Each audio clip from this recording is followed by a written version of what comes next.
Disclaimer. The information and education material contained herein is meant to promote the general understanding and dialogue of GAN's processing. Such information is not meant or intended to serve as a substitute for a healthcare professional's clinical training, experience, or judgment. For patients and individuals, such information is not to be a substitute for professional medical, therapeutic, or healthcare advice or counseling.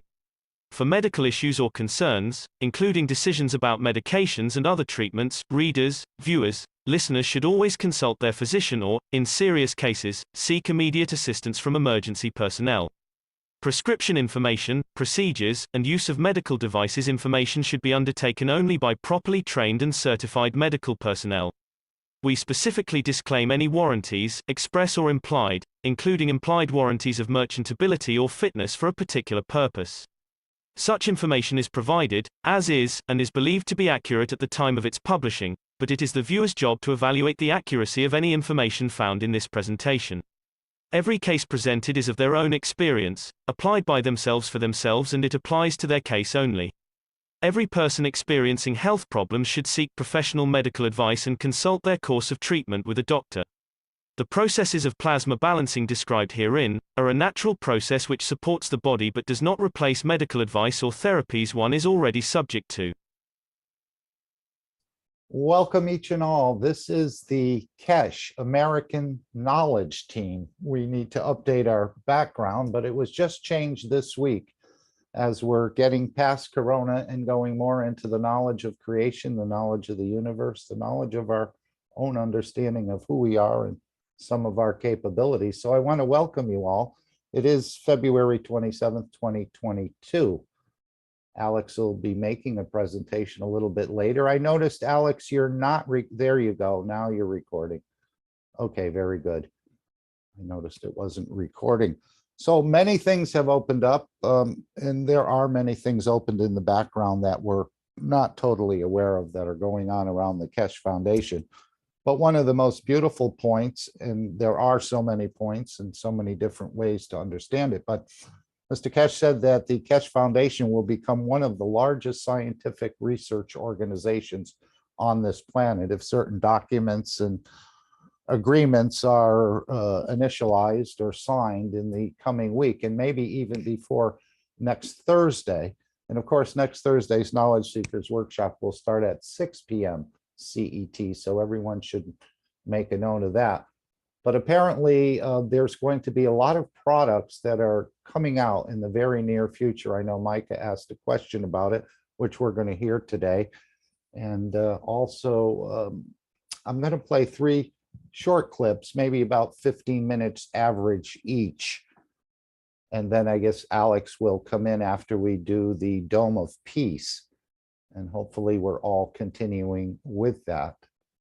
So a beautiful day, things are opening up. Arizona will be getting their, at least the vision enhancement systems near the end of March, and we can all make our way to Mecca or to Arizona and participate and see the beauty of these systems. A lot about carbon-14 in the last teaching, carbon-12, amino acids, and so on. So we'll see if we can understand a little bit more of that as we are going for the knowledge. And of course, it's the knowledge of the universe, which we all carry with us, but we just need more keys to open it up. And then I'll just cover the one point where Mr. Keshe said how many knowledge seekers have actually achieved a full or even a partial understanding. I think he said 40 or 50%, but there haven't been many.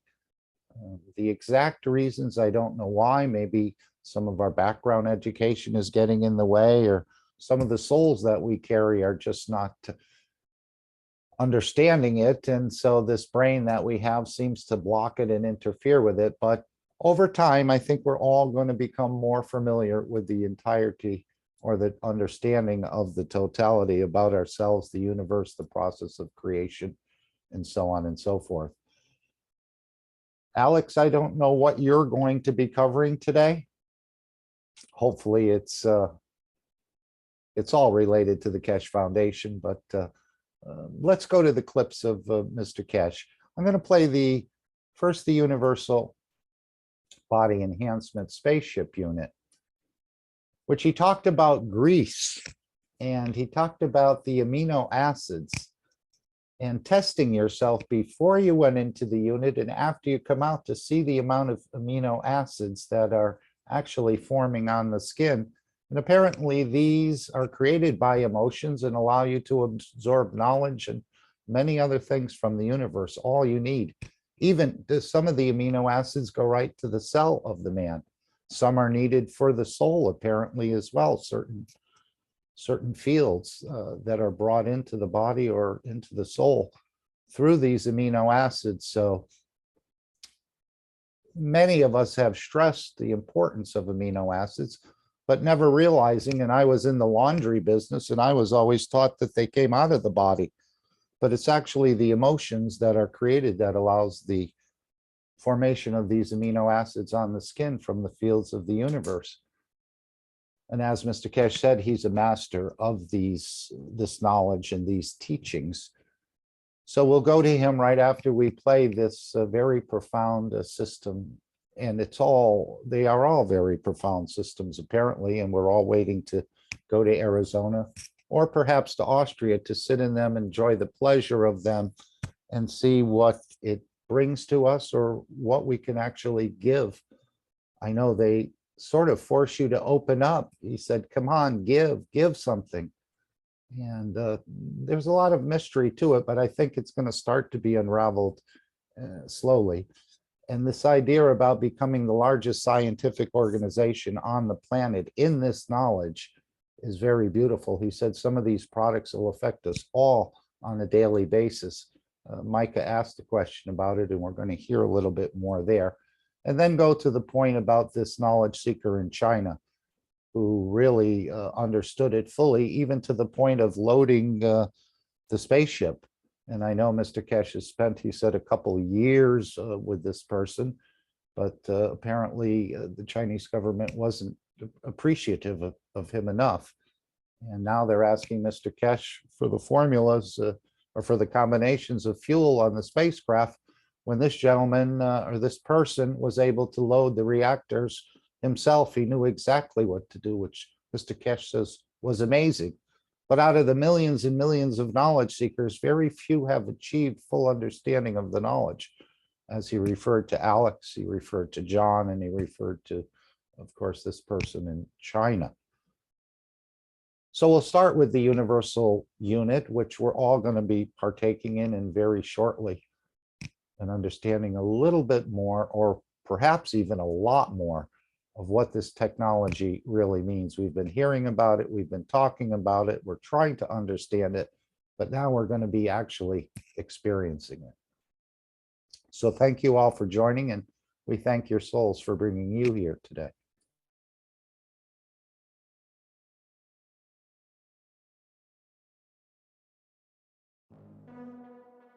Innovative, revolutionary, stellar development, purest universal knowledge in a transformative, futuristic design.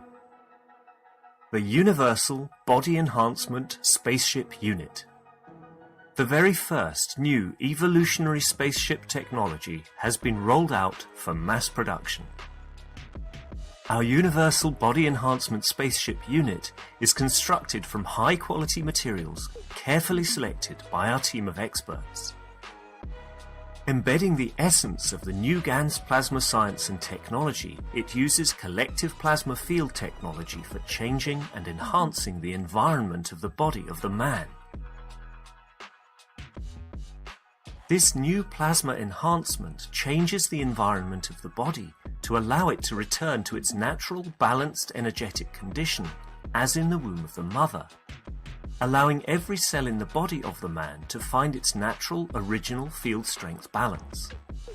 The shape and field distribution in this new space plasma technology replicates the inner structure of the universe and replicates the balance fields from which the man was created at the point of inception in the womb of the mother, not only receiving balance in the physical, but also in the emotional sense too.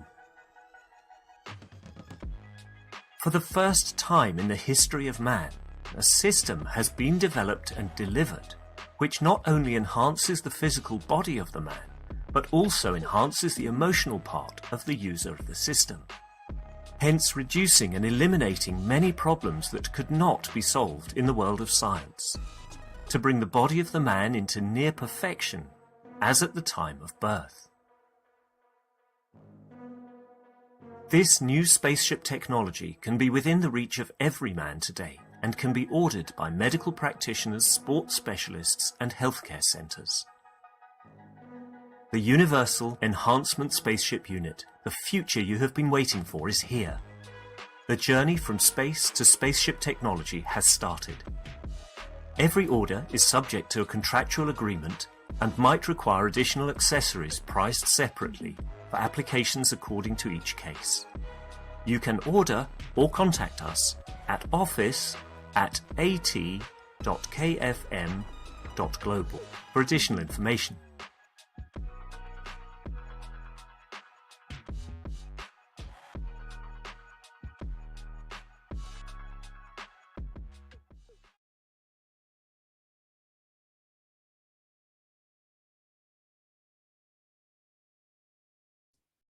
Okay, so we have 3 clips that are selected, and we could have picked many, as the workshops, each workshop is just full of knowledge, and Mr. Keshe goes from A to Z all over the universe and all over the world, from energy to amino acids to emotions and so on and so forth. And there's much to understand in each one of these areas, and we're trying to achieve it.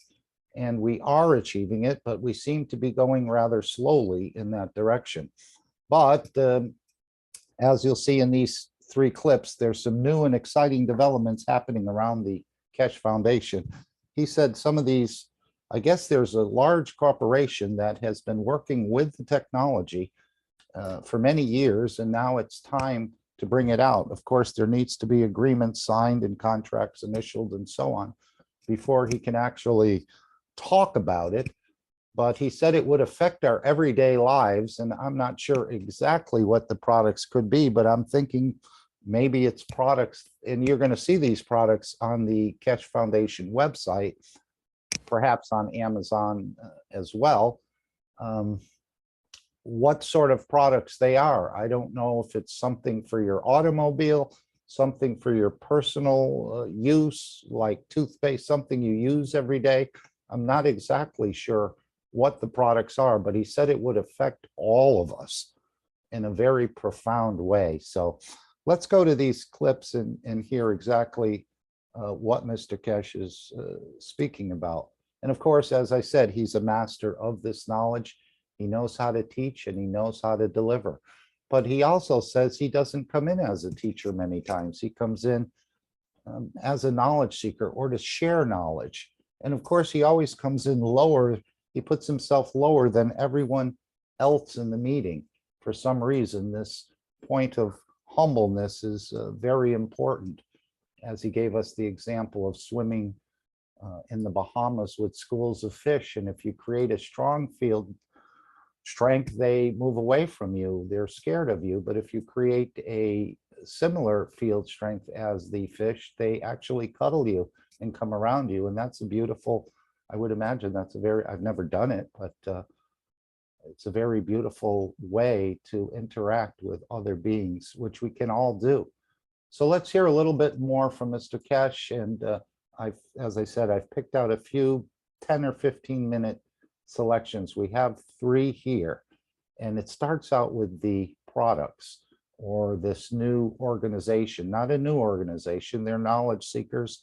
They've been developing these products for years, and now it's time to bring them out, apparently.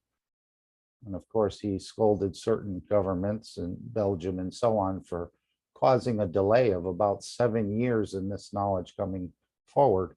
But at the same time, it's all working for the good in some way we don't quite understand. But let's hear more now.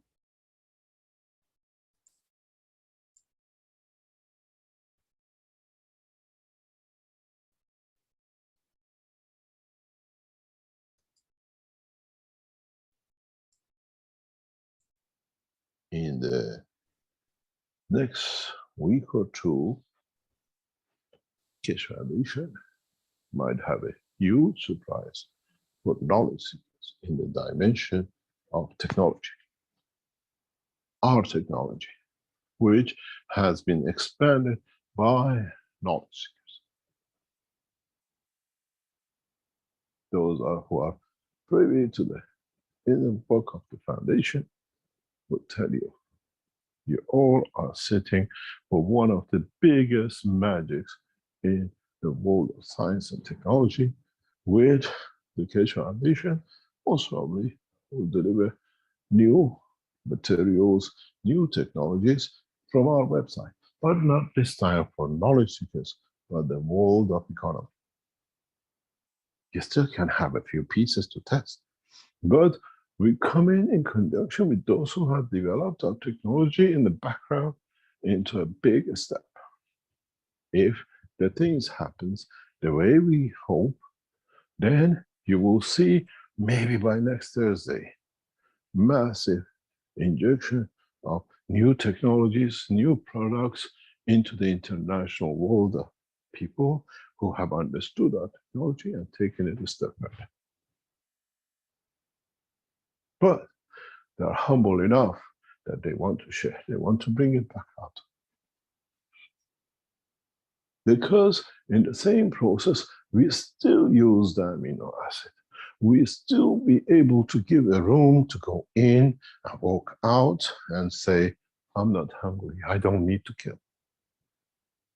I'm satisfied because everyone understands that this room is the room to share the beauty and the energies of the soul of the man and the totality.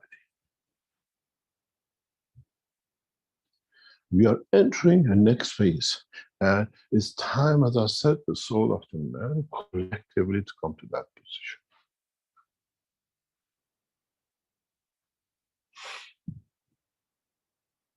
The change will come when we all understand the technology, not by one giving and all of us monkey see, monkey does.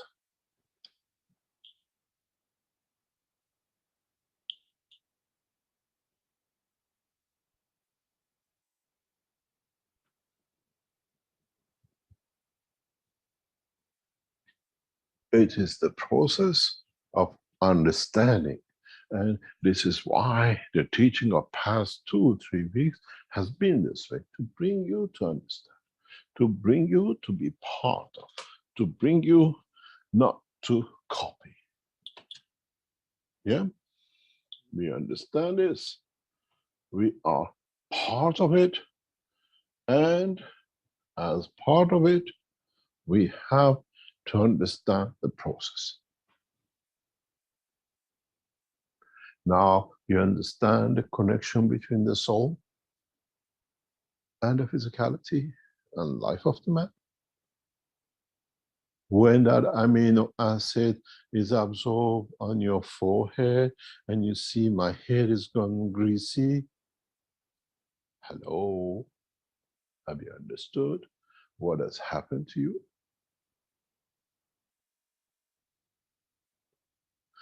Have you noticed, by coincidence, how much your emotion and your feeling changes, absorption of knowledge changes by greasiness of your hair, by greasiness of your skin? And what that greasiness, which is the amino acid not coming from your skull as you think, is coming from outside, because now you're that CO2 box.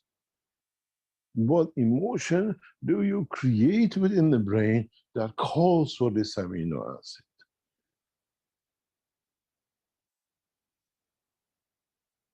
Now you understand physicality has a different meaning. Now you understand our structure is a complex system of just creating conditions to absorb energy from its environment. You thought the greasiness comes from your skin up. My dears, how far wrong have you been? you have created inside the fields exactly the same as that CO2 box. The liquid inside the CO2 box is your blood. Circulates, creates a field strength that calls for that amino acid. When I'm in Japan, I don't have a greasy hair. When I come to Europe, my hair becomes greasy. I don't know why.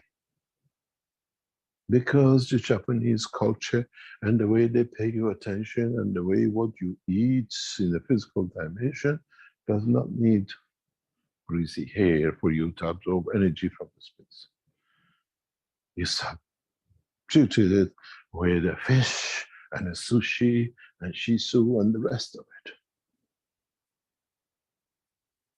Here you don't, but the brain and the soul still needs that feeding of it. So what do? I put it, I call it in, I create the energy within your blood to call what I need. It becomes a greasy head to you, but it's actually feeding energy fancy. But at that process, now you've changed to satisfy that need. Other things in the body don't match and you get a cancer of the greasy hair, to the cancer, because you don't get that cancer in Japan because you've already been satisfied by it. How many different types of cancers through emotion and fields now we attract and we create due to not understanding the work of the fields of the universe. Would the knowledge seekers in a coming time create soaps which gives that filter for absorption of the certain universal fields that make man wise to understand the knowledge of the universe? Quite possible if you're clever enough, if you understood the technology.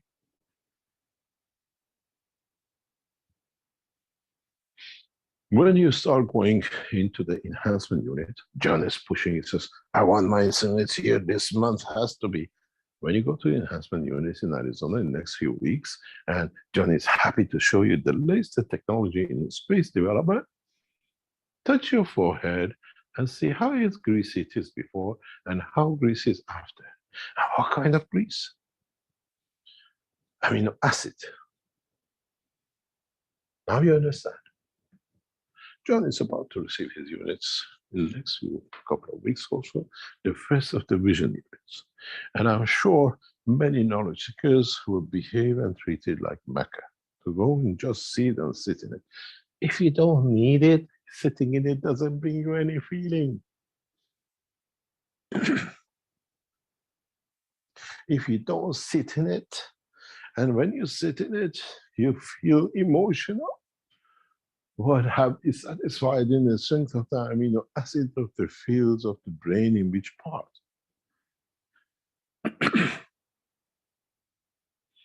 You fed yourself with the roots, with the fruits, with everything else which goes with it too, because you didn't understand that you're just absorbing the amino acid. Now we control that amino acid. We control what is left over that you're absorbing within the fruit or the animal with the systems we give you that you don't need to kill. It satisfies the need. And when the need is satisfied, nobody shall kill. There is a beautiful village, city, or a town in Sudan. It's observed by United Nations. And when I was explained this by the officers of the United Nations, they don't leak it that much out, you have to find it. There are some references to it on the internet. In this village or in this town, they create like a roundabouts or corners with 2 entrance doors on 2 sides of the street. It means you can enter this building or this structure from 2 and sometimes 3 sides. And the purpose of this is to satisfy a need. That does not lead to infringement for the other things to commit a crime with. And men or women who are lonely or would like to have an interaction, physical interaction with another, they go into this from one door, or the woman comes out in the other door and satisfies the needs, and they go out from the door or that. Nobody sees who came in and nobody sees who goes out. And who is with what to satisfy what. But satisfies a need in the society that it stops the prostitution, raping of the children, and everything else which the community in the West suffers with.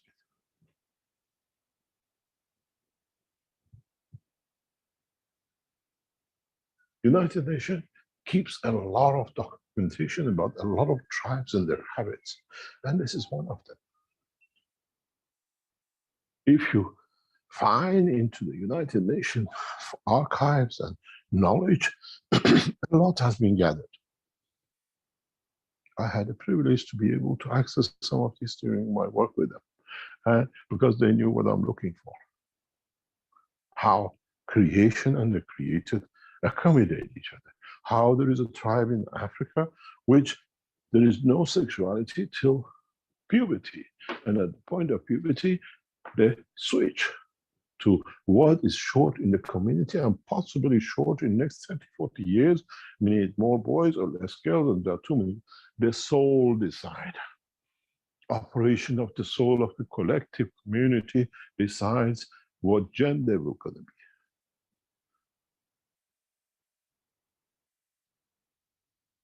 How we create more boys or we create less girls, or we do things because we estimate there will be enough boys in the community, enough girls. What did these people do? How did they elevate their souls? They don't make a decision. They don't go there, I want to be a girl, I want to be a boy. The soul decides. Psychosomatic. We have matured to that point. Why did we lose it? If a race of us has matured to reach that point, we should have had it too. When you disbalance the position by force, you have the problems in the Chinese community of today. We have 20 million, 30 million extra boys. When it came to one child per family, the Chinese girls are taboo. Boys are wealth. Because when they get married, they bring money in. What did they do? They found out if it's a boy or a girl, abortion the girl. And now we have 20, 30 million Chinese boys who cannot find a partner. Wouldn't it be better for the Chinese government to understand the operation of the soul and broad satisfaction? People, we need not to grow. The nation cannot give. Instead of forcing with papers into the parliaments and the councils, teach the nation the need of it. Wouldn't have done the same thing as what the African village did? Isn't this another way for population control, by man to decide what we have, what we can feed, what we can produce? And now that we can feed from the energies of the universe, what did I tell you? We are underpowered by 7 billion. Would our race start creating new cycle of children of the soul, that as more of us depart from this planet into the space of the universe, we have enough to support the life on this planet? We don't become empty villages which everybody has left for town and it's a ghost buildings. I traveled through one of these ghost areas in the past few days. It's amazing. Houses will just be full of life, hardly nobody. Mankind has to understand from now on what its soul does in respect to its society, not just himself, and how he can adjust it like the fishes, that they understand without touching each other, but they keep the space to the space of the fields of their souls that creates the strength to keep them distance and no accidents. Isn't this the way the new cycle of the Keshe Foundation flight system will work? And I told you a few weeks ago, there will be no banging, there will be no accident with the new technology, because it even feels the soul of a child standing on a pavement wanting to cross. It's a new technology. It's understanding the technology of the creation, which brings the new dimension to the knowledge seekers. As seekers of the knowledge of the plasma, we have to understand how our bodies, how our life has physically positioned itself to create a condition, the color of the eye, the skin, and everything else. And I don't want to be in New York, in Harlem, with a white skin. I don't feel good. So when I go to Harlem, and I have a black skin because my soul feels my psychiatry is okay, but I still have to wear the watch, the gun, and the knives because I have to learn the culture. So because I use my soul understands the culture, I stay safe. So shall be when I go to planet Zeus. Try to understand the operation of the amino acid. The teaching of today is to understand the transfer of the energy where that 80% comes from. Don't forget that some of the energies we create within our soul to absorb the energies of the universe do not necessarily end up an amino acid on the skin. That is just for the emotion. Some of them transfer as amino acid inside the cell of the body of the man. Some of them become those neutrinos that they just give enough energy because I just don't need it, but just need it to go through to absorb what I need for creation of specific energy fields in the strength field of the soul of the man. Man does not create it on this earth.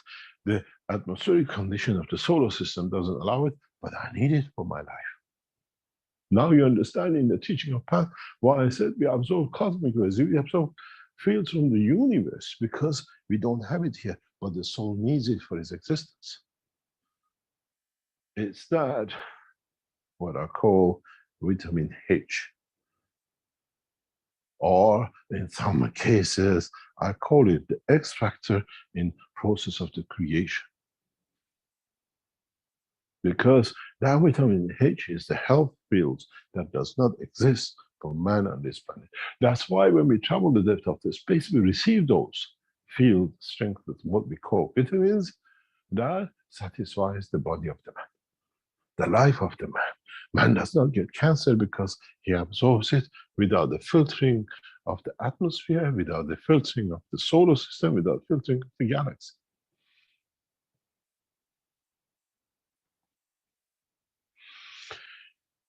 As I said to the IAEA very directly recently, I can create nuclear material out of water. What are you trying to restrict us? I can create gamma rays, I can create whatever cosmic rays from just a glass of water. Isn't this what I did that the damn forsaken nation of Belgium put me as a terrorist because they said the only way you can create graphene is only through the use of gamma rays. Did I use gamma rays? No. I created the field that within the structure of the carbon allows carbon-14, which is the backbone of creation of the fields of the universe in the radiation, able to be created.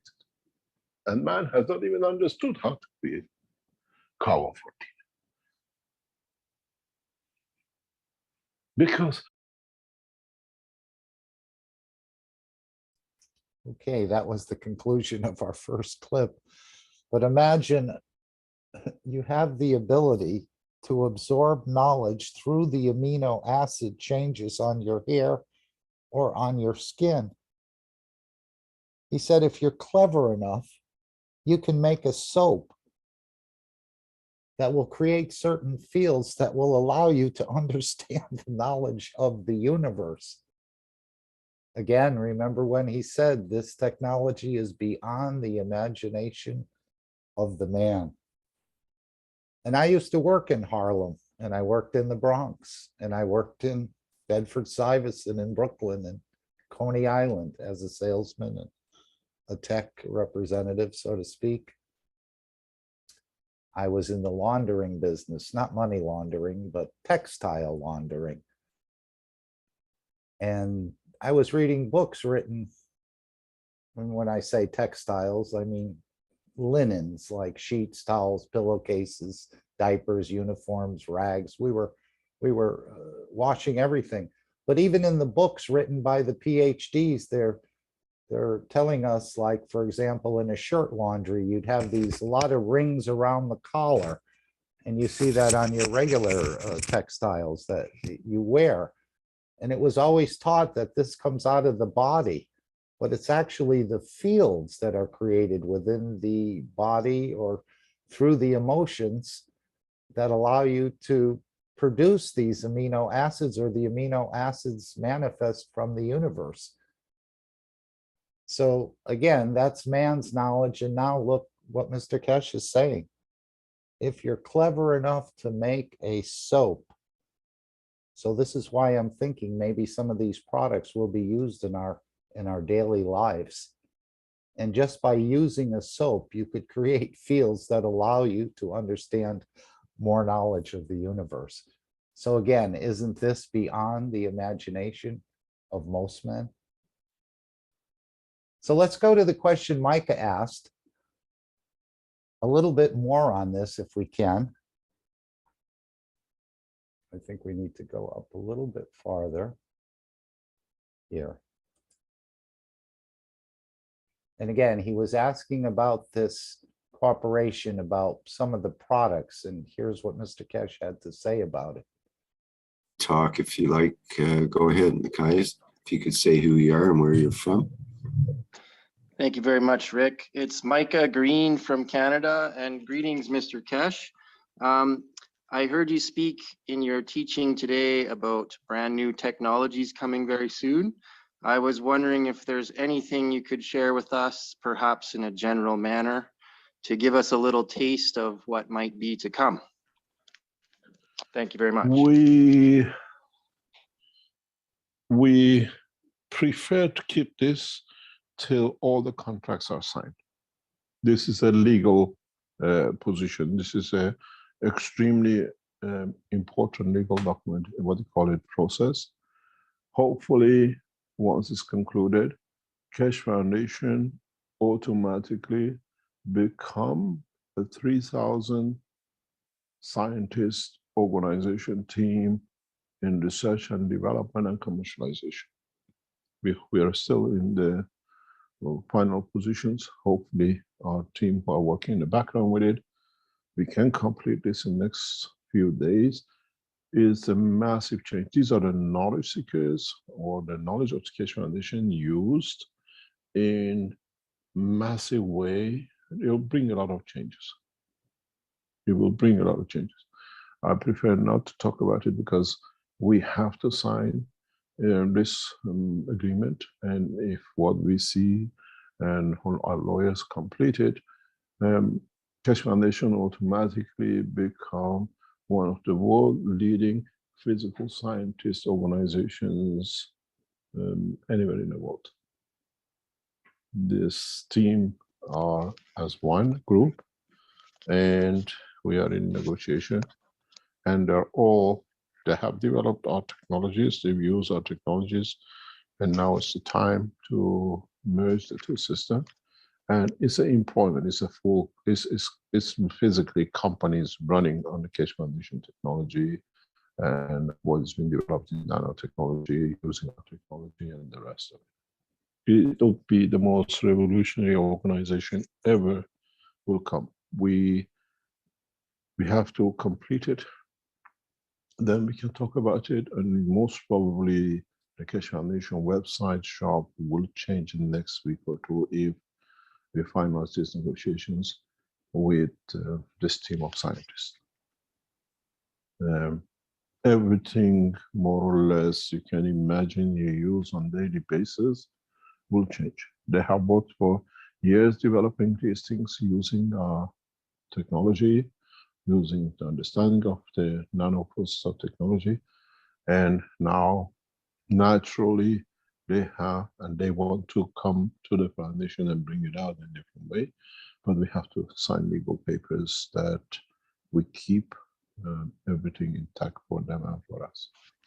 But we automatically become directly one of the biggest research organizations in the world. And it's in our field, you're not going outside. Anything you use on a daily basis, it will change, because it's not something happened, the products have been made, and there's some working in the background in the markets now. We have to see if we complete it. And we'll set up with this manufacturing in the US, in China, and we'll go for mass production with the financial support of many other things in the background. It will change your lives, everything you do. And we don't want to talk till we have it done, and how we hand over the management of scientific side of the Keshe Foundation to this team, because they're expert in it, they know what to do with it. So you will see a fundamental structure as part of the institute to come in, as part of the Keshe Foundation Spaceship Institute work. It's been kept very tight. This now we have to see what the steps come in, and hopefully by early next week, our team and the lawyers can complete the plots, and you will see the banner of the Keshe Foundation, one of the largest, most probably the largest scientific organization in some 35 different fields of knowledge and technology. We have to see. We are still in negotiation. But we gave you a warning, we just informed you another warning that some of our management team, the head of the Keshe Foundations, are fully aware of this development. But we're keeping it very, very close to this. I can completely understand and respect that. And thank you so much for sharing that. And I just wanted to also mention what you're doing for the veterans is incredible. And I'm so grateful for that. I have a dear friend of mine who lost his arm in one of the wars, and I very much can't wait to get him in one of those units. Thank you so much, Mr. Keshe. You're welcome. You have to arrange it with John. John has put all his time and life, like all of us, into seeing this technology becomes applicable, and we'll see it again. Our team in Austria completing as fast as we can. We have started a production lines of these things, so from now on it's a continuous production, what can be made as we are producing the systems. And we will soon announce, I've just signed the documentation for it yesterday, the start of one of the largest manufacturing, what we call bases, hopefully in the next 6 months, 12 months in Europe. We have been given this opportunity and I've signed all the documents for it to start of it. And we are not just concentrating in the Far East, one of the largest factories of the Keshe Foundation on one floor will be established in the nation of Romania. And I was in Romania in the past few days, signing documents with the lawyers and the appropriate things. The company belongs to the Keshe Foundation Austria, and we'll take it in that shape or form. Everything has been done, completed. Now we have to sort out the technicality, and we very soon invite a large number of knowledge seekers from Romania to join us in this adventure. It's a production, research and development, and it's a beautiful place which we have hopefully have the pleasure of completing in furnishing it to the best of the abilities. And it gives us why we chose Romania is because in certain position Romania sits on the Danube. We can feed many nations upwards of Danube all the way to Germany and up, and we can feed into Mediterranean by exporting directly down into the ports and out into what we call other parts of the North Africa. It's a fundamental important for us to bring this, what do you call it, this strategic point for the Keshe Foundation. Being on Danube, takes us out of the roadwork restrictions, and whatever we have, we can float. And because our other factory sits in Vienna, again, on the other end of Danube, allows a lot of co-working together. We don't need to rely on the street, on the roads. We start establishing a marathon line between the two. Work of what we call the Keshe Foundation, and it's strategically very, very advantageous for us. We hope we manage to complete this. And again, Keshe Foundation Romania, headed by our people, and through Marius and the other members of the Keshe Foundation, as you know, council members, it will be brought in. We don't employ knowledge seekers just because they're knowledge seekers. You have to carry the expertise and the knowledge we need. The same as what we are doing. If you don't reach it, we bring from outside, as we do in other places now. Thank you very much, Mr. Keshe, and infinite gratitude to you, and bless you. Thank you very much. So Romania will be getting a manufacturing site. Brazil is in the process of picking a manufacturing site. Hopefully Argentina will have a duty-free, hopefully, zone, or they will set up their own manufacturing. But he said this will include 35 different fields of knowledge and technology. So this is a massive breakthrough, I think, for the foundation. And he said these are things that are going to affect our daily lives, and feeding must be one of them. Maybe they're going to have a system where you can set up a room for feeding, and you go into this room and you're fed. And that way it's eliminating the killing and so on. I remember when Mr. Keshe said he was in the desert for a number of years. And at the end of that, he said, if it's your wish to be fed by the universe, you will be fed by the universe. So apparently these emotions that where you're creating fields that would bring in amino acids that would allow you to absorb. First, we know we can absorb knowledge through certain amino acids. And now we can probably up that 80%, which we're absorbing through the breathing or through the skin or the amino acids and so on, through the fields of the environment. We can up that to maybe 90% or 95% just on our own emotions. And hopefully these systems will teach us more about ourselves and our capabilities. But right now, most of us will probably, and especially people who have never heard of the Keshe Foundation knowledge, will need these systems. But they'll see they work. And of course, that will lower the prices of food because less people will need to consume once they see the value of the health of it and the understanding that you don't have to kill another soul to maintain your soul structure. So very, very beautiful, 35 different fields. And of course, from Romania down the Danube can supply many nations. He said they'll be floating these things down this big river that's been used for hundreds of years to move things around.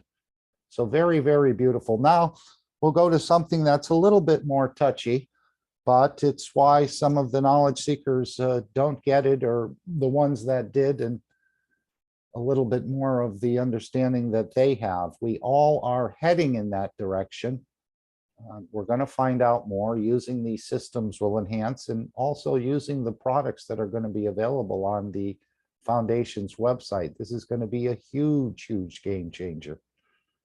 Of course, many people will poo-poo it until they actually try it and see the beauty. And again, beyond the imagination, who could think you could create a soap that would allow you to absorb more knowledge of the universe? I guess they'll call it smart soap, perhaps, or something along that line. So let's go to one more short clip, and then we'll go to the Dome of Peace. Let's see if I can just find this one. I think it's about here.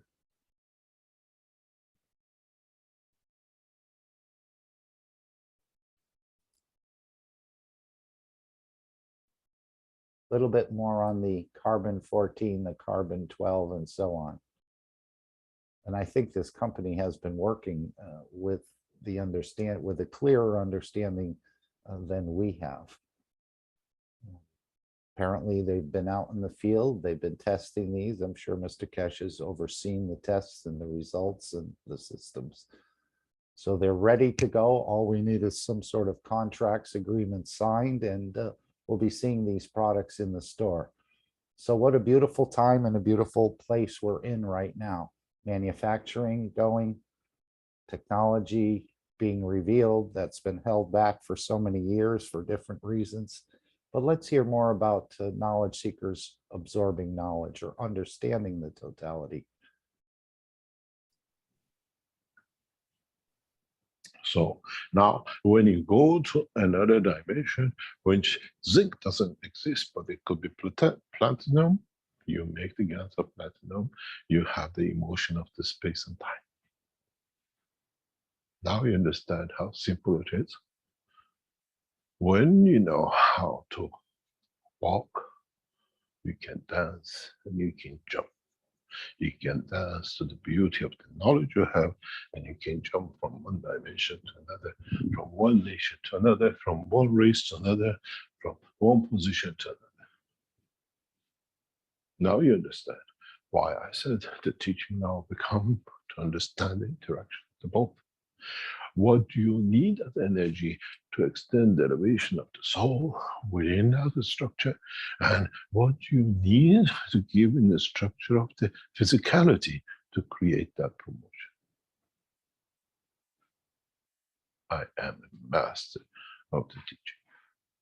As I said in the teaching of Tuesday, in addressing the Universal Council, we are the messengers from the depth of the soul of the Creator. And we have the full knowledge. It depends what our audience understands.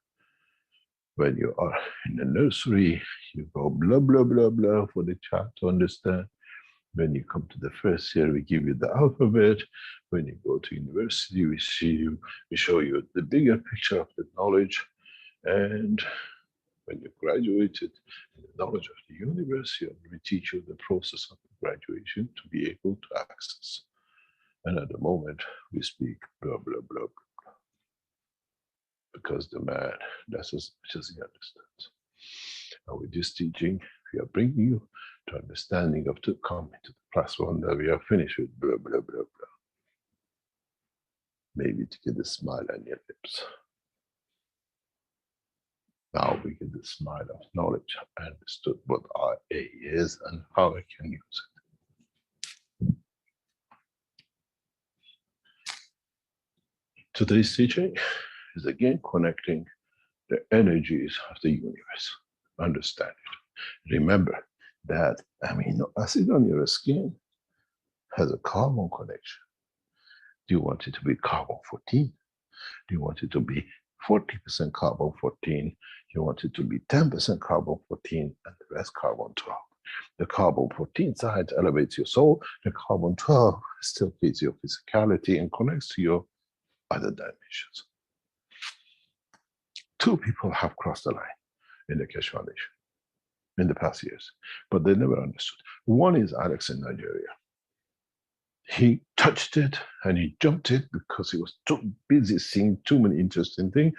He was in the zoo with too many animals, he got carried away. The other person walked in it, but he watched it and thought, he's got to hit it today, was John in Arizona.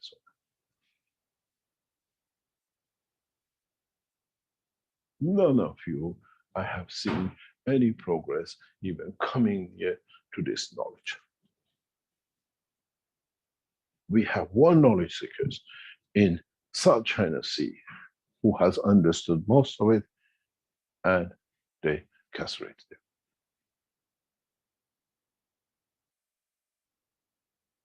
I spent 2 years with him in South China Sea working with him. He is the only knowledge seekers who understood the knowledge of creation. I want to know, when you as knowledge seekers become as knowledgeable as him to understand how they're going to castrate you.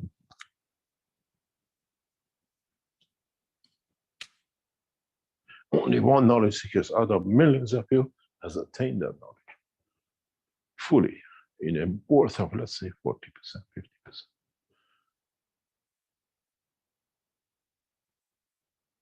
And he has no education. Alex is the next one. People who have no blockages of knowledge from the past with the degrees and PhDs see it through their life.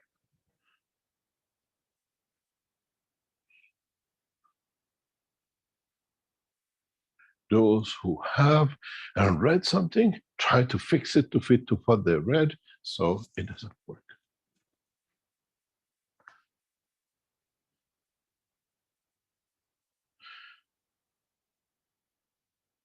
The biggest crime Chinese government ever allowed to happen was respect to this knowledge. He would have opened the door of the knowledge into the Chinese community beyond their imagination. I made the Chinese flying system with him.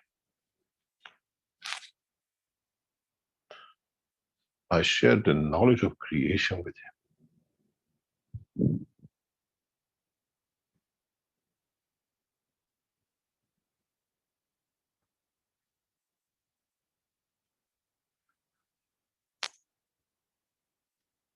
We built the flying systems.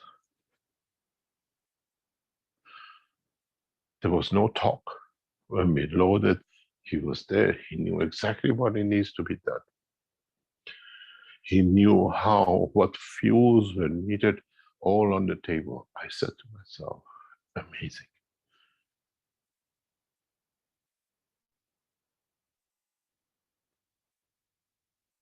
Because it does not need PhDs to understand. It needs the clarity of the knowledge to understand. And try to understand the knowledge with the clarity of his essence, not what was written in the book of the man who has enslaved him.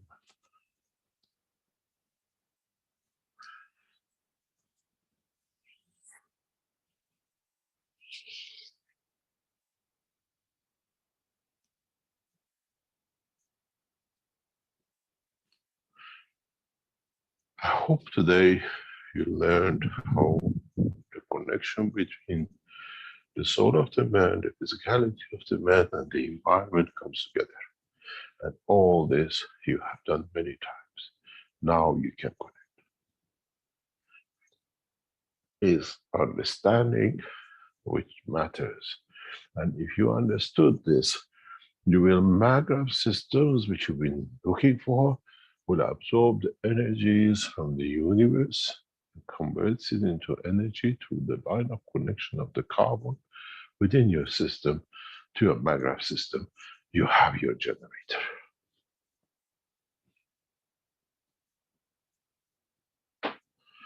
And as long as you want to connect the wires and this and that, my friend, still carry on playing.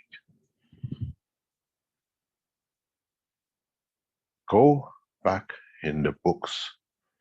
In one of the books, we have shown the parachute. In one of the books, we have declared that graphene is made in the parachutes. And we forced them to give us the Raman spectroscopy of the confirmation that the carbon-12 exists and the graphene is within it. This is why I gave you the coils. This is why I gave you the magnet systems.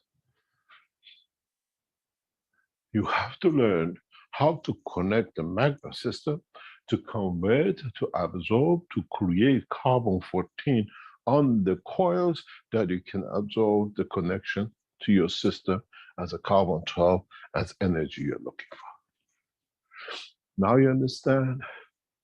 I gave you the generator.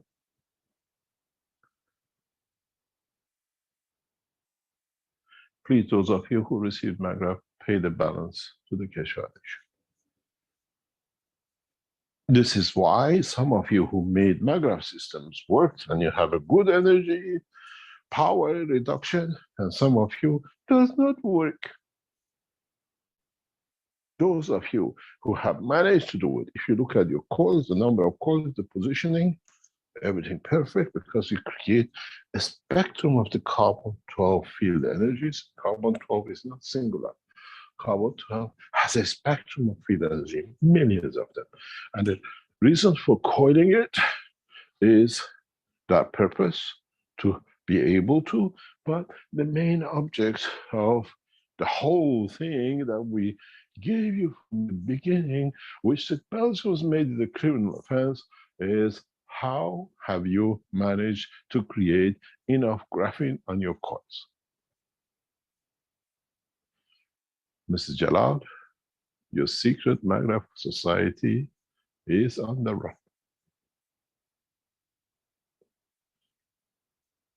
You wanted to make a Magraph system, but you didn't understand where your engine is. Now I gave you the engine. And creating carbon-12 on copper coils is one of the easiest things to do if you understand how.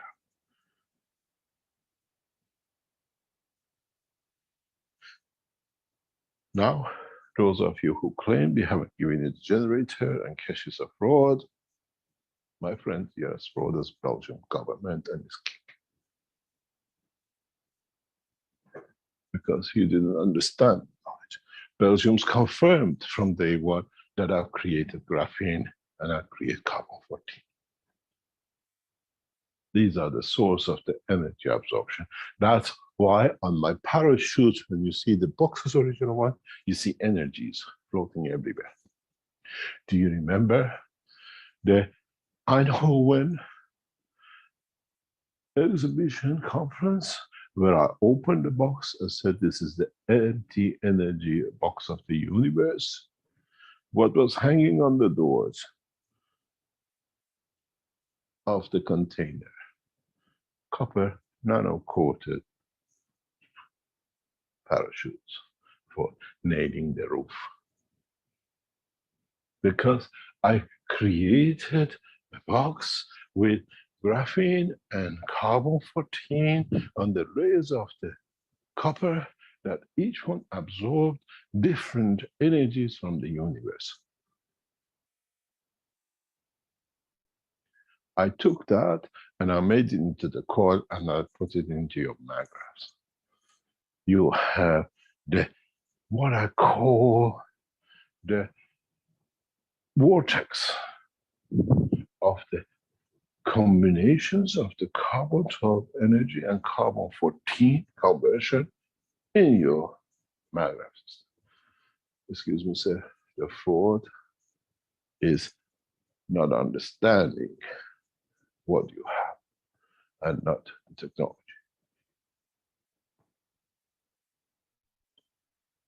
Denying does not bring clearance.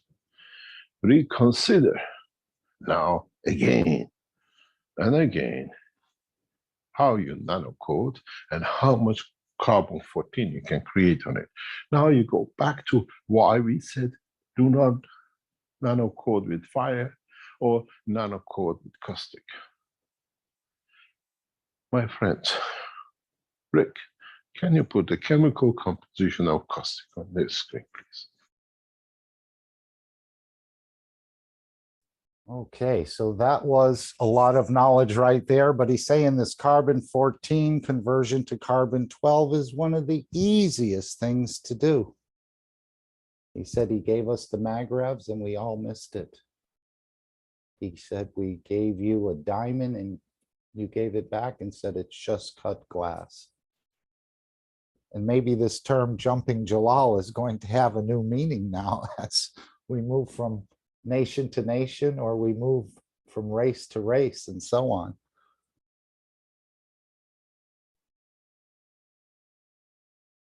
So hopefully all of you will review more of this, try to understand more of this, share more of this knowledge, because it's all been given, but we just didn't have the ability to see it clearly. But he said it's one of the easiest things to do, to create this graphene, this carbon-14, this carbon-12 on your coils. And this is the key to transportation and transmutation and communication as well in the universe. So very exciting times. We're revealing more knowledge. And again, he said, if you're connecting the wires, you're just playing or something like that, or powering it.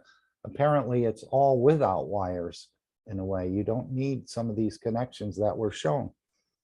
But what I'm just playing again a little bit with some of the technology and batteries and trying to create some Alex speeds and so on. So I'm still experimenting, but the lab has a very good place for all of us as it teaches us more, and especially about what we thought we understood or what looks good on paper or on a drawing. But when you actually go to do it, you find there's a little bit more tinkering that needs, or a little bit more understanding, or something's missing and so forth. And we've all experienced this. Well, maybe not all, because a lot of people don't go into the lab, and they don't, a lab meaning your kitchen table or a room in your place, or a space in where you are, that you'll be able to start playing with some of this knowledge. But very beautiful events happening around the foundation. We're going to see products. Hopefully, he said, maybe this coming week in the Knowledge Seekers Workshop. It's going to start opening up. So we have a beautiful opportunity of sharing products that work, systems that work, visiting Arizona rather than Mecca, perhaps. I don't know if anyone's been to Mecca, but many people have made that pilgrimage. And now we'll be making a pilgrimage, I guess, to Arizona, and enjoying the beauty of sitting in some of these systems and experiencing some of the things. And again, he said, if you don't need anything, which I don't know anyone who doesn't really need anything, you wouldn't feel anything in these systems. So I would imagine all of us will probably be experiencing some things that we never thought were possible, or some emotions that are going to be created, or even teach us how to. But I think the feeding goes back to creating this emotion that you want to be fed by the universe, and this will stop the killing. And I think that's one of the very important aspects of this technology, because man will not be able to go into space with eating and killing objectives. To feed from the fields of the universe. And now we know the amino acids are a huge, if not the key, to understanding how to feed ourselves and how to absorb more knowledge. I guess even there's a soul of knowledge in the universe, and that soul of the fields of knowledge, if you can create the right amino acids, as he said in the soap, you can absorb and understand the knowledge of the universe. So we're moving into some very, very exciting times, as we've all been waiting for. And I think we're going to start playing a little bit more with some systems that really work, and be able to explain them. So very exciting for all of us. Manufacturing in Romania, manufacturing in Brazil, China, Austria, and probably many, many other countries are going to come into play in the very, very near future. And hopefully the governments and the systems and the others will start to write about it, talk about it. I think we're going to see a huge, and every nation has soldiers that have been in conflict and been in war and haven't been able to overcome whatever imbalance was created because of that situation. And we're going to be seeing this coming out of Arizona. As Mike has said, one of his friends has lost limbs, a limb. Many others have lost many things, eyes and injuries and so on. And this will be one of the most beautiful things, that we're helping the veterans to get over the war in their minds, that they've had to experience such devastating emotional imbalance, and they just can't seem to get over the hump, so to speak, or over the hill. And these systems are going to be so beautiful. And we'll be writing about them, obviously, within the Keshe Foundation testimonials and the television and so on and so forth. And we elevate the world leaders and the religious leaders and the news leaders that will start to cover this and start working with the Keshe Foundation to allow this knowledge to start to flow. I think Mr. Keshe said if they cooperate, this could be 6 months. If they don't, it might be another 5 or 10 years, but I think it's going to be under 5 years myself. You won't be able to keep this under wraps once it's out into the public view and people start saying exactly what's happening to them when they use the technology. Any questions or anyone want to add anything? There's so much more in this workshop. We've just skimmed the surface of it basically, and it takes a lot of understanding, but the fields of the universe are there to provide you through your emotions. And that was one of the things I took from that part where Mr. Keshe said he was in the desert for a number of years. And he said, if it's your wish for the universe to feed you, it will feed you. So apparently you'll create some amino acids on your skin. And he also said that when you go into the unit to check the grease on you before you go into it and the grease on you after you come out.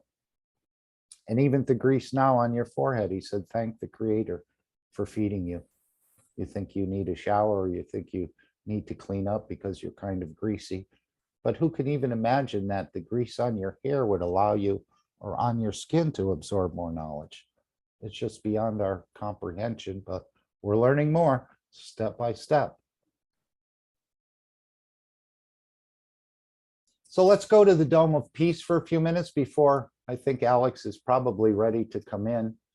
And this is a part where we're using our physicality to actually take and disperse GAN's waters across wherever you are. Today I went into a sort of a scary little neighborhood, but it wasn't really scary. It was early in the morning, so everybody was in bed for the most part. But I just wanted to elevate the planet plus the neighborhood itself.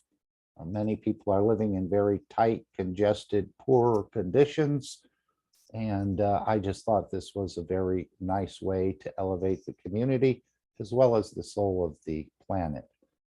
And also I've been taking my large container of the Cup of Life 1 and emptying it out a couple times a week. Normally I was just saving it for the weekend use, but now I'm actually just putting it down the drain a couple times a week, an extra 2 liters, 4 liters here and there, and just getting more energy into the environment. And of course, we know the GANs knows where to go and it knows what to do, these little magrev fields. The water looks clear, but you can never take out all of the magrevs within that water. It's almost like homeopathy. Maybe the more you rinse it, the stronger or the more effective it becomes. So a lot in amino acids, a lot in carbon 12, a lot in carbon 14, which I had no real big understanding of it. And again, coming from a laundering background, I always thought the amino acids were produced by the body, but it's just the fields of the emotion. So you can create whatever emotion you'd like, and that would create, as he said, with what did he say? Platinum. And you could experience the emotions or the amino acids of that environment. Whatever that would be, I don't know. I've never created it, but he talked about jewelry as well, and the amino acids on the jewelry, which you can hear more in this workshop. And again, many points that I didn't cover here. It's another beautiful workshop, as they all are. So I would encourage you to spend some time in there, a little bit of time, and a little bit of knowledge, as Mr. Keshe said, makes a huge difference. Salome, I see your mic is open. Can you be brief? Yes, I would like kindly to ask all of us to keep silence for 1 minute for peace in Ukraine, and to elevate the soul of all leaders of the world concerning this conflict. Thank you very much. I think it's an excellent proposal. And you are close to the Ukraine, and these situations affect Europe, as Mr. Keshe said, if they cut off some of these supplies, which I don't think they intend to do. This is more of a mopping up of some, or denazifying, as Putin said, the Ukrainian countryside. And I know they found many things there that really shouldn't be there, like bio labs and categorized under the defense and so on. So yeah, it's a mopping up and hopefully the least amount of people, but let's spend 1 minute here and elevate the souls of all the Ukrainians, Europe, the world leaders, and so on. As Mr. Keshe said, if it got out of control, he would call on the Universal Council to correct the situation. So let us take 1 minute and elevate and give from our souls.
And there we have it. Thank you, Salomia, for that suggestion. Thank you very much. And as we've heard with the 5+1, and we've seen the results, when you use your soul, no one fails. We practice, it's a test for us, and no one fails. So you might think it's hokey, or if you've never done it before, it's this is just some sort of thing they're talking about. But the soul is very powerful. It's connected to the other souls. We don't need to go and try to physically stop the war, because that is, or hold signs against the war and so on and so forth. But we use our souls to create the solution in the field level that then manifests in the matter state. So thank you, Salomia, again, for bringing that up. We know it's been on many of our minds, and that's the way to work through it. Sending money or funds to one side to fight the other, or weapons, no solution there. It just goes back to the same thing. So we elevate the souls of all who are involved, and if there are souls that are lost, unfortunately, we elevate their souls as well. And just like with Victor, you know, we're only 1 or 2 minutes behind him. Just a very short time, and we'll be joining and probably going out into the universe as well. Many of us will. It's just an automatic thing, depending on your giving and what you've done and what you've banked ahead on this planet. Of course, you may be the dust in the solar system of another, or you could have been a star or the soul of the man and create a whole new galaxy or universe or whatever you want it to be. So there's no souls that are lost. And again, it's just transmutation of the energies. And even Mr. Keshe said, I think in this workshop, that even if your soul is dissipated and you've given up or sacrificed yourself for the others, you actually live through the others that have taken that energy, because you've elevated them and you become part of that elevation for yourself. I don't understand it completely, but that is in a rough way what was taught, even to the soul being given up. Maybe this is understanding part of the totality. So we'll go to the Dome of Peace. And I know Syria was the last war on this planet. This is more of a, I call it a mopping up operation that's been observed and seeing what's taking place. So as Mr. Keshe said, the Putin is 100% correct and recovering his daughter and in a way, one of the satellites out of the former Soviet Union, which has never been dissolved. They've put hundreds of millions, if not trillions of dollars into the Ukraine. And they were seeing, the daughter was going in the wrong direction. So they're going to have to clean it up and break some of the ties that were being established there for not good reasons and against what was agreed upon. So now we have this dome of peace, and this is what we're trying to create. And the soul of this planet is also in pain, apparently, and by releasing Gans waters, and we will be doing this in a more massive way as some of these commercial systems get brought online, but we won't do it all as far as capturing CO2 and everything else. By implementing and using the technologies, we will allow the planet to go back into a certain kind of balance or elevation. And this will be like feeding, where the killing stops and the systems that produce all this killing or the slaughtering of animals, he said, would be one of the first things to end on this planet. And not that you won't have the, if you want, the pleasure of eating, but realize there's a higher order or a better way to absorb the energies you need rather than taking it from perhaps some other entity just because you have the ability to do that. And this is a big thing, and it's rather touchy to a lot. And even with the vegetarians, they say, you know, we're not killing because we're eating the plants, but it goes exactly in the same way. The plant doesn't have a mouth, but the blood is green. It does have emotions. It has a soul. And of course, it has amino acids as well. And many of the vegetarians can taste those, but we can get the all from the universe. This is part of the fallacy. We think we need to get it from the matter state. And I'm not there 100% whatsoever. I haven't even understood much of this knowledge whatsoever as well. That's why I like to hear Mr. Keshe's words, because if we can get him on or television, he said 1 hour a day for a week, he'll change the nation. So even the universal community, if they hear the words of him, their soul gets elevated or enlightened. So that's why I like to play the clips from Mr. Keshe, because he has a way, we're hearing his words, but he's also somehow, being a universal teacher, is able to interact with each and every soul that hears the voice of him.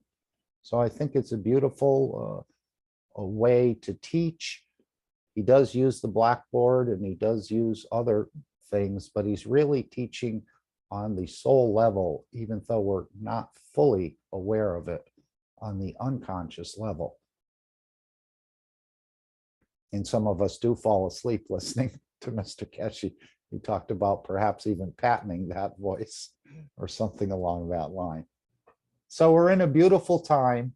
We're all going to be elevating each other, including the animals and the plants, and some of the universal community that's here will probably be revealing themselves, and other in the clothes of the man, and others that are here perhaps in the form of vegetables or plants or flowers will also reveal themselves to us.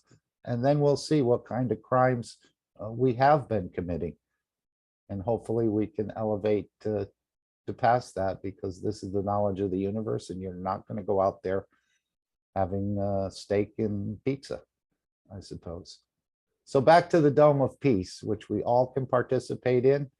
And again, you can also participate in it through your soul. But this is a way of actually using the physicality to disperse the Gans waters. One of the things he did say, it would connect the wellness centers together. He also said, we don't know what we're doing, but we're just going along with it and spreading the waters and allowing it to do its work. So hopefully you can do that, whether you do it on Sunday in a coordinated fashion or you do it during the week. He's asked that you try to take some time on Sunday to accomplish this in whatever way you can. You can just do your yard or your neighborhood. And he said, don't forget to do your own place where you live as well. So it's all connected in a much deeper way than we understand, but we're just following the request of of the Keshe Foundation in releasing these, because it's somehow a precursor, I think, or setting the stage for something else that's going to come in. And so we're sort of tilling the ground, or maybe putting some fertilizer plasmatically in a way for other things to happen down the road. And of course, showing that you do care and you do want this planet to become elevated. And you're putting your intentions, and that water is carrying your intentions, or the fields in that water are carrying your intentions. So let's hear Mr. Keshe's request.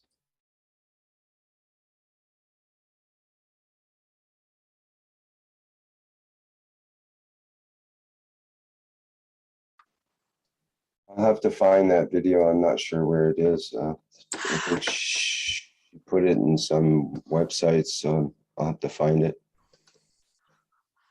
Oh, no Do you have problem. a link? Yeah, no problem. Okay, I will look. I will look for it. I don't know if anyone want to read this demo piece. Anyone want to offer? I With a will nice read it voice. for you. Ah! Okay. This is what came in and what is now become a pattern.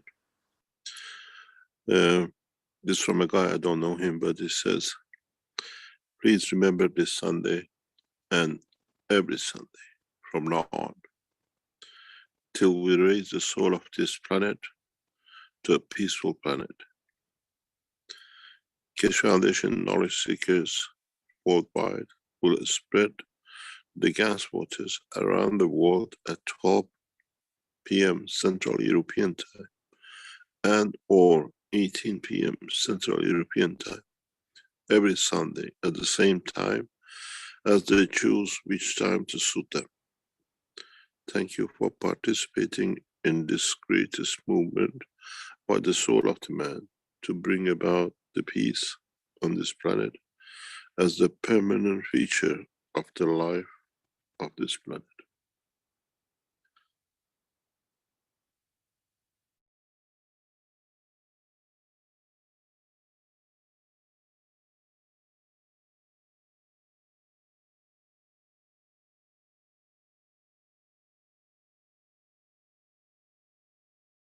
Sorry, I had my mic closed. And again, he said this is the greatest movement by the soul of the man to bring about peace on this planet as a permanent feature of the life of this planet. So we know we're elevating the soul of this planet using our soul, but also using the Gans waters. So this is just another example of one soul elevating another soul. And in that elevation, you become more elevated, whether you're conscious of it or not conscious of it. You participate somehow on the field level in that elevation. And of course, this is the way the Keshe Foundation is moving, with field interactions. This is the new understanding. Yes, we have to create the carbon-14 and the carbon-12 and the graphene and so on, but now we start interacting on a field level. Again, you can practice this by elevating the 5+1, which the Brazilian team is doing very religiously, if I could use that term, on a weekly basis, and keeping it in front of the people that this is one of the abilities we have, and that we're going to carry it forward. And again, the most important part of it was that Mr. Keshe says, using your soul in this test or this application, no one fails. So there's no failure. It's not like making a magrev and, you know, some get it and some don't, and some got a little bit savings and some got a lot of savings. When you're using your soul to elevate another, rather than the physicality, it works. Somehow it works. And it's the same when you meet the beggar. You don't always have to take $1 or a coin out of your pocket and give it to him. That doesn't work. But as you walk away, you elevate him with your soul, then you become more elevated just by doing that in the field area. Again, counterintuitive to what you'd think. If you're walking with someone, they could say, well, why didn't you give them something? You got a lot of, you have coins in your pocket. Couldn't you even spare a 10 cents or 25 or whatever, but that doesn't do anything. You would think it would, but the bigger factor comes in when you're elevating their soul with your soul, and somehow the fields are interacting and you become more elevated by doing it that way than by taking out a $20 or $10 that you're a big, powerful person and you know, you're going to do something like that. It's not effective whatsoever. You would think it is, and everyone you would question on a survey would probably say which way is more beneficial, because they're looking at the matter state.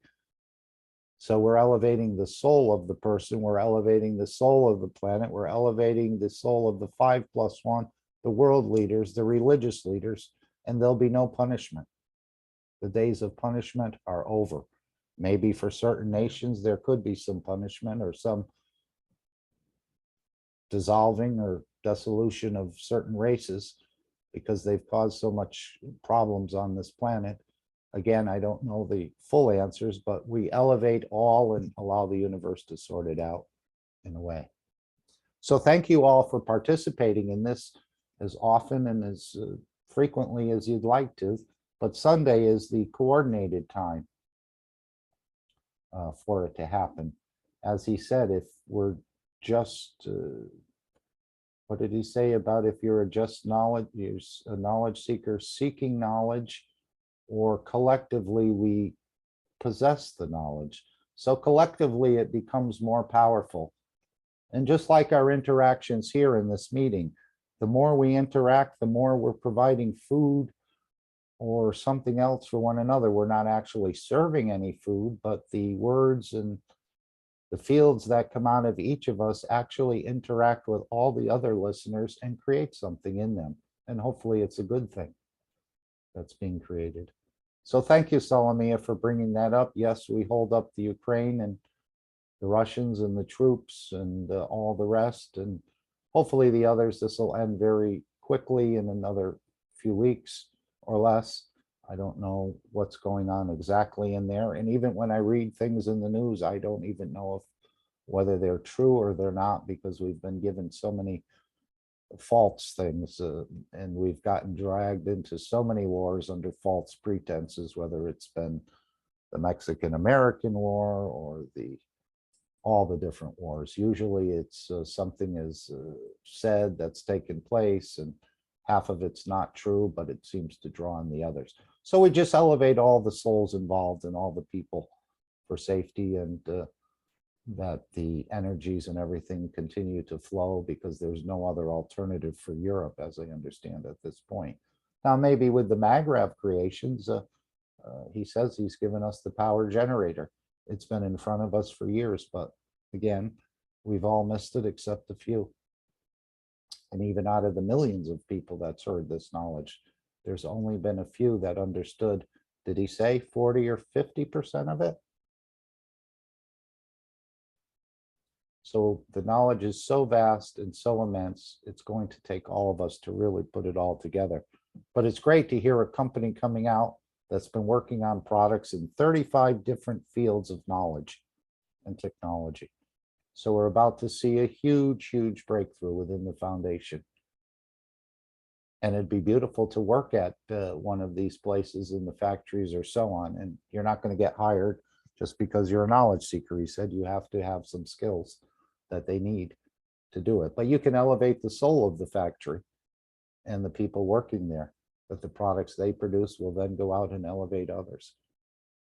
So thank you very much. Alex, I don't know if you're ready to come in. You're on standby. Standing by. You're doing donuts with your truck in the parking lot. Yes, yes, I am. Well, I want to welcome Alex to that he's continued to come into these teachings, hasn't missed, has been here faithfully to deliver us a lot of knowledge. Some it's a little too much, and some maybe it's not enough, but our intentions are that everyone learn more. Now it's called the American Knowledge Team. And as Mr. Keshe said, we went for the knowledge, and I guess the others are going for the knowledge now as well. but it's knowledge through the soul. So we want to thank you for joining us. Thank you for being here and putting presentations together. And we just elevate your soul for being here. So thank you very much. If you'd like, I can play the disclaimer. Hopefully one of these days they'll say the disclaimer is not needed anymore, as they realize that the Keshe technology is only here to serve and to elevate. Please and thank you. Yes, let me play this. Let me just adjust the volume here. Okay, and let's play this clip. Disclaimer. The information and education material contained herein is meant to promote the general understanding and dialogue of GAN's processing. Such information is not meant or intended to serve as a substitute for a healthcare professional's clinical training, experience, or judgment. For patients and individuals, such information is not to be a substitute for professional medical, therapeutic, or healthcare advice or counseling. For medical issues or concerns, including decisions about medications and other treatments, readers, viewers, listeners should always consult their physician or, in serious cases, seek immediate assistance from emergency personnel. Prescription information, procedures, and use of medical devices information should be undertaken only by properly trained and certified medical personnel. We specifically disclaim any warranties, express or implied, including implied warranties of merchantability or fitness for a particular purpose. Such information is provided, as is, and is believed to be accurate at the time of its publishing, but it is the viewer's job to evaluate the accuracy of any information found in this presentation. Every case presented is of their own experience, applied by themselves for themselves, and it applies to their case only. Every person experiencing health problems should seek professional medical advice and consult their course of treatment with a doctor. The processes of plasma balancing described herein are a natural process which supports the body but does not replace medical advice or therapies one is already subject to. Okay, Alex, if you're ready to begin, we're ready to receive. So thank you very much again for attending and being here, and we're part of the One Nation, One Planet, One Race for world peace. Whether you're from Canada, China, Mexico, Brazil, Russia, Europe, wherever, it's moving into these dimensions. So thank you, Alex. And thank you very much, Mark. And likewise, you've been a tower of strength.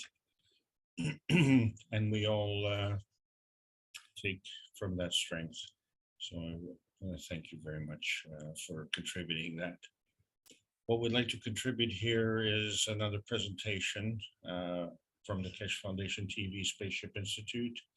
This is where science meets the soul of man for peace, all three.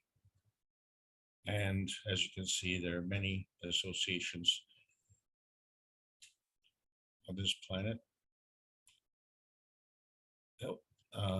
that we know of, and many that we don't know of, and that's fine, because this is very much a dynamic process where it's growing all the time. So I know that the Spanish community is doing simulcast, so I will purposely slow down a bit. This is the Keshe Foundation, Spaceship Institute, Plasma Science. We're now involved with basic insight. The subject today is Vanishing Point. My name is Alexander, and I'm from Canada. It is February 27th, 2022. This is a presentation of the Keshe Foundation, North America Plasma Education Series. I want to thank the US team for launching their new logo, as is shown here. And as you can see, not only is this presentation from North America, which includes Canada and the Hispanic community for Mexico, but I want to welcome all of you on this beautiful Sunday afternoon from all around the world, because this is, we're all part of the International Knowledge Team.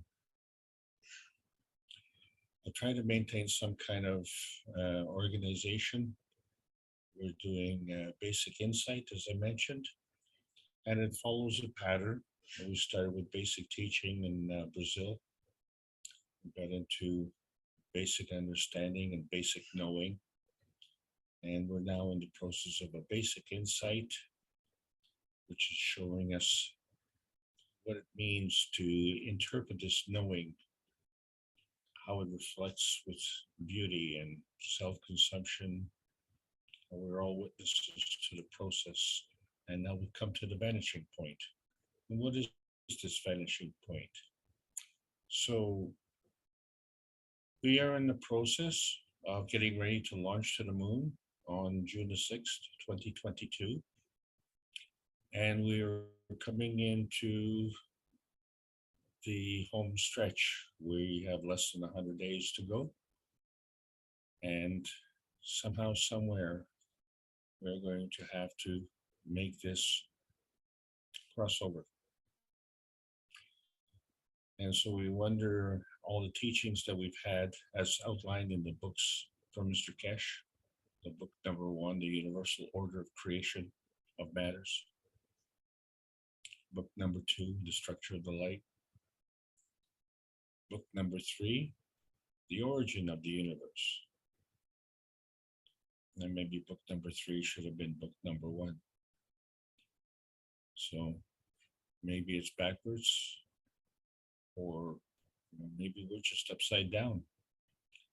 But whatever it is, there's a source and there's a link. And the soul is involved.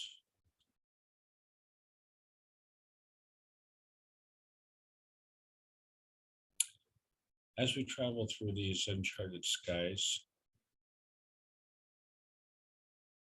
we have to follow the moral leader.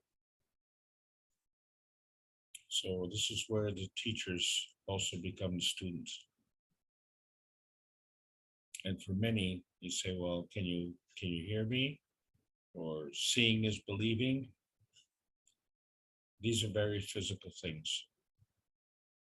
So please follow me as I fall off the flat earth. We have to sort this out, but understand that there are rough seas ahead. And somehow we have to tune in to what's going on in more than just our little tiny perfect world. Turn on to what the universe has to offer and drop out of our physical limitations and enjoy the path to the uncharted skies. And these paths follow energy, because the universe is created from energy, and energy is always in motion. So therefore, energy always has a positive charge. It's the charge of the energy that reflects the motion. So when we bring it all together, as shown on the cover of book number 1, The Universal Order of Creation, all the energies come together. And there we call it matter, antimatter, and dark matter. And so that's the creation of matters. But when you have this convergence of matters, and they interact with other matters, now you understand that there is an interaction. And with respect to that interaction, energy flows. So each creation of matter is a maggrav, and each maggrav is a representative of the plasma field.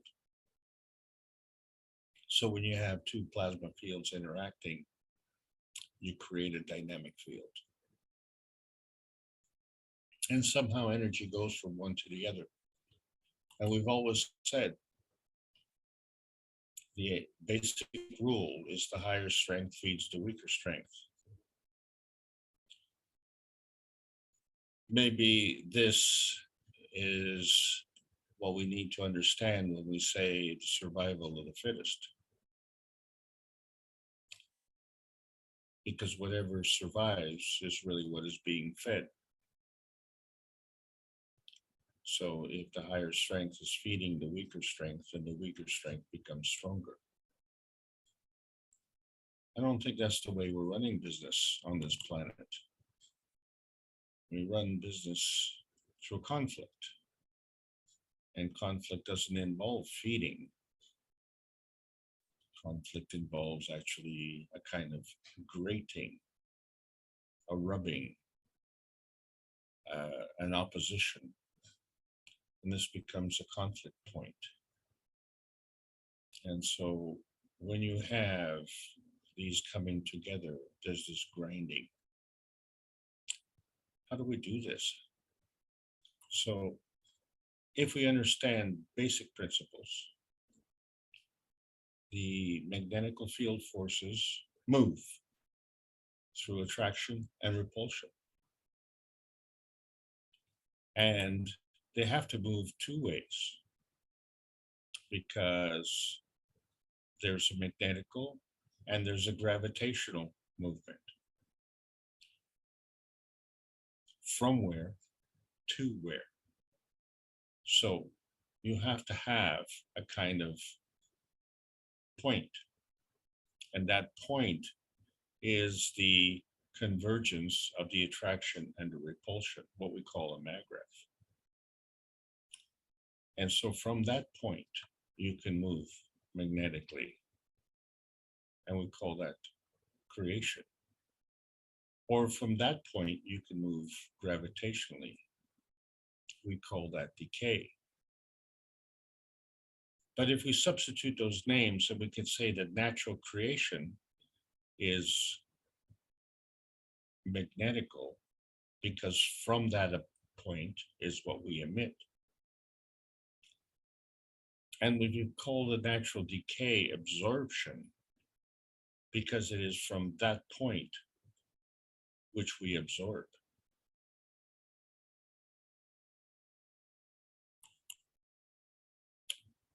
And so there's something that goes on when we are creating. And is nuclear decay creation? Well, yes, because through the nuclear decay, we create the ray. And the ray is a PM tick. So through the process of nuclear decay of the neutron, we create a ray. And so this ray is the energy that's in motion. But the neutron has energy in a field. And so does the electron and the proton. And since you cannot stop the energy, you can only contain the energy within the field. And so within that field, that energy has to move. And every farmer knows this, because if a farmer is depending on the cattle obviously are moving around. So you can't stop them from moving around, but you certainly can contain them within a fence. And so this is what we're doing in our life, is we're building fences. And so plasma does the same thing. It creates a barrier of fields. But we understand that the fence for the cattle is a limitation on their range. The barrier of the fields is a description of one dimension. And another field would also have a barrier, and that's a description of another dimension. And so this is how dimensions are maintained, but they are not limitations. They're just landing points. And so the landing point from one is both a natural creation and a natural decay. So the creation has both creation and decay. And then, interestingly, the decay is also has a natural creation and a natural decay.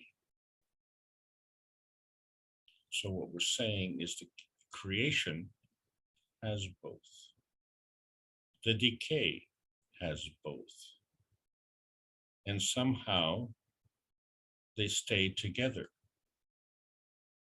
And this is a bond. And when we can't explain that bond through conventional science, like everything else, we just fudge it, right? So our physics has been put together and our education has been put together with that glue, the fudge glue. And now we understand that although we can't see the bond, we understand that there is a bond. And we've gone one step further with the plasma science. We can now explain the bond. So there is a bond between the neutron. There is a bond between the electron and the proton. Each one, being the electron and the proton, individually has a bond with the neutron. And this is the process of creation. The process of decay is the exact opposite. And so likewise, the neutron, as it decays into electron-proton combination, has a connection, has a bond.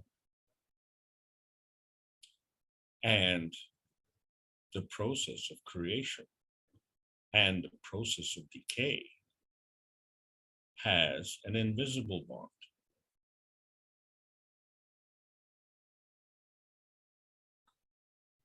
And we know this from our physics. So the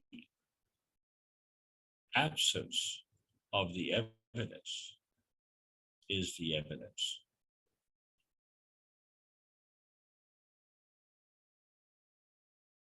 Right? We know there's a bond. We can't see the bond, but now we can explain the bond. And so when we look at the cups of life and we see that there's an emotional cup and a physical cup, can you separate the two? Can you separate yourself from your emotionality? The best poker players in the world, obviously, are good at doing that.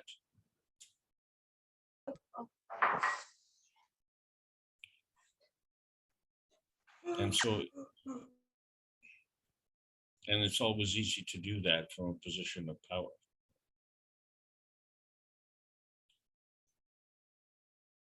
When you do that from a position of power, that's not bluffing. It's when you don't have the power and you're bluffing. It's a lot harder to do, especially when they call your bluff.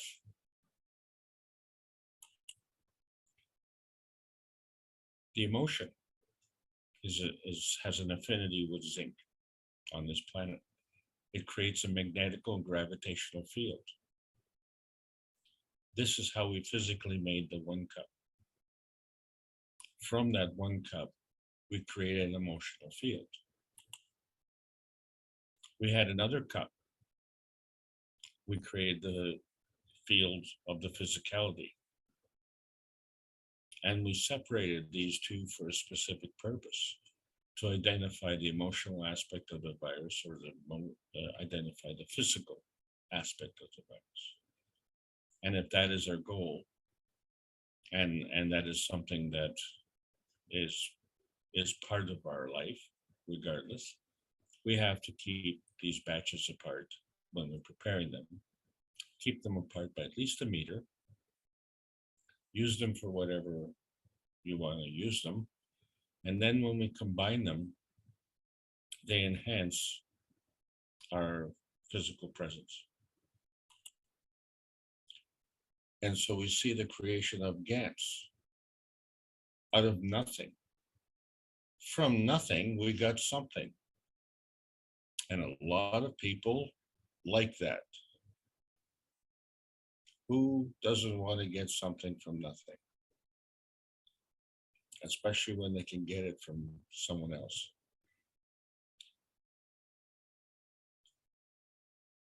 So we get the zinc GANs, which is the emotional part, the copper GANs, which is the physical part. We get the CO2 GANs, which is the connection to the earth. And we have the calcium GANs, which is the earth. And we have the amino acid, which is the environment. And we have the water, which is what we need for life on this planet. And when we put them all together, we find each and every cup has a magnetical field, a gravitational field, and a soul. And the collection of all of these cups, the cup of the soul, the cup of emotion, the cup of physicality, the cup of inertia, the cup of the earth, collectively have a magnetical field, a gravitational field, and the soul. It's a whole lot going on. So we talk about the state of ignorance because being ignorant is being unaware. And there's nothing wrong with that. But when you become aware and you're unwilling, that is ignorant. And for some of us, we can't cross the bridge. And for some of us, we don't know how to cross the bridge. But when you don't want to cross the bridge, that's not a state of ignorance. That's a state of corruption.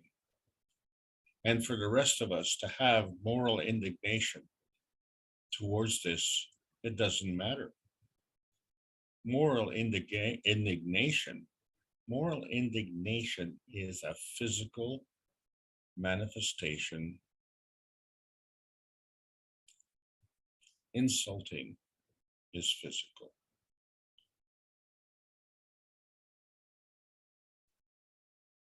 You cannot insult the ignorant. That's why it's time to get dirty. Time to get to the truth. To understand that in the process of creation, we create cellular division. And through this cellular division, we are promoting creation. And this becomes a manifestation of what we've called the radar love. Energy from above. And the PM ticks, which is the energy in motion. We can't see it. We can't touch it. We can't hold it, and we can't stop it. And for too many of us, we can't explain it.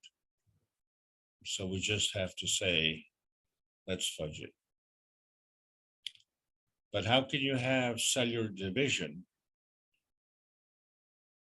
and use that process to have creation, which is really when two forces come together? And so when these PM ticks come together, they create a field.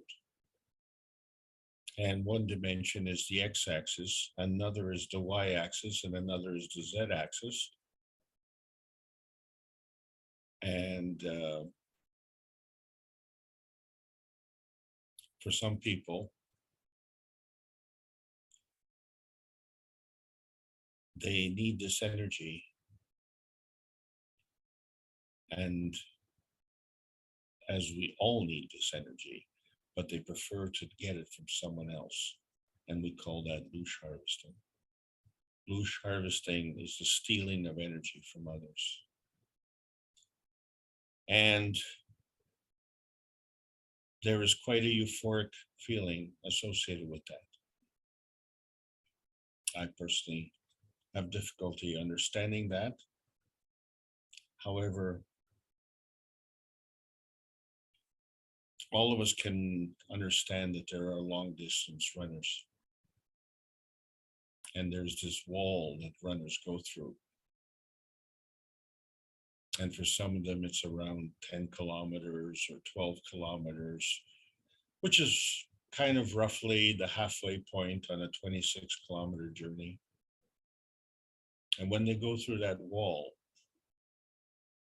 what they call a wall of pain, it gets converted into a kind of euphoria because the cortisone kicks in. The body's mechanism for relieving the pain temporarily, the cortisol comes in and creates this euphoric feeling. And this is really what the long distance runners really like.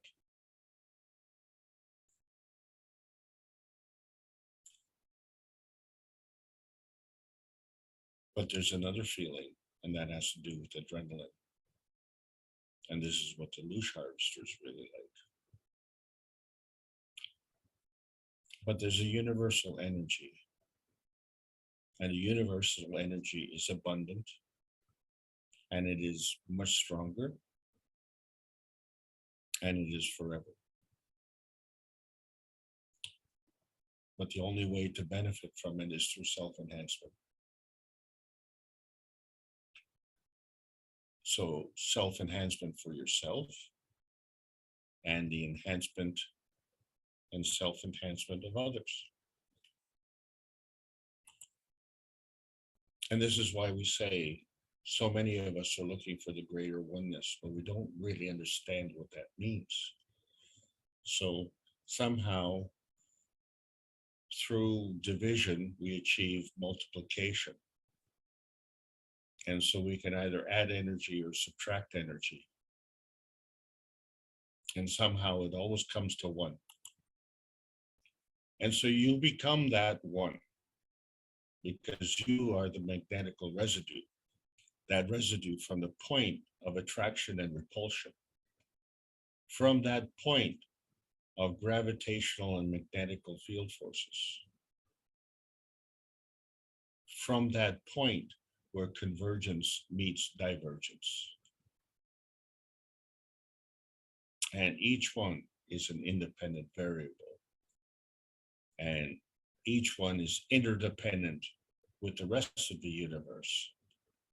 And each one can reach one through an emotional transformation. And in that process, teach one so that we can become one nation, one planet, one universe. So when we review some of the natural plasma terminology, we understand that the x-axis represents transmission. We understand transmission because that involves the rotation of the planet. And the y-axis represents transition. And we can understand transition because we have a North Pole and the South Pole. But what we don't understand is this crossover point, what we call the perpendicular vanishing point. And so we fudge this with the pi. The symbol pi somehow incompletes the field. So we fudge it. And because we fudge it on this planet, we fudge it in the sky as well. So we need to perfect our targets practice. And we use our emotions to create. And we use our emotions to co-create. And we use our emotions to co-create with others. So these are various geometries. And these geometries allow us to go through different dimensions. And our soul can travel through these various dimensions. That's the plasma science. And so the direction and strength of flow is represented by the gradient charge and the charge gradient. The manifestation is the field, the z-axis. That manifestation ends up in what we call transmutation and is represented by field strength. And at the core is the plasma.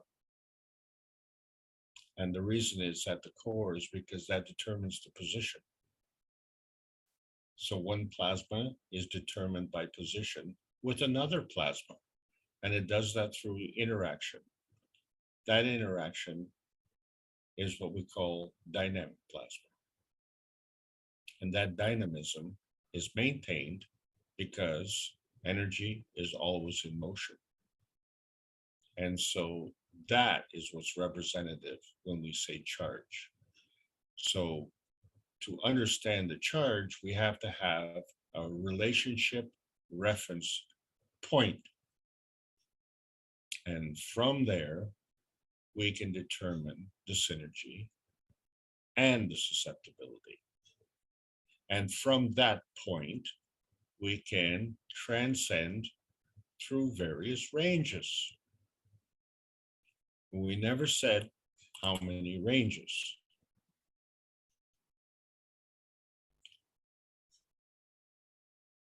The most important range for a lot of people is the transmission range, because that gives us our point of verification. For scientists, that transition range is very important because that is our point of validation. But for the plasma scientists, transmutation is important because that's the point of existence. So when we try and contain this and maintain this, shall we say, stop the flow of energy, I guess in an ideal world, that would be a balanced mag graph. In an ideal world, that would give you your confirmation, where all the energies come together. And so through the conventional means of participant-observer relationships, a completely ludicrous concept, which means that you as the observer has extricated yourself from the environment. How can you be an observer in the environment and not be in the environment to observe it? These are man-made soul limitations. And from that, you have the confirmation. And in that confirmation, there's something missing. It's not visible. So really, that is the evidence that a balanced mag graph is invisible. But somehow science has determined that there is a conservation of energy. And so scientifically speaking, we can extend that to also say that there's a conservation of magnetic fields. And spiritually speaking, we don't understand the language of the science, but we sure understand the language of the spirit. And we pretend to understand the language of the soul. And so this is where we as plasma scientists have to add to the knowledge. Bring these two sciences together and understand how the energy is working. Because when we look at the GANs, which we've all produced, and we remove the cause of the GANs, which was the cup number 1 and cup number 2, or whichever of the cups that you want to produce. When you remove those cups, you're left with the GANs. So when you look at this GANs, you say, well, where did this GANs come from? I don't know. All I have is a bottle with water and GANs. So You don't know, but the truth is we all know we produced it in the cups of light. Okay, but now there's a hole in the gaps. Well, how did you produce that? And where's the cup of life? All we have is a cup of GANs. So there's a hole in the GANs. Is there a hole in the soul? This has to do now with susceptibility.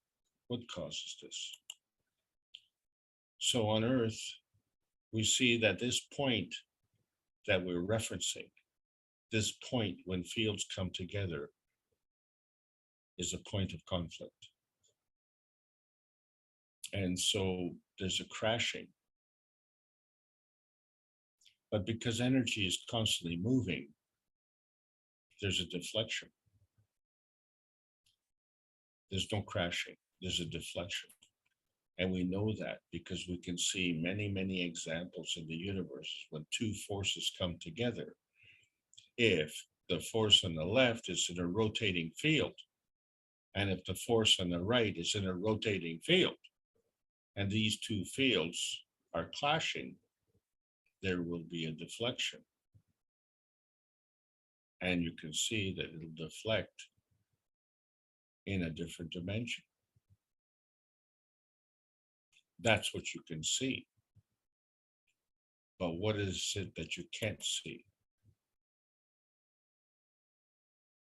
And that's what we're talking about today. What you can't see, the hole in the GANs, that part that is the evidence of that which is not there. And the only reason it's not there is because you can't see it and you can't touch it. The only evidence you have is that the evidence is not visible and can't be touched. That's the vanishing point. That's the difference between the physical state of matter plasma and the plasmatic state of matter plasma. And so in the physical state, we call it the small m matter. And in the plasma state, we call it the capital M matter, or the mattergen state. And so one matter state can dominate. And matter states are looking for common denominator because energy moves from one plasma to another plasma. So what is the susceptibility? So if you have a common denominator, then you have a high susceptibility. If you don't have a common denominator, then you have a low susceptibility. And so these are your two characteristics of plasma. Plasma can be flowing or plasma can be binding. Plasma is energy in motion, and it can be positive or it can be negative. And it can be positive or negative, where the negative gives and the positive takes, but it can take from itself. And so if it's only taking from itself, then it can be binding. And if it's taking from others, it too is binding, because it is violating the universal principles of energy and motion.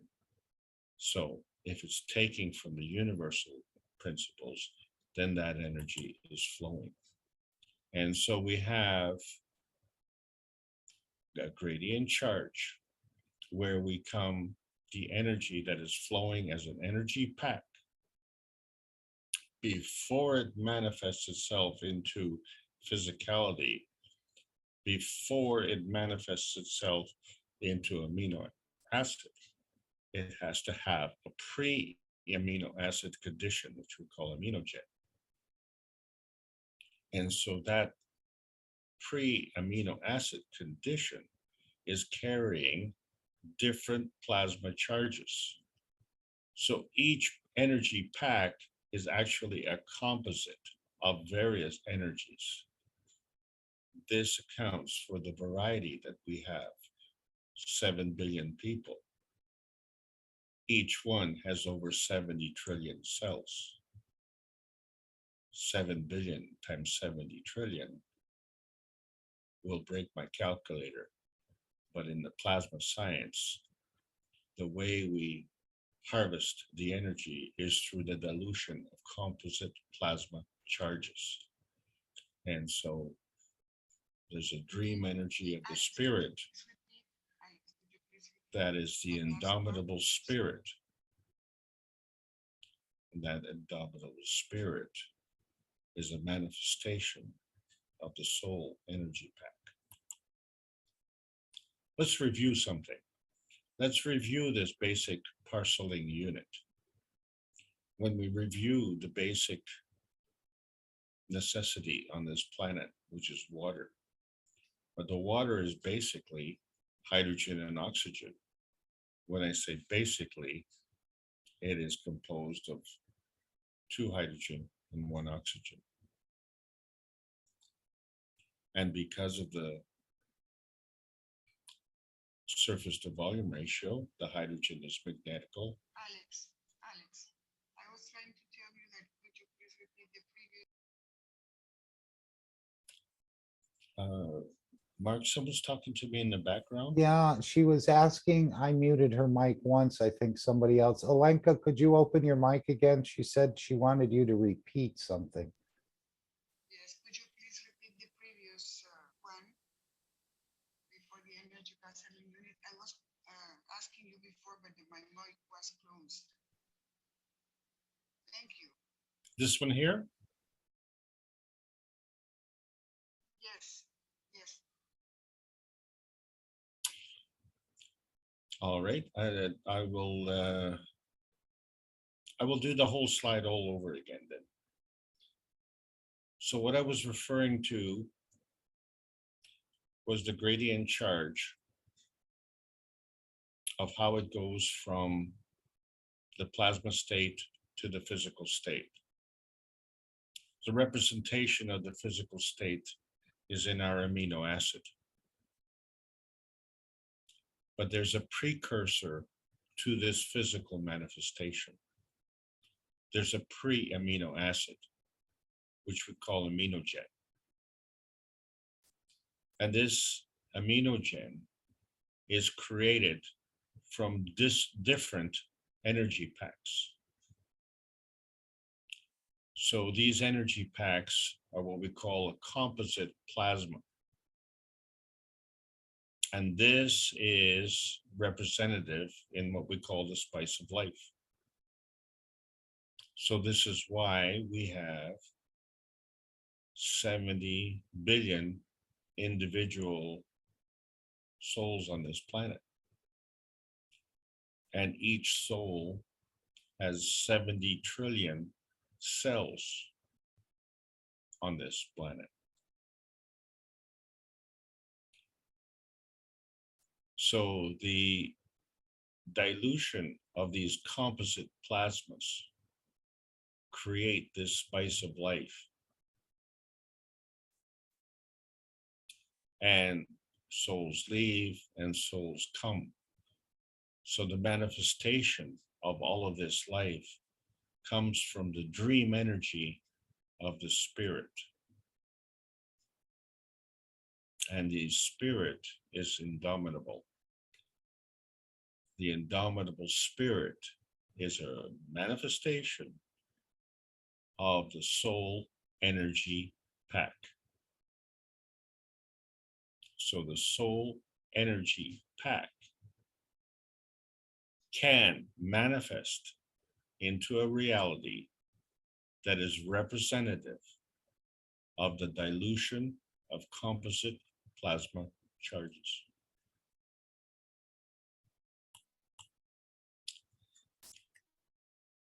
So when we get into water, a pleasure. So when we get into the water, we have the hydrogen and the oxygen. And when we look at this mag graph, we note that it is round.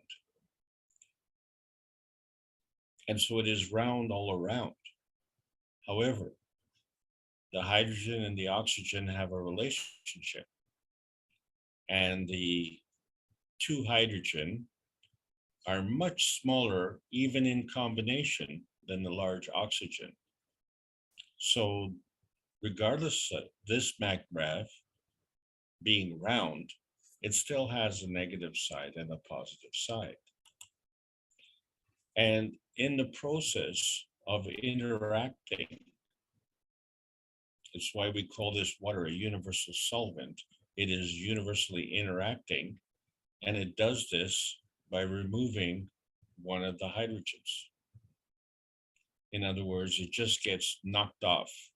We call it electron shearing, like shearing a sheep, shearing the wool off a sheep. So we shear off one of these electrons. Now, the electron is negative. Yes, the electron is negative because that is the motion. When we shear off this hydrogen, the hydrogen is positive. How do we know that? Because the remaining hydroxyl, which is one hydrogen and one oxygen, the combination of which has a negative charge. And it is going to bind with whatever has the highest susceptibility. So the remaining hydrogen, which was sheared off, is represented as positive in this context. However, energy is always in motion. So therefore, this positive hydrogen that was sheared off is actually negative in its motion. Do we know where it's going? Not at this point. It's going somewhere. I don't know where. So when we look at the relationship of the hydroxyl, we see that there's a larger plasma and a smaller plasma, and there's a connection. But the plasma rule is that the higher feeds the weaker. So we know that this hydroxyl has a field. That field is representative of the combination of the hydrogen plus the oxygen. And it is in balance. And so it is a MACRAV.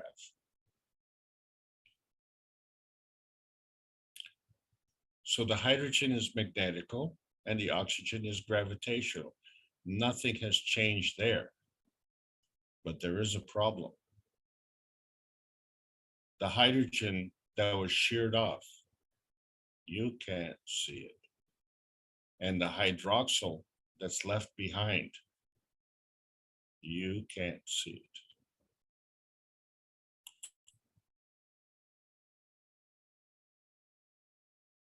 You have to understand that when you're looking at physical magnets, and here you have 3 physical magnets, and these magnets are all identical.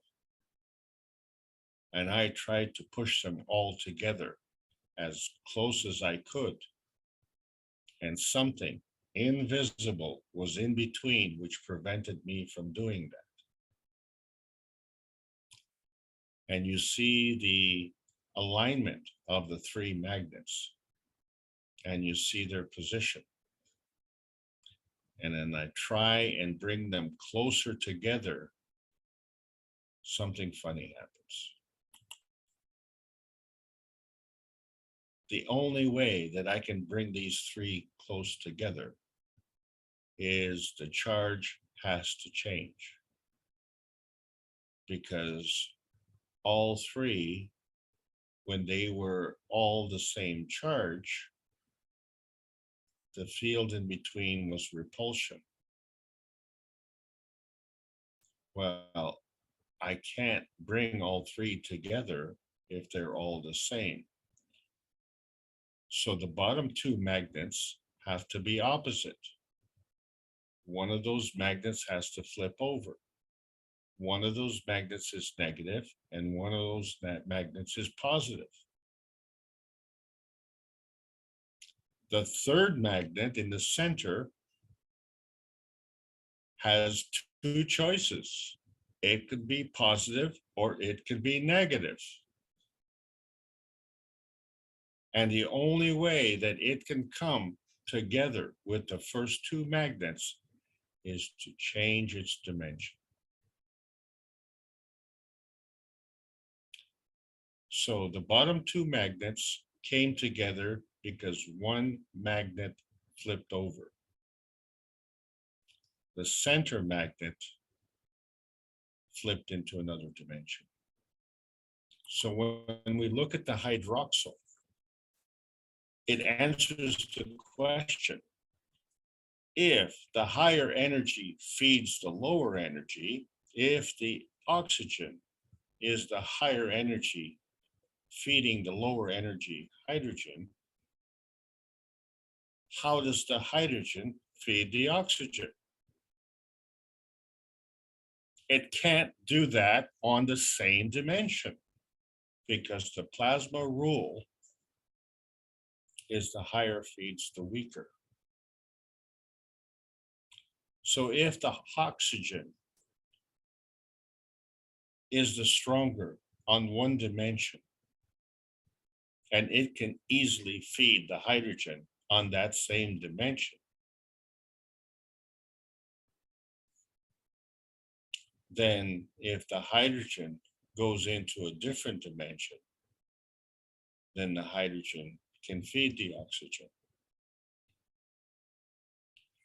or vice versa. There's no rule that says the oxygen has to stay and the hydrogen has to flip, or that the hydrogen has to stay or the oxygen has to flip. It's all dependent on susceptibility.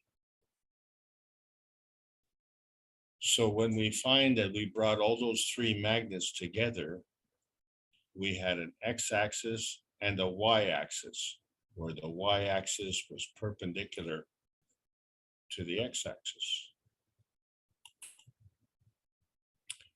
But if we flip it, if we flip one of the magnets, where on the left-hand side we have three magnets of the same charge and they repel each other, the only way that we can get these three together is to flip the center one. But when we flip the center one, the relationship of the two top magnets to the center one is not perpendicular. So the force field of attraction here is the same. And we could put three negative magnets the way we did before with these invisible fields. So we can create these three negative magnets with three invisible fields in between, and we can create a physical field with a positive magnet in the center. Does that mean that those other invisible fields are gone? Well, if that invisible field was a positive charge and this physical field is a positive charge, then they would repel.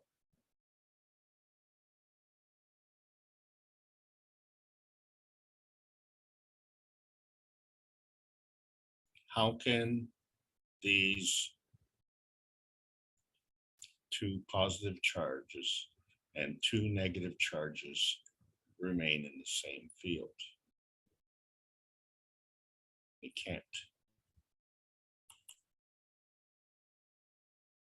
So now, when we look at the perpendicular field, and we say that the left-hand magnet is, let's say, negative, and the right-hand magnet, let's say, is positive, what is the center magnet?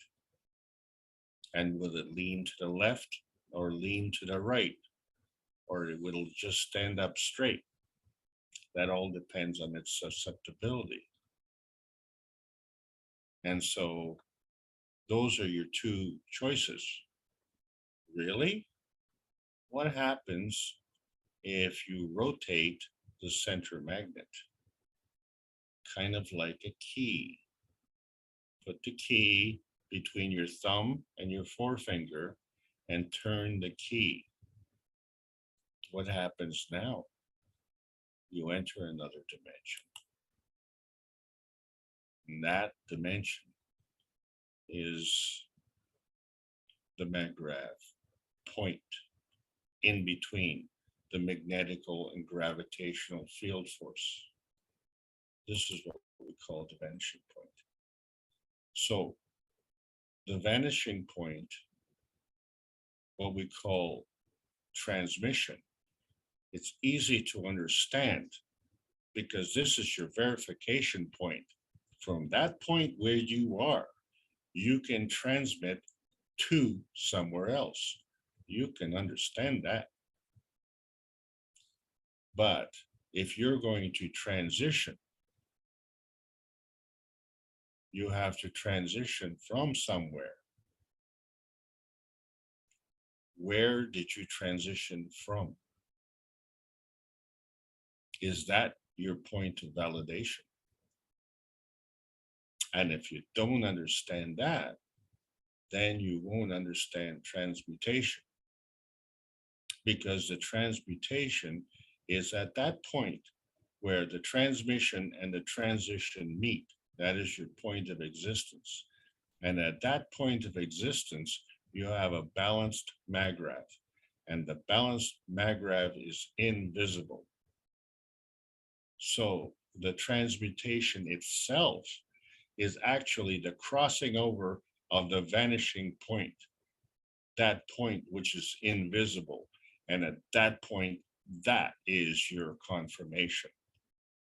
And if you don't understand that, that is the limitation on your soul, because that is how your soul can transcend between the plasmatic reality and the physical reality.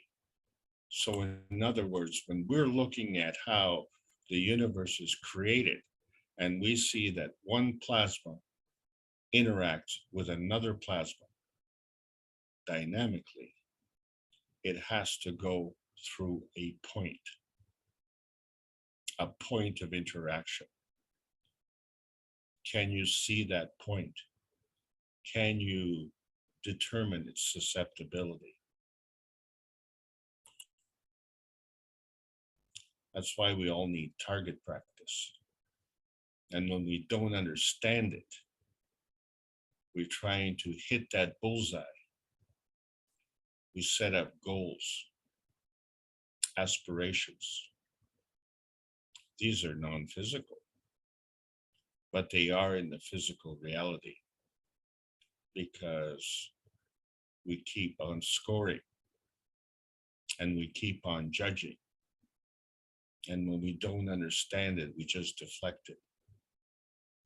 And so this is the process of waking up from our physical confirmation into our plasmatic confirmation, and understanding that there's a hole in the Gans and our soul's in that hole.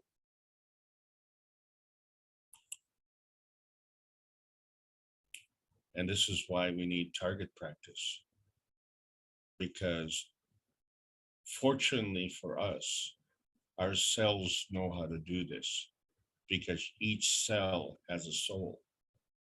So when we want to create a cell, we're not going to put our toes on our nose, right? And we're going to put our left hand on the left side and our right hand on the right side. Okay, our target shooting is very, very accurate. The dynamic transfer state, manifestation into the physical destination state, is very accurate. So when we look at the cups of life and the interaction of the cups of life and the representation of the cups of life, we are talking about this environment on Earth, and this environment of our physicality on Earth.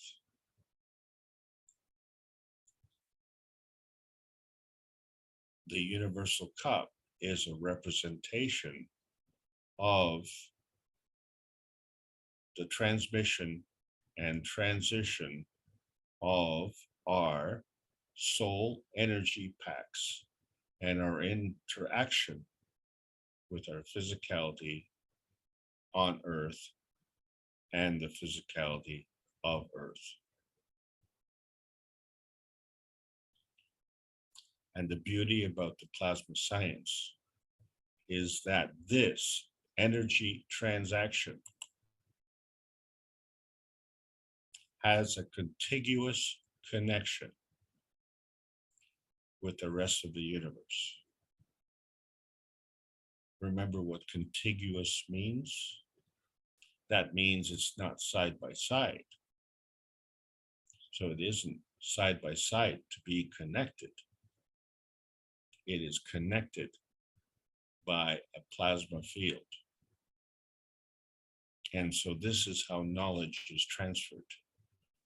And this is why the knowing is done through connection. So we talked about space energy paths, the energy in space, and with respect to our Earth, it has to come in and it can go out. But to maintain it, it has to go around. But if we don't have the common denominator, then it just goes right on through. And so all of these space energy paths are determined by susceptibility. So we said that there's a susceptibility of binding energy, where the energy comes in and more in. And so this is energy harvested through a gravitational force field. That is attraction. And as it is attracted, to maintain it, we absorb it. And so this manifests itself as a binding action.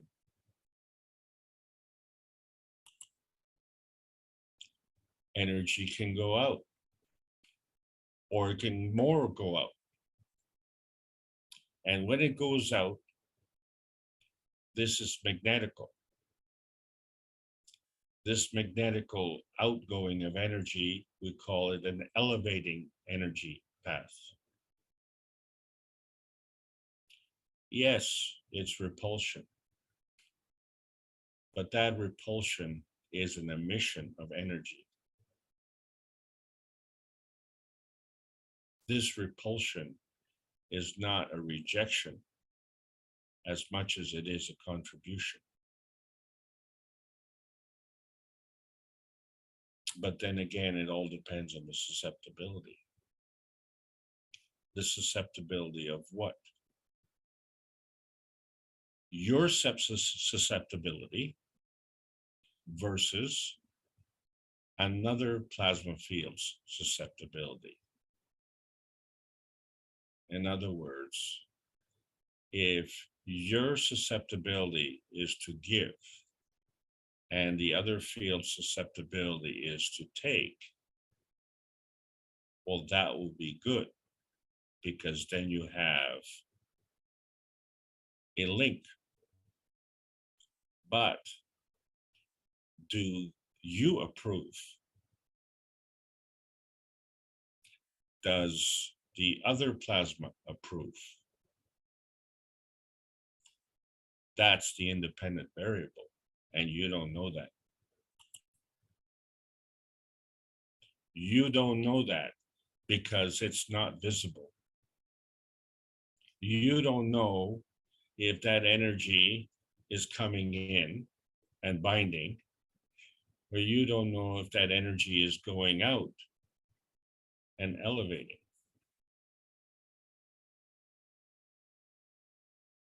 The only thing that you know is what you know. And you know your own susceptibility. And that is the truth.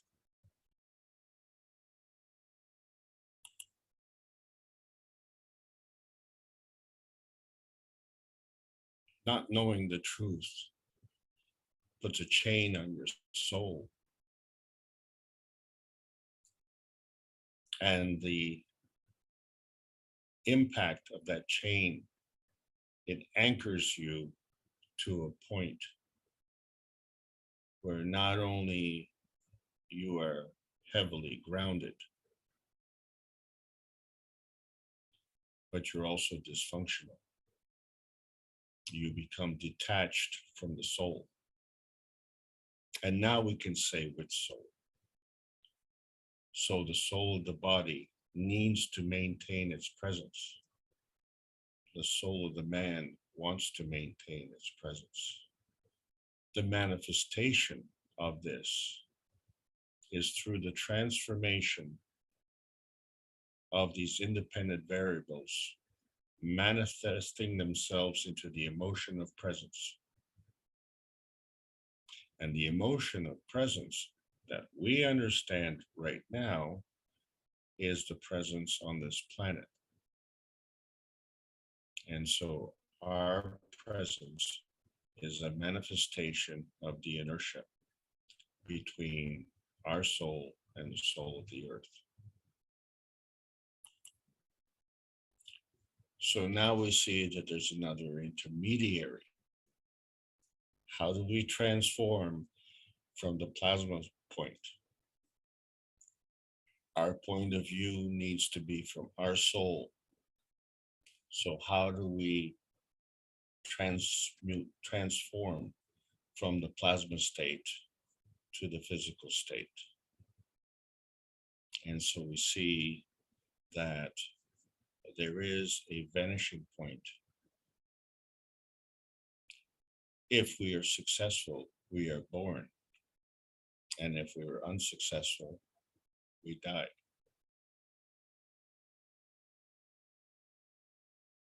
We have a new option. We can be successfully born and we can be successfully dying. We're going to have to change the words, aren't we? We're going to have some new terminology. This is going to be very interesting. These terminologies of conversion. These are uncharted skies, my friends. But understand the sequence of the soul of the sun plus the soul of the earth attracts the soul of the man. And so once here, the soul of the man interacts with the soul of the earth and attracts the soul of the body.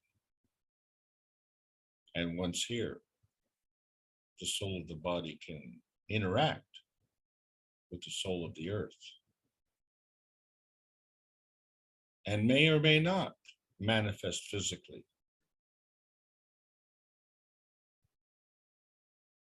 On this earth, it probably will. And there are many souls who cannot.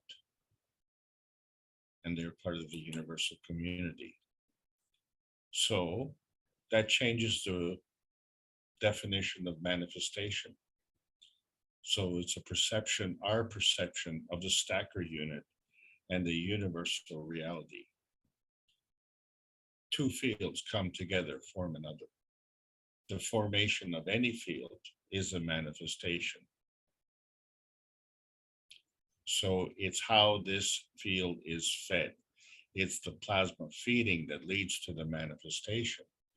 So we don't know if it's tangible or non-tangible. We don't know if it's visible or non-visible. We don't even know if it's plasmatic or physical. If it manifests, it has to be minimum plasmatic reality. The option is to also be the physical reality. Regardless of which manifestation it is, that manifestation is a form artifact. A form artifact of energy in motion. And the evidence of that is the emotion of presence. And the susceptibility of that is embodied in the emotion of presence. So we all want to get back to normal. We need to really understand what normal is.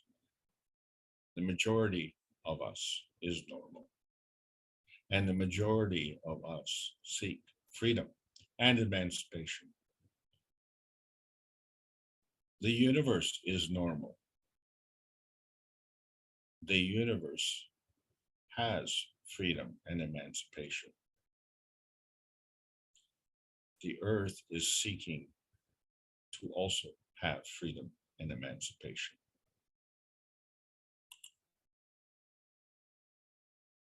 The Keshe Foundation is donating the usage of vision enhancement units to soothe the pain of the witnesses.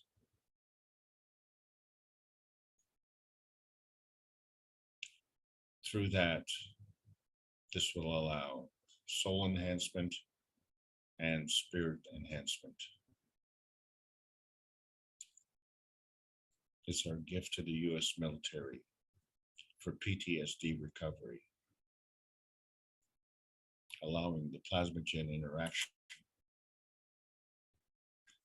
So when someone asks you, and they will, because we've come to a point, what is plasma? Plasma is a kind of energy state. And there are many different energy states. And transcending these energy states allows us to transcend the limitations of science. And they are important.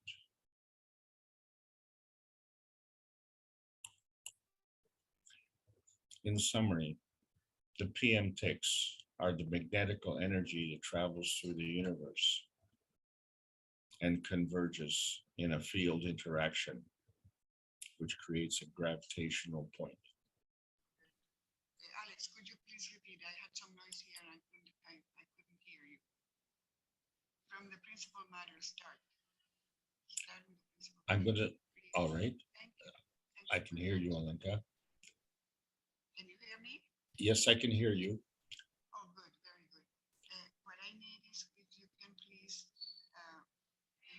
start from this principal matter from the top, please, because I had some noise here and I couldn't hear. No problem, no problem. I will start again. The principal matter comes from the collection of all of these fields. It starts with the PM ticks, which are magnetical, energy in motion. And it converges on this planet into a Magrav state, which is the interaction of the various fields. These field interactions are the energy of inertia. So we have the convergence of the magnetical gravitational fields. And the reason they are visible is because they are a manifestation of energy in motion. And so energy comes in, energy goes out, energy goes around, and sometimes it just carries right on through.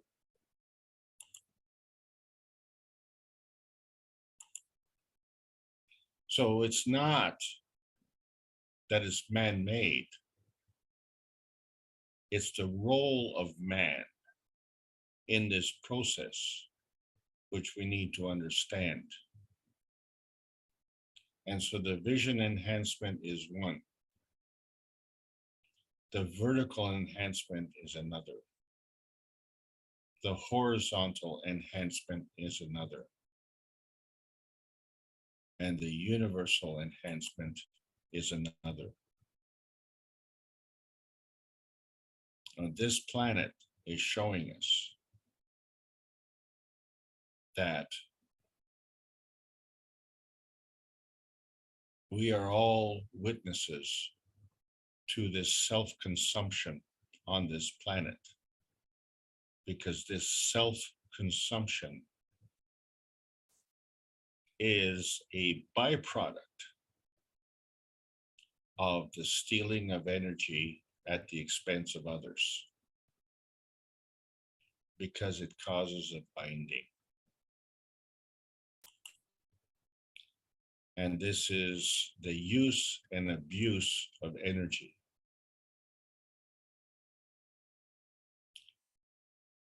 It is the silence of the witness that is the problem.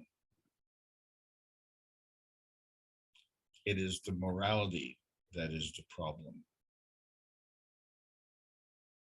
Because between the loosh harvesting and the silence of the witness, the vanishing point is the morality.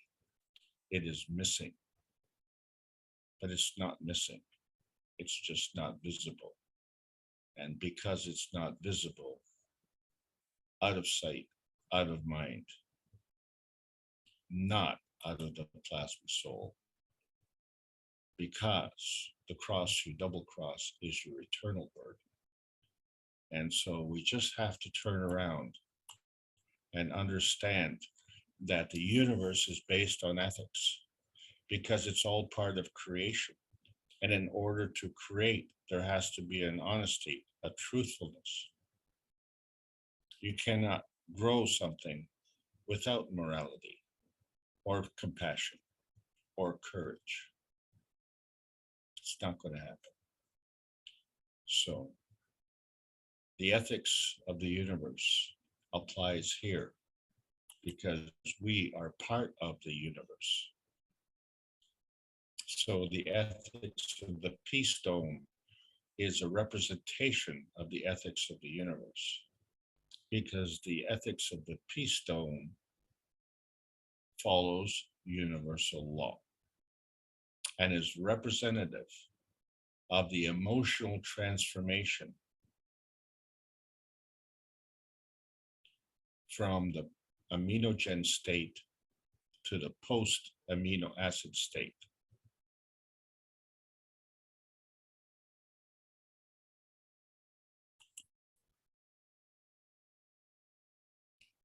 We all cross the bridge of knowing in different ways.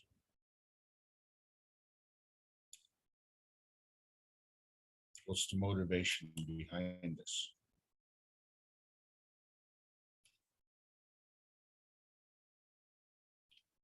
The understanding that there's a crossover point, which we all know, because when we go to sleep, we go into a dream state.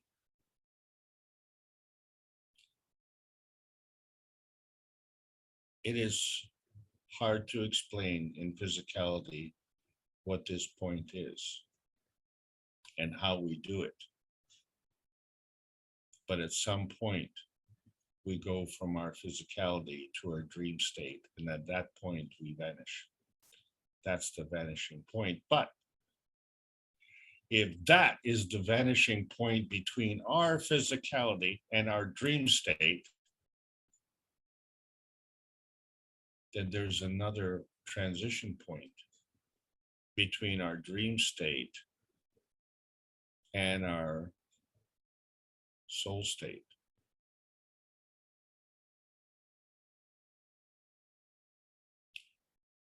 Crossing over that vanishing point is the connection to the rest of the universe.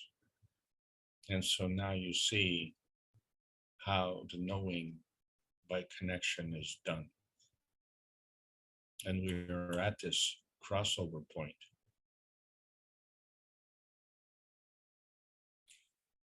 Because there's an earth space and there's an outer space. So what we're missing is that inner space. And the only reason we're missing the inner space is because we've given it the wrong name. The earth space and the inner space is a physical representation. The outer space is a plasmatic representation. That's the crossover point. That's what's been missing. So we all want to be champions and we all want to be heroes. And so we go through this filtering process. So if beauty is only skin deep, then beauty is in the eyes of the beholder. And if the eyes of the beholder can only see the superficiality, then that puts a limit. And that is why we still have war and we still have competitions and trophies. We are at the point of change. And you are the witness. This crossover point. The vanishing point. The news is breaking to the rest of the world. It's not being hidden. It's in the public domain. And we're getting ready to go beyond the vanishing point. The vanishing point is not a disappearing act. The vanishing point is a welcoming to the universal community. And the universal community is welcoming the earth community, provided, of course, that there is a morality, because that's how you establish a relationship, and that's how you keep a relationship. So we have a universal council, and they're making the connection. And so this is the Keshe Foundation Spaceship Institute on Plasma Science. We are calling all Earth patriots, near and far. We need a world peace treaty. We need to sign it with a pen, with our heart, and with our soul. Because this is the only way that we're going to achieve a physical and emotional transformation. This emotional transformation will restore the vitality. Our vitality, the Earth's vitality, the universal community's vitality.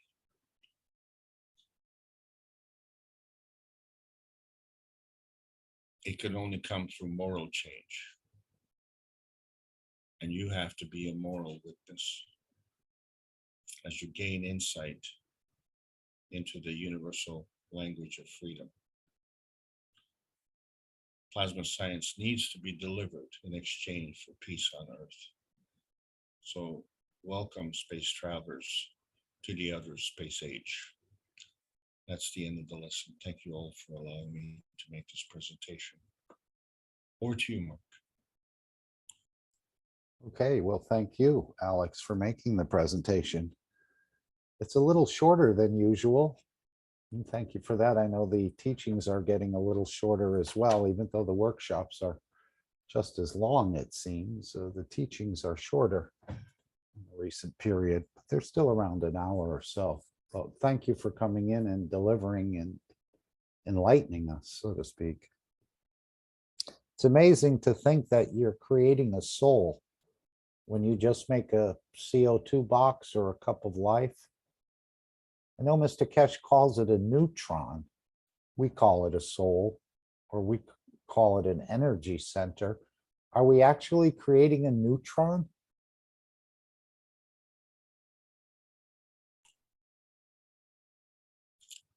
Mark, can you please repeat the question? Well, we make a CO2 box, and obviously you said when you create a cup, you're creating a soul. Mr. Keshe calls it he said we call it a soul, he calls it a neutron. And Yes. are we creating a neutron, and is that being created there? I know when you have the egg and the sperm come together, let's say, maybe this is a different example. You know, the 1 becomes 2, and then the 2 become 4, and the 4 become 8. And then there's sort of, they go on standby in a way. Now, do the fields of these cells that have been created, do they actually create the energy center? Or, as I understand it, the soul comes in. Is this a ready-made soul or neutron that would take that position?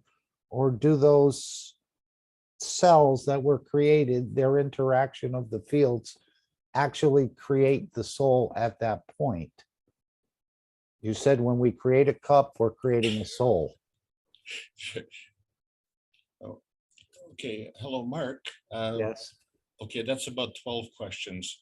Okay. All right. So, Well, pick whatever one you'd like and enlighten us. I want to say just for a moment, thank you, Paul, for coming in. We haven't seen you in a while, and I know there's a lot of things going on in Poland. So thank you for joining us even briefly today. Also wanted to thank Alenka for all her commitment to translating the work of many different teachers here.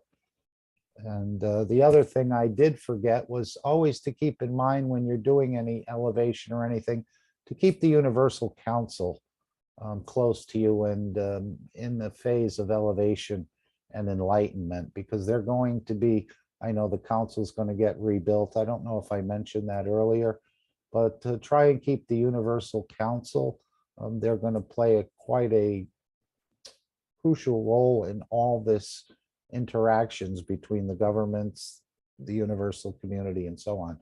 But back to my question about the soul. I can understand we're creating some sort of, and you'd always think it's only the creator that can create a soul. I mean, from our normal background and what we've learned, only God creates souls.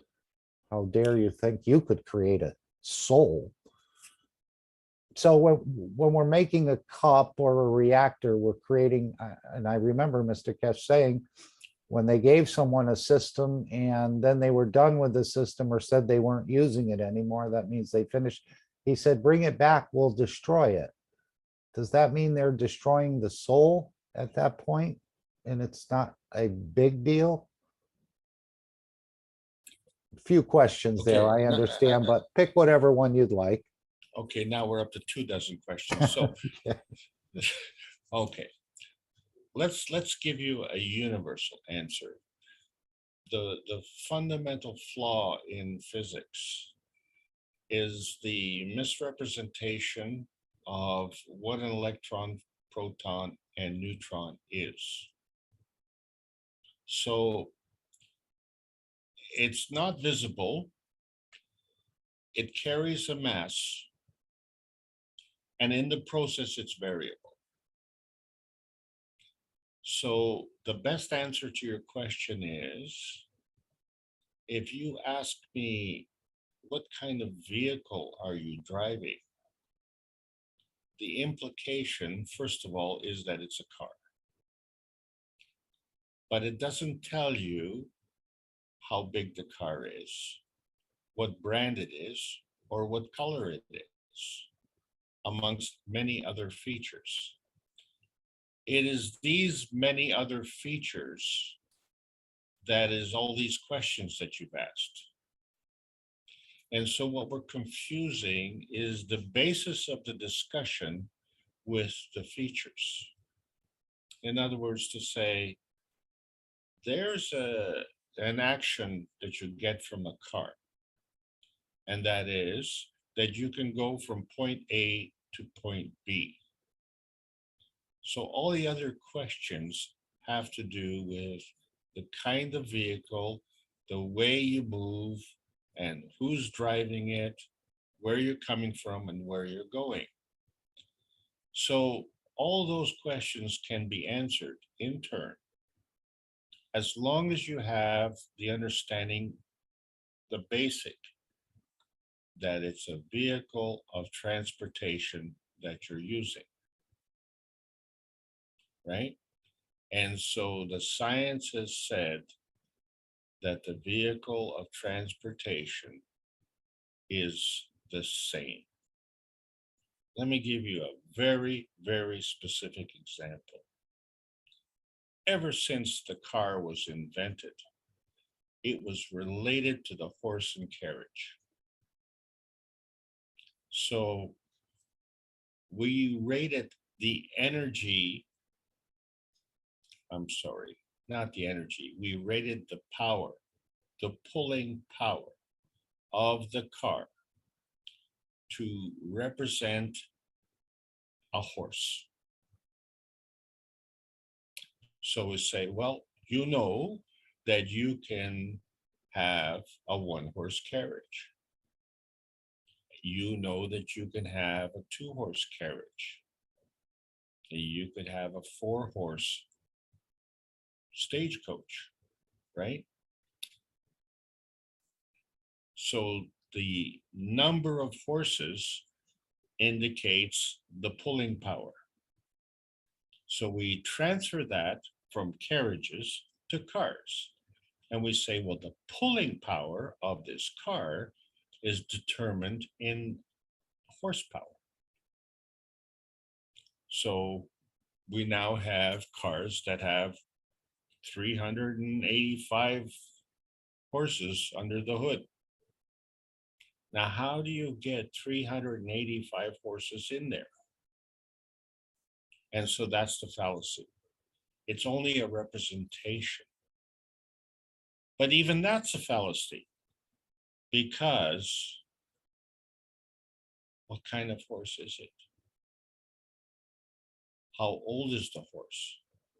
How strong is the horse? We don't say that. We have given the horse a reference point, whatever it is. Pick a number. Well, that's the number of the horse.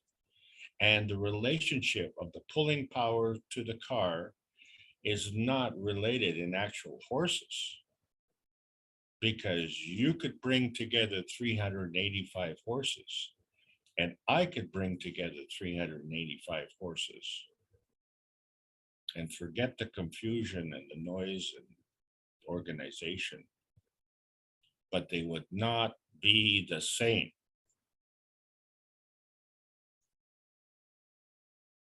So that's the fallacy. We are basing our science on a predetermined basis. This predetermined basis shows you how things work. So when you're looking at these relationships, there's a relationship of matter to antimatter, but there's a relationship of matter to dark matter. And these fields have different field strengths. So the basic rule is the higher strength feeds the weaker strength. But it's a two-way street. Well, how can you go from a lower to the higher? You have to change dimensions. You have to change the rules of the game. So if you change that dimension, where that weaker field is suddenly the stronger field, you can transfer the energy back. But if that field from the weaker is weaker than the stronger, how does that happen? Well, this is how it happens. The transfer of the weaker is not done on the lowest energy level. It has to go to a higher energy level. And a higher energy level has to be transitioned magnetically. And a weaker energy level has to be transitioned gravitationally. So the gravitational feeds the weaker on the gravitational plane. The weaker feeds the gravitational magnetically on a higher plane. Does that answer your question? Not really, but we've often heard, we've often heard when you create a system to pray to your system, to talk to your system. Is that an entity? Is that a soul? Whether you're making a cup or a magrav or whatever you're making, even Okay, if you're that's making another question. something else outside the foundation. It's true. I didn't answer that question. Okay, so let me answer that question. The way we think that a soul comes. So we say, well, you know, there's a sequence, right? So you have the amino acid builds up the protein, and so the body is formed. Once that magrav condition is created, then the soul has a place to go, right? The soul has a destination, and that is the soul of the body. We have a new option, and that option is that the soul of the body can arrive, and from that position manifest itself physically. Physical science has never given us that opportunity to consider that. Spiritual science has totally disavowed that. So this is a new option. So conceptually, it's fun to debate. But we are not Socrates anymore. And this is not entertainment. This is education. This is knowledge. This is teaching. This is teaching how the universe works. So you can have the physicality attracting the soul, or you can have the soul attracting the physicality. And you can have both. The connection is the emotion. And so the quality of the emotion is what we're talking about. And the conclusion, especially in the last 2 years, is that this planet is morally bankrupt.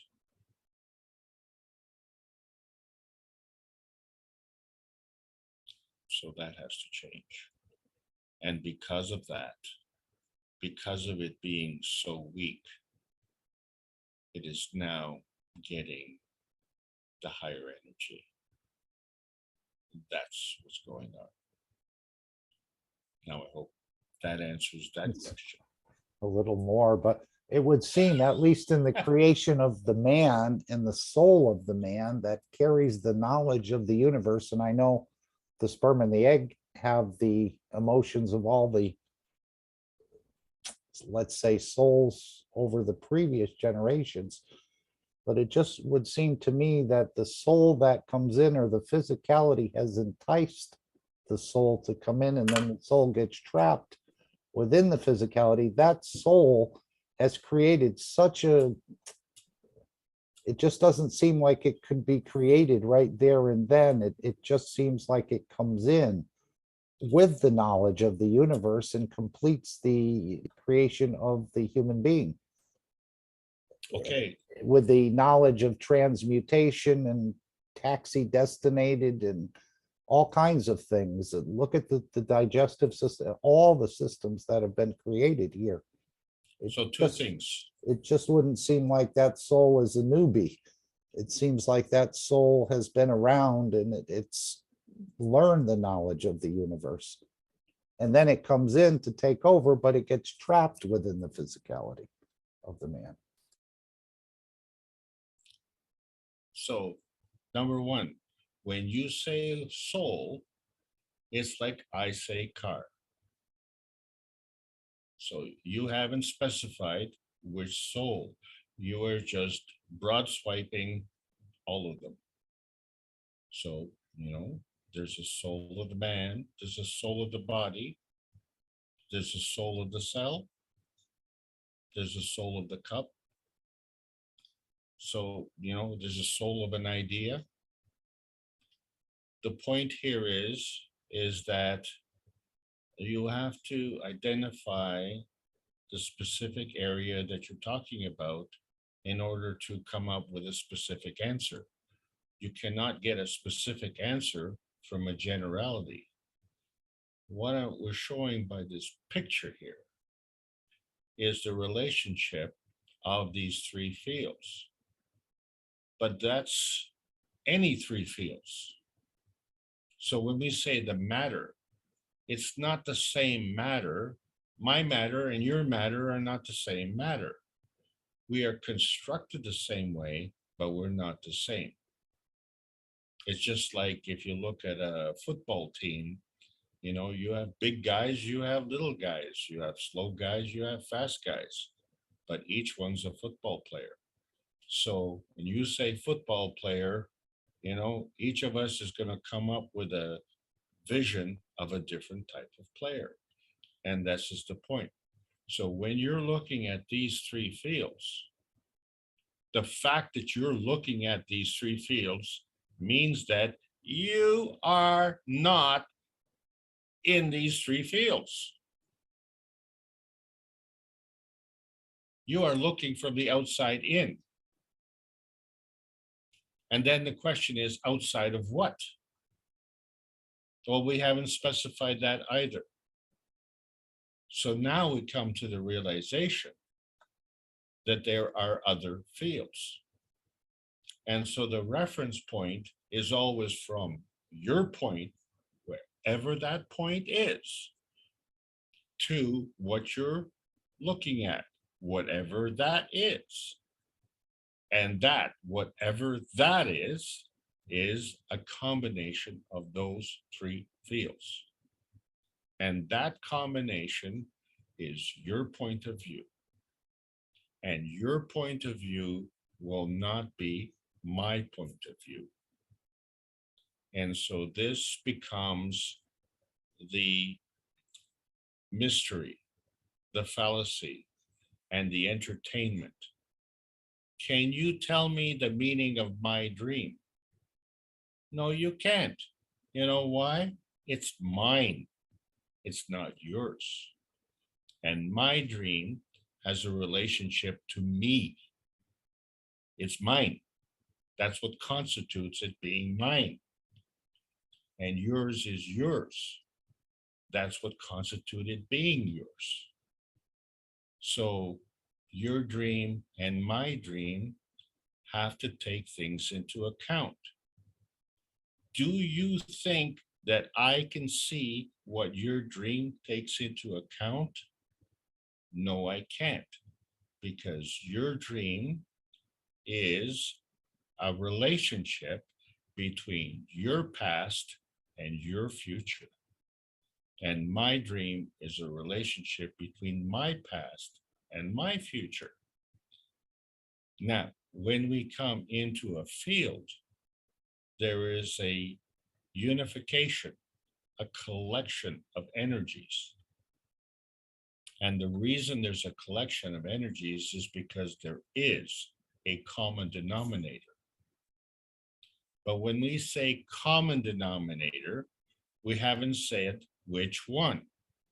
And furthermore, we didn't say only denominator. So there are other denominators, many of which are not common, a great many of which are not common, because there's 70 billion of us. So there's only one common denominator between all of us. And that common denominator is common to this field. And therefore, if it's common to this field, the possibility exists, because there are so many denominators, that we can exist with another field. Well, why hasn't science told us that this was possible? Because science is there for those who want to use and abuse it. And that is so far away from the truth. The universal community wants to know the truth. We want to know the truth. When I say we are the inhabitants of this planet. We want to know the truth. And what the truth is, and you know that this is the truth, is because you have this physical presence. And so the universal community doesn't seem to have a physical presence. Why not? So the why not is not the question. The why not is the answer. They either can't or won't. And there's a reason for that. And the common denominator is the ethos of the universe. And how do you know that? When you look at the common denominator of the universe, it is commonly peaceful. We on this planet are the anomaly. We're the hooligans. And who wants to live with hooligans? So if you feed that, then you will get Hooliganville. And if you feed the other, then you will get freedom, peace, and love.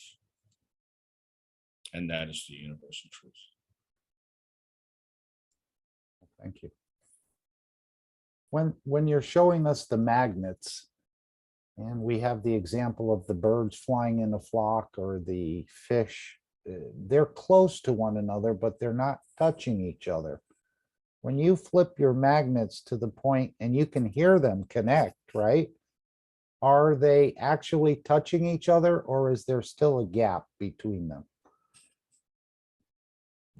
You can hear the clicking sound, so that means they're locked, right? Well, that locking is the difference between the two fields, isn't it? That locking is the vanishing point. That's where one dimension stops and the other dimension starts. There has to be a crossover. And when you're talking about this vanishing point, I know a lot of artists start out in the center of the painting or something and figure out where the vanishing point is. This is something that art people know about. I don't really know. I've just read something about it. But this vanishing point is some sort of, I guess, attraction where you focus in, but yet what does that actually accomplish? When you're making a painting and you're creating a vanishing point, why would the artist incorporate that into their work? Is it something similar to what you're trying to convey to us today? So Mark, you've actually answered your own question within the question. Yeah, yes. It has to start somewhere, right?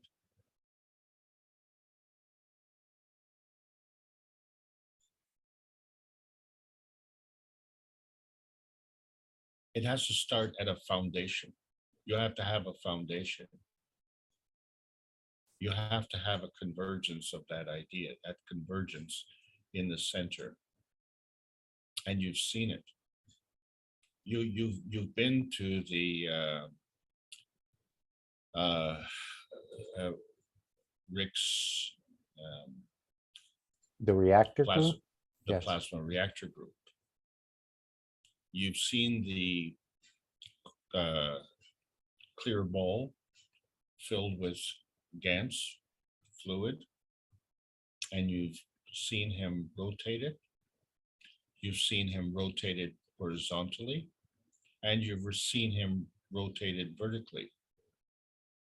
And the difference between the high-speed rotation horizontally and vertically is really zero. Because what you have seen is that little bubble ends up gravitating to the center. And what is there in the center? There's nothing there.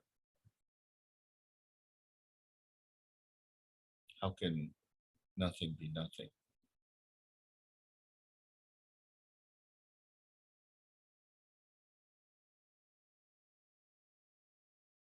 It's something. No, that's the most, or that's the center of the energy that this entity can manifest, is that little void or that little bubble within there to hold the, I guess, the entire structure together. There you go. You get an A+.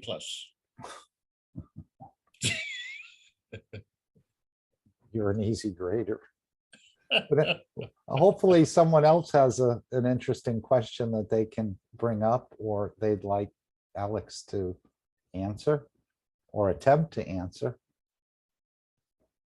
If it's not more than one or two questions at a time, sorry for throwing a few at you there. No, Mark, no, that's a good point, you see, because what you've just demonstrated is the ambiguity of the scientific research. You know, you can't be always looking in the same spot and complaining that you can't find the answer. You have to look at all the different spots. You know, did you look? Yes, I looked there. Where did you look? I looked in left field. Okay. Well, look somewhere.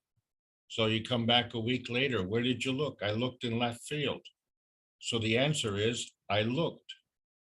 Yeah, but you looked in the same place you looked in before. Yeah, well, I'm in the business of looking. I'm not in the business of finding. That's ignorant.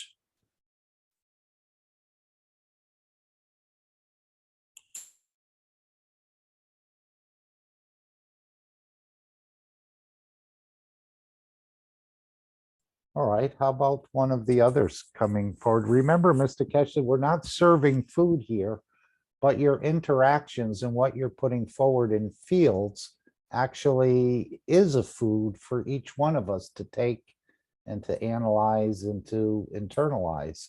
So we're not serving any buffet, but we're serving fields of interactions in a way. So the more we interact with each other, the more we create this collective knowledge or awareness, I think. So don't be intimidated that you're going to say something wrong or, oh, I see a mic open. Jalal? Hello, everyone. Good evening. Nice to see you, Jalal. Thank you, Alex. I have a question for all of you here. The last teaching of Mr. Keshe. What was the topic? And really, what was the whole understanding from his teaching? And where do you find it?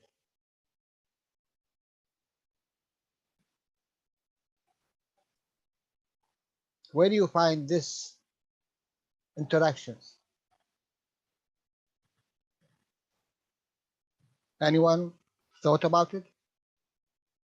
I was thinking it was about the amino acids. And obviously the ability of these amino acids, I didn't even realize they can create knowledge within you or attract knowledge. Even if you consider amino acids, even.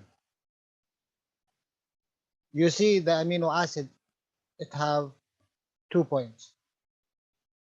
1 point when you take from, and 1 point when you add to.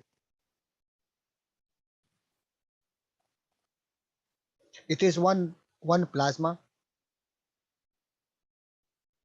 and this is the nitrogen and the hydrogen. When you take from this plasma, you create carbon. When you add to this plasma, you create oxygen. So basically, even your amino acid is interaction of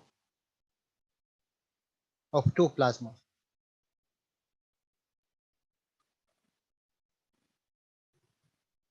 And whatever you are making, you try to make 2 plasmas interact between each other, and you take the energy from this interaction. Whatever name you put in, whatever condition you put in. If anyone remember the teaching about the immune system,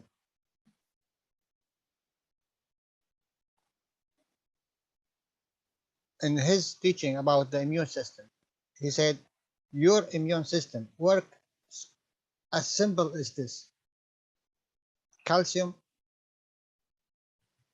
and potassium. The difference between the two, one trying elevate, the other release this sort of energy, which this sort of energy itself change the position of the germs and bacteria and viruses,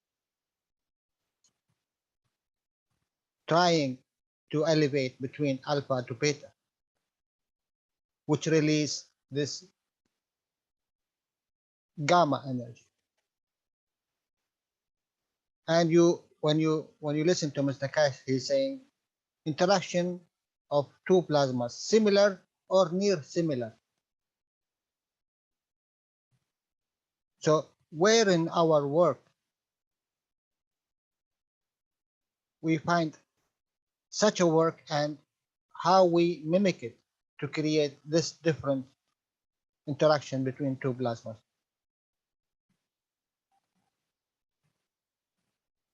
The creating of MAGRAPH, it's not only you are taking the energy and you multiply it, and then what? If you cannot reduce it to take from, or you increase it to take from, what is the benefit from it?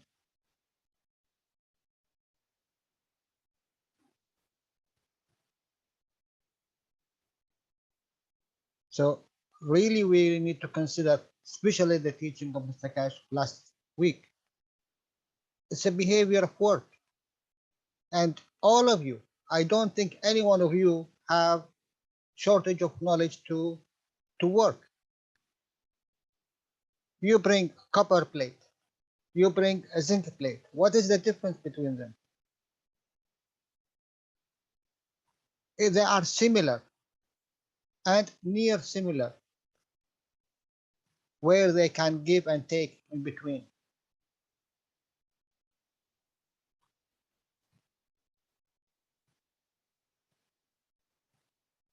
So I'm trying to push all the knowledge seekers to think really as I think. He's mimicking the work of the body of the man in all positions. We see similarity in work, in physicality, in emotion, and in soul. Distinguish what you see in the front of you and what Mr. Cash saying, and how you mimic what he's saying in your experiment, in your work, to get out this, this small exchange of energy. And it is huge in respect to the matter state. As he said, we come from the matter state to understand the plasma. So we work on that.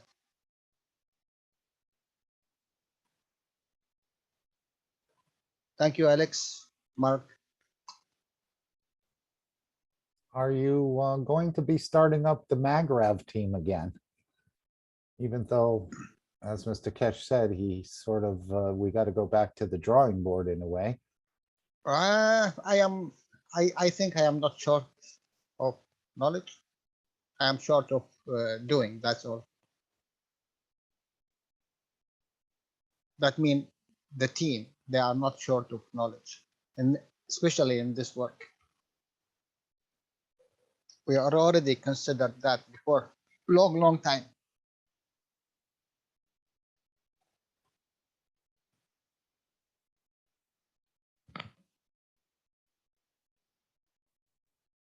And let me put, and he said it, how you nanocode. Didn't he say NaOH and KOH? And I've been using the potassium chloride. So today I ordered some KOH. Okay, understand what is the difference?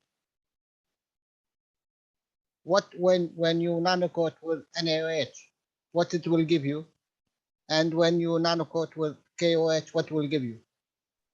It's a wider range, KOH. So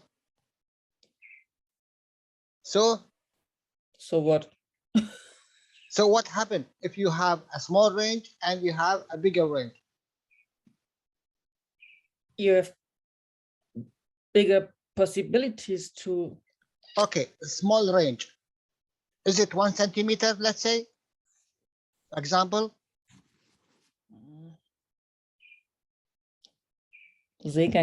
A bigger range. How much? 1.2 centimeter, let's say? So if you interact this one with this one, what you will have?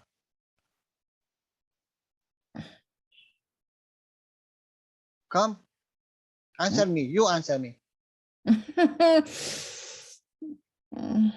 Well, Yeah. he said No. it could interact with millions of fields. No, Millions. wait. No, wait. Millions of fields. Yeah. Wait. How we are creating a field of carbon? We bring a zinc plate, which is 65.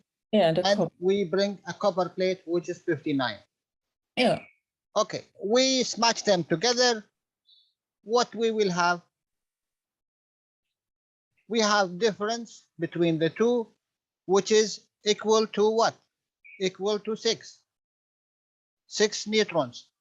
Yes? Mm-hmm. That's why we have a field of, we call it carbon. Yeah. Okay. Now bring your teaching, your knowledge now, what you say. A smaller and a bigger. What is the difference between the smaller and the bigger? And I told you, the smaller, let's say it's 1 centimeter.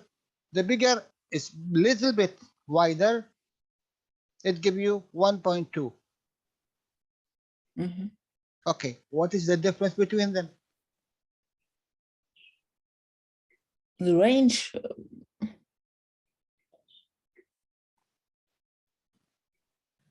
1 minus 1.2. What you will have? 0.1. 0.2. Again, it's late. It's okay. You see? So this is your difference. This is what you get. Only between these two nanocoating. Mm-hmm. You didn't went to coiling, you didn't went how many winding, you didn't went to where you put it, you didn't went what you put above it. This is the first thing you do. You have a different ratio between smaller and a bigger. Now you have what you have. You have a stronger gives to the weaker. Mhm. This is the small range of it, but go to the bigger range of it. It gives you a wide spectrum, which this small gap of wide spectrum, it is the interest of a universal energy in respect to what? In respect to what you used originally, 1 centimeter. Mhm. So now you see the difference? We are not speaking about 2 centimeter. We are not speaking about whatever. We are speaking only about the difference between sodium chloride and potassium chloride, which make a huge difference in your work. And this is what you want. When you work with the plasma, you need to work, you need to create this difference between the two. Then you will have a flow, you will have energy, you will have whatever. You will have interaction, you have propel, you have everything due to what you are doing and what you decide from this interaction.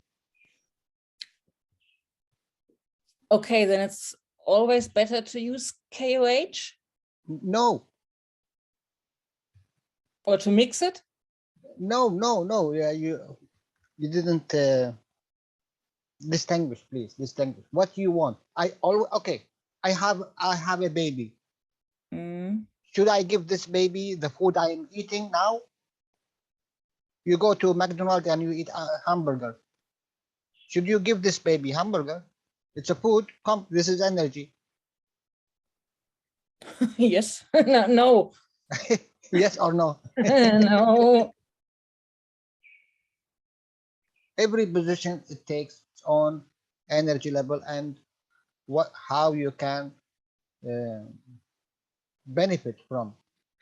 It's Yeah. not always you are taking, and it's not always you are giving. Sometimes you take to give, sometimes you give to take.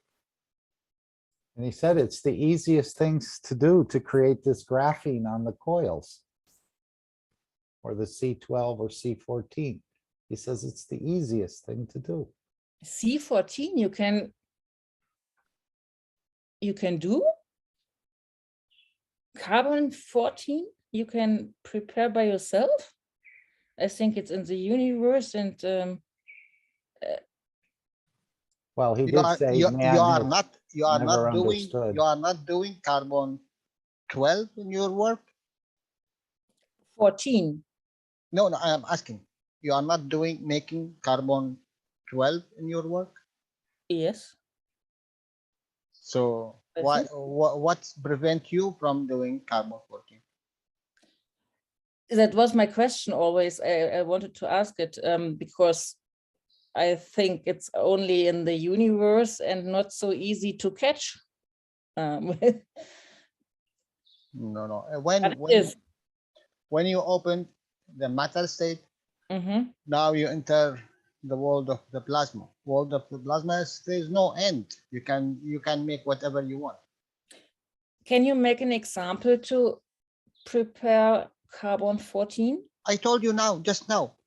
You use NaOH to create what? Carbon Okay, 12. okay. Let's go with this name. You make nano coating with NaOH to create A a smaller. carbon. Yeah. What we are creating? A carbon field. Yes. A carbon field. We didn't create carbon 12, 10, 4, 8, 6, All right. 9, 10. Okay. Mm-hmm.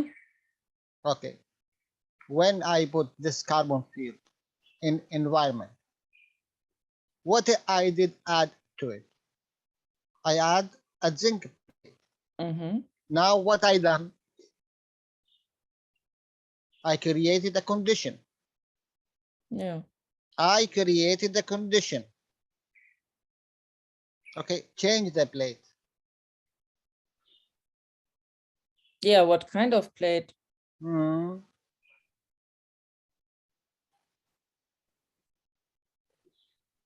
Hmm? Hmm? Hmm? If okay, 1 plus 2 is 3. Okay, 1 plus x, 3. What is x?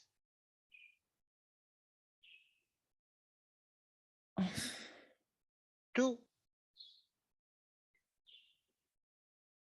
Now you, you go to your work. We said you use NaOH to create a carbon field. Mhm.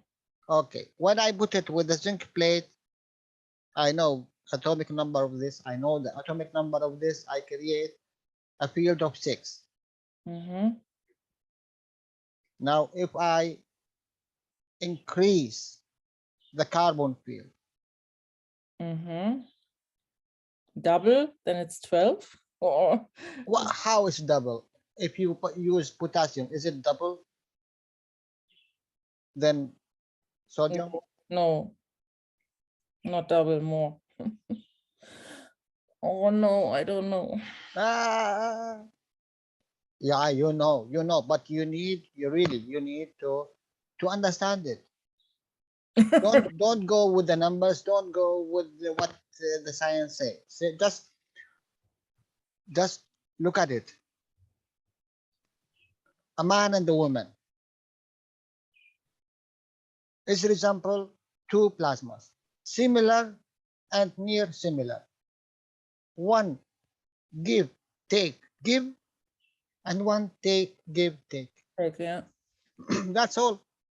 We put them in a condition, they create a child. Mhm. Okay.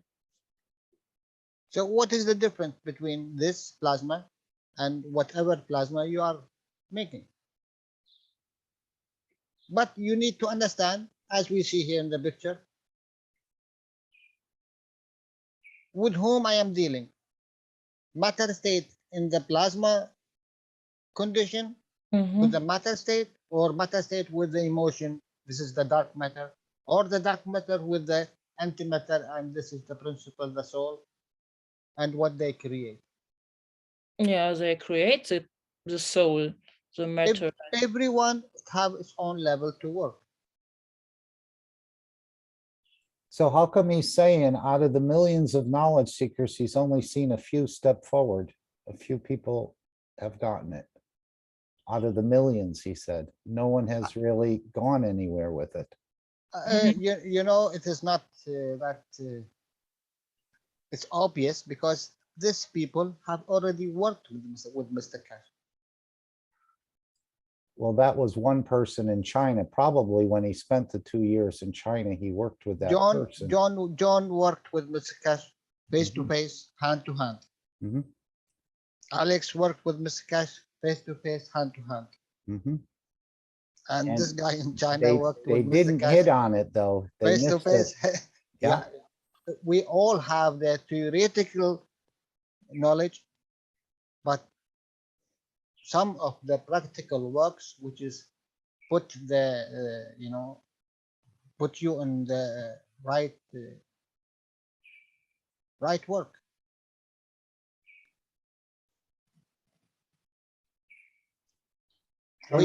We need to work. Yes, my dear. What with the people that never had the necessary knowledge, but at the beginning they did it the right way? They achieved it, but never knew what they have achieved. Yes, but look, all of us here, knowledge seekers, we all done right way. We all. You know why? Because we went from the matter state to the plasma state. So whatever you do in the plasma state is right. You need to make it more right. You need to consider every stitch, every here and there knowledge, everything, small thing. Now you enter the small things, not the big things. The creation is small things, not big things. So every tiny small thing you need to reconsider. Mr. Cash, he's telling you in his teaching. He said, you look to volts and megawatts and whatever. I look to tiny change. Yeah, we all go for the bigger and the stronger. He goes for the smaller To the and the smaller, weaker. this is the smaller which makes the difference.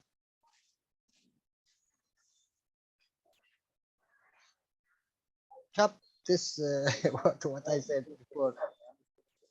Chop it for small things, and you will get it 100 times. It's because it's the same. It's no different. If I have one atom, or if I have 1 liter, it's no different in the creation. But if I have 10,000 atom, it's better than 1 liter, million of them, because they are working as one, and they are working as 10. So 10 always is more in the strength than 1.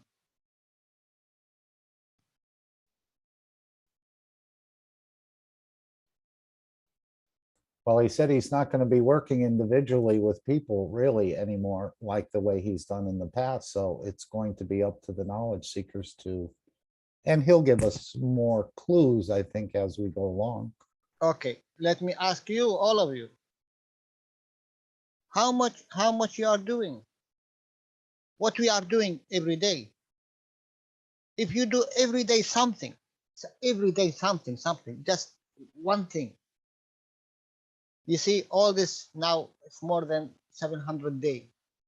What do you think you can do with 700 days? What is your knowledge will become? Because you are making.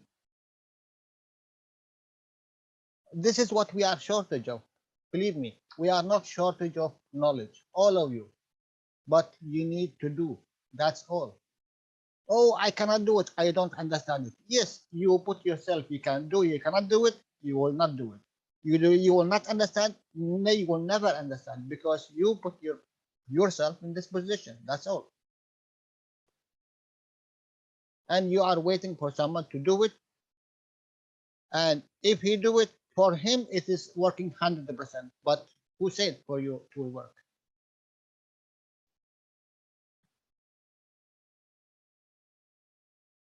Maybe your lack of, maybe of 1%. That's all. Because you do it every single second of your life. Your body is structured as a plasma and reactors, and they are working remarkably beautifully. And in the end, you will not use anything of these. You'll use your own reactors. Especially when he's speaking about the first session of the teaching about the amino acid which you create. It's above your skin. From where this amino acid came? Anyone ask himself? Is it from the body outside? Absolutely not. The interaction of the 3 fields, and especially the middle field of your skin, which is your emotion, which has created this field to interact with the space. What is the space? It's outside your body. So you attract all these fields to your physicality, your skin. So check out your skin, take out this amino acid and check it out. This is what you are shortage of. Because you as a magnet. This magnets inside your body, physicality and emotion and soul interact with all each other, and they create aura. What is this aura? The aura is a magnet to bring a field from the atmosphere, from the space, from the environment. So when you wash yourself, what you do? This energy is finished. You are already taking it out. What you do, you take this energy out, you create a new field. You feel you are very fresh. You see, you feel you are very fresh when you wash. Now what happened? Your emotion will create a different kind of action. What will happen? You will create a different kind of magnets. But in reality, if you change now your emotion, do you need to wash to change the emotion, or you can change it by thoughts? You can change it by thoughts, isn't it? Now, do you need to wash to change? Yes, you can do it one time, but second time you go and I want to wash to change my emotion. What? Now you are really physical. You need to go to the understanding of it and how you mimic it by feels.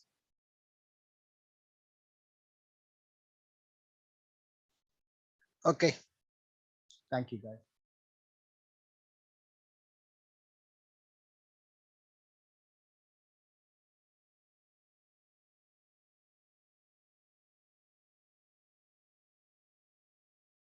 Okay, does someone else want to bring up something?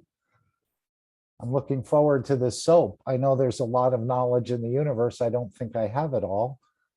And this will help absorb knowledge. And the feeding, I think we can up our levels from 80% higher with just our emotions, with the emotions you have now, and wanting to create that emotion that you don't want to kill to feed or to eat. And that's probably a big improvement in our knowledge and our understanding. Because when you do kill, you take in a small essence of fear and anger with that soul. Because the idea is you have removed it from its structure. And same with you, you would not want to be removed from your structure until you're ready to be. Or you wouldn't want anyone removing you from your structure that you're in now. So this is very important, I think, as far as the feeding to increase our elevation. And obviously, most of the things we put in our mouth are what gets us into trouble. And we have to convert and all the other things that are there with it just to get a tiny, tiny bit of energy from it. You know what they say? They say 80% of your immune system is around your intestines. Why?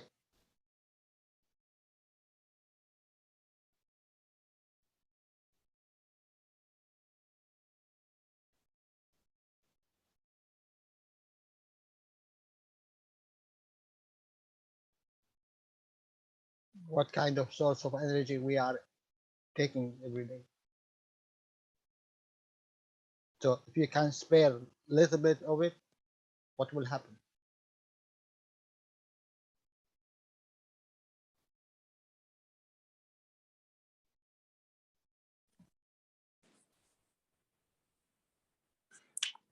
Hello, Mark. This is Ed.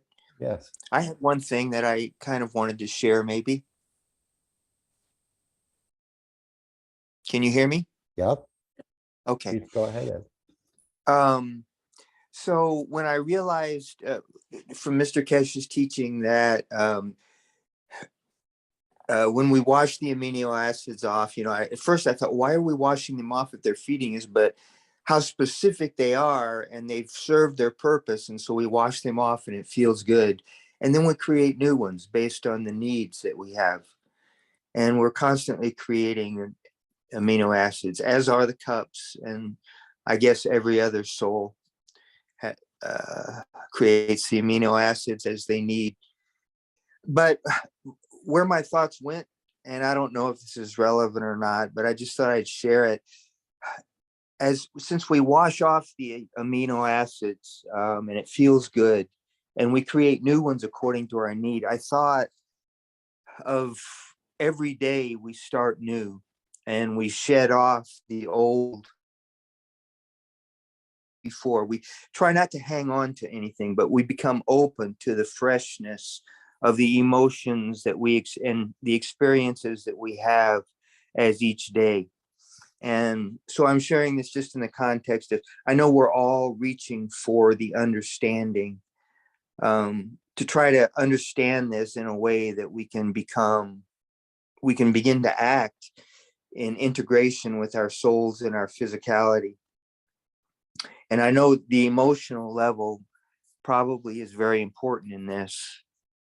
But he also says, so is the understanding. But anyway, part of my work deals with trying to understand my emotions and how I interact with them and where they come from. And I just thought, since the amino acids are so specific, but we wash them off and they feel good, to get rid of what we don't need anymore, but we create the new ones, how that might relate to, we do that emotionally as well, day by day.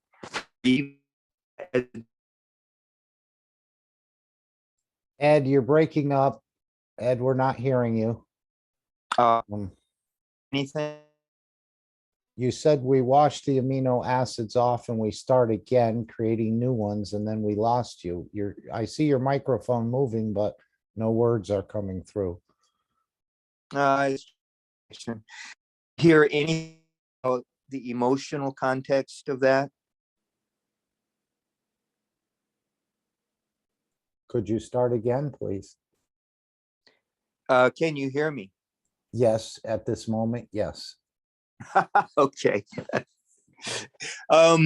Briefly, I just thought of maybe a comparison between how we wash the amino acids off and it feels good, and we create new ones according to the need, and how that might relate to our emotional approach to each day or each new hour even. Did that come through? Yes. Okay, that's just basically it, I think.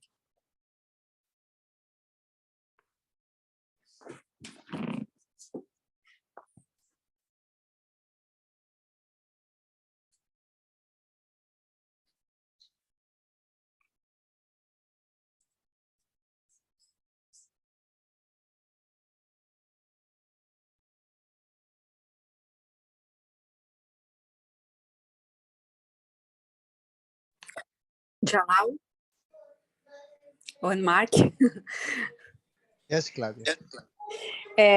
About what you were saying about the immune system in our intestine. If my English is very well today,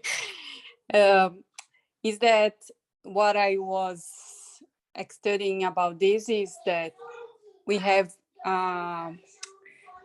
big relation about the immune system, our intestine, with our thymus in the chest, because the thymus is the most point of energy, our star formation in our body. And the star formation have a big relation with the emotion of our brain, that is our emotions. So if you don't eat so much or eat good foods, you have a great immune system, and your emotions will be very equilibrated. I don't know if I explain it well, but that is this correlation. Thank you. Thank you, my dear. Yeah, I don't know how much emotions come out of the intestine. Hello, but Mark. we know the emotions are definitely responsible for a lot of problems or diseases. Yes, Shweta, please go ahead. I apologize if I interrupt. No. Okay, I want to tell, as Claudia says, the immune system, and my dear Jalal, how beautifully you said, the conditions, all things in our social engineering process, in our everything is focused on food, everything is have to eat, everything is focused, but we know only 20% of the energy comes from this food we eat, whatever it is. A beggar taking 2 bread, or we are eating an apple or a honey and milk and all.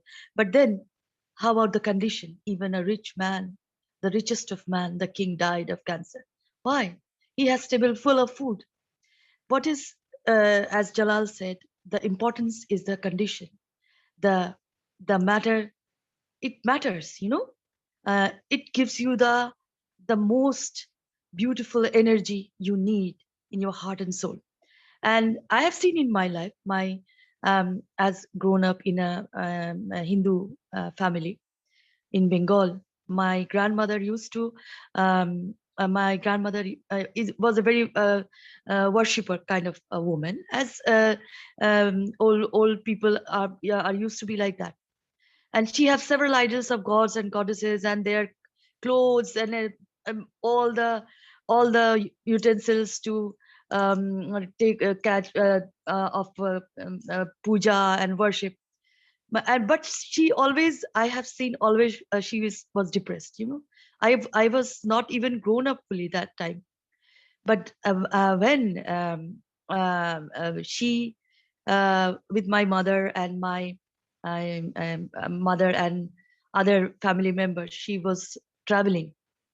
So somebody recommended her to travel, as usually in ancient times, or even in the Ayurveda practice, and some doctors are also very wise and very up in their morals, and they say, why don't you go somewhere, travel somewhere else, and have then experience and then come back.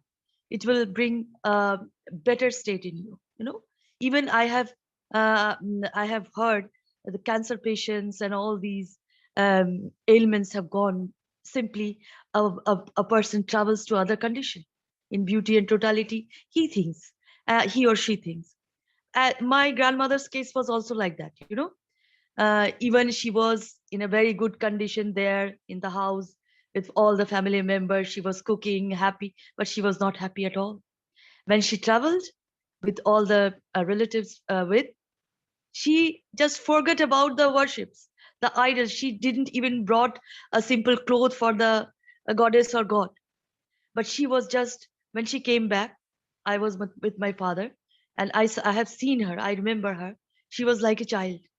She was just laughing and telling about all the things, but except her worship. So this is a condition that we all have to. When we say you are ignorant, as my dear Alex says, you are ignorant. Am I not able to reach you? Like if you are an innocent or ignorant, then I will say, damn it, I was not able to reach you in a way, or you are not. But if you know everything and you are not witnessing it, not acting on it, then you are doomed. That's the thing. So these are the things, as truth shall come out, and we have to witness that. We know what is going to happen. Without the truth coming out, many people, damn it, will be in ignorance. And that is the responsibility of all of us, to change the condition, to change the 80% of the environmental condition around all beings of humanity, to understand that what was then as what was going to happen. And if we say carbon 14, we are the carbon 14, the connector, in a way. So as the water, the giver, the water we give becomes the connector, the carbogen, as Alex says. So this is what I want to share, Mark, my dear Mark. I just wanted to about my experience, as Jalal said beautifully, about the condition, the immune you get from the beauty and totality if you receive like that. And I have seen it by myself, And also, I have experienced it by myself. So Can I add one thing here? yes. You know, guys, Mhm.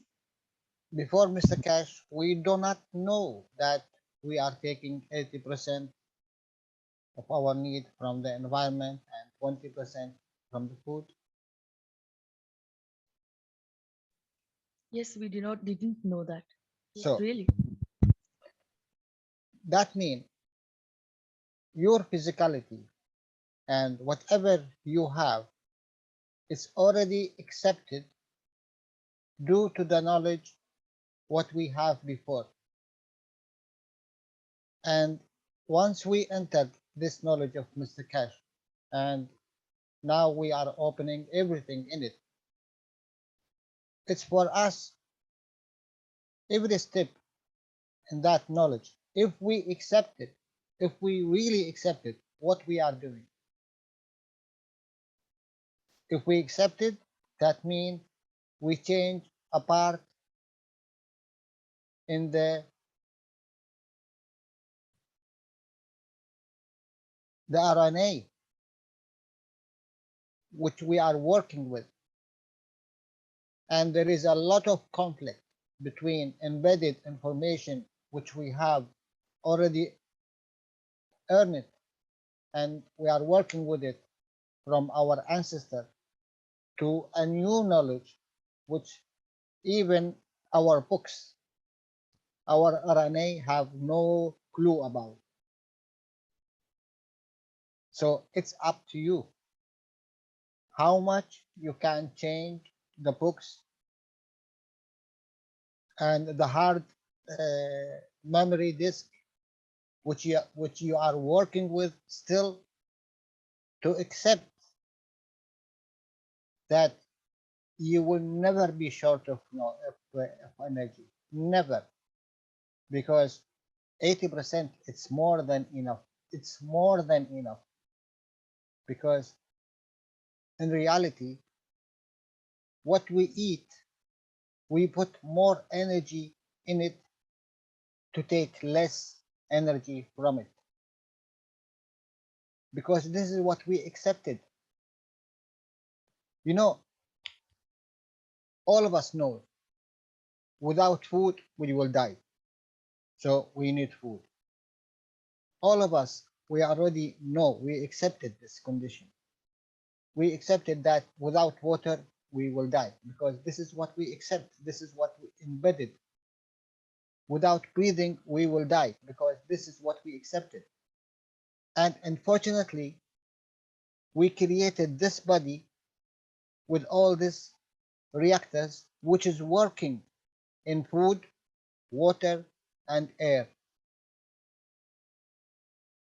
So the transition point here, how much you can change the matter state, energy, to a plasma state, at least until we go out from this condition.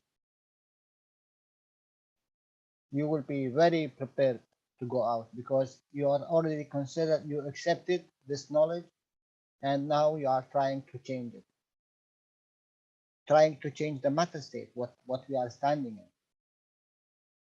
our basic of creation, which is everything is wrong in it.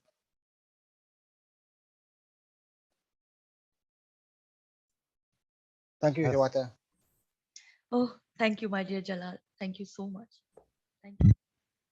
Yes, he said it shouldn't be called the body enhancement unit. It should be called the soul enhancement unit. And now he's saying, check the amino acids on your skin before you go in there, and then check the amino acids when you use the machine.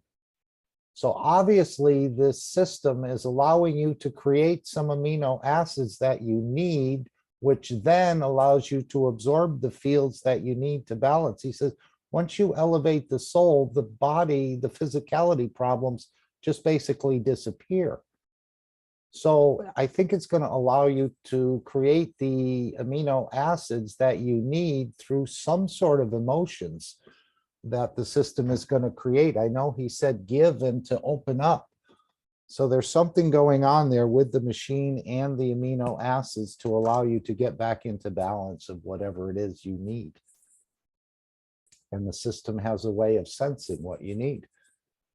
So then it creates a certain emotion, and those emotions allow the amino acids to form, and then you absorb what you need from the universe to balance out the condition. Just my thought on it. But he did say it should be called a soul enhancement unit. So, Mark, Ballas and Kay have asked questions. Go right ahead.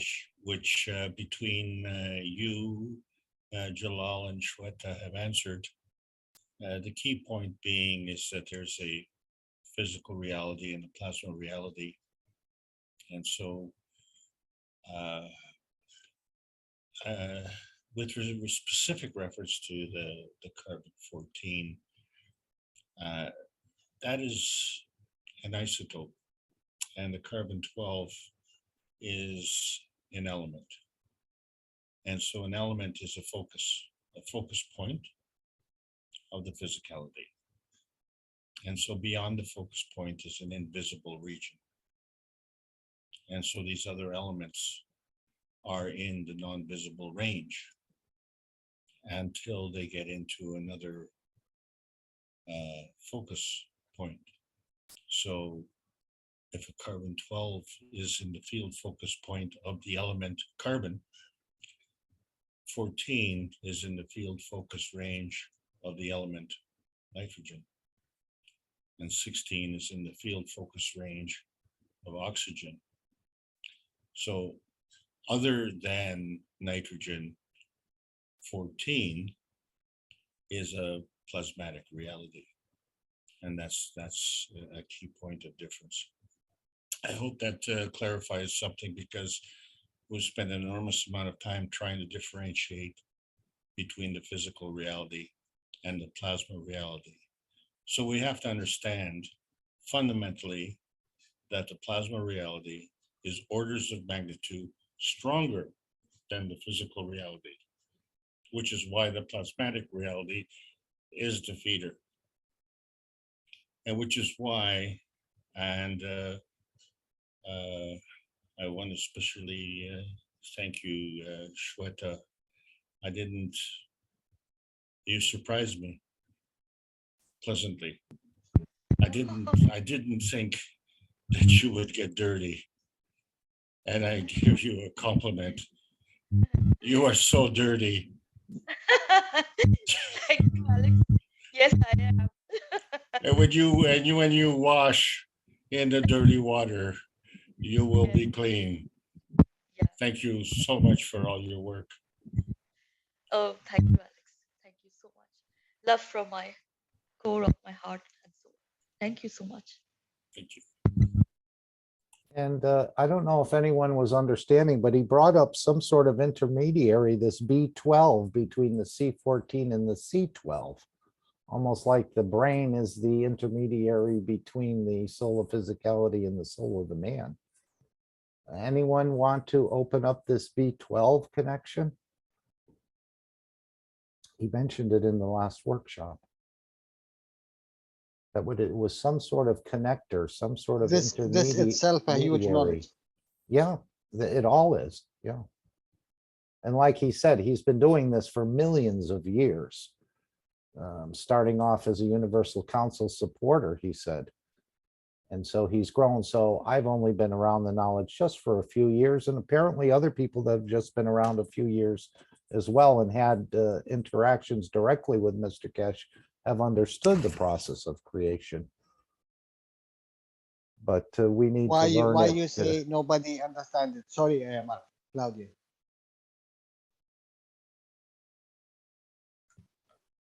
No, Claudia. if anyone understands it, would they like to open it up between the B12 and the C14 and the C12? As this intermediary he was referring to. If you have how he said it, if you create a broad or what do you call it, and you cut it, you use a knife. What kind of knife to cut this field?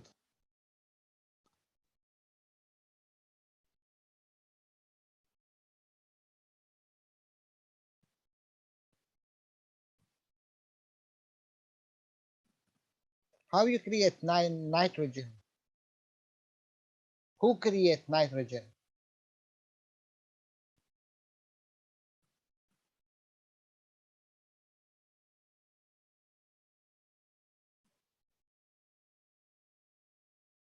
Okay, where you create B12?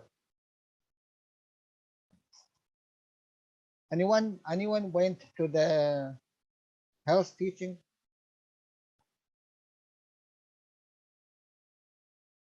Where in the intestine you create B12, and where in the intestine you take B12? Anyone remember?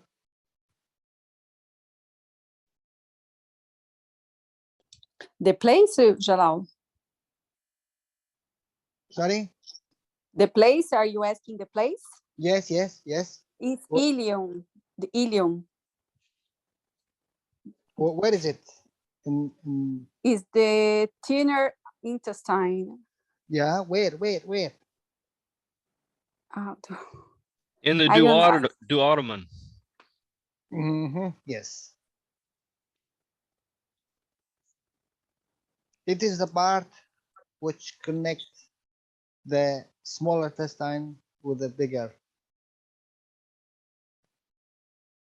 There where you produce B12 and where you take B12 out.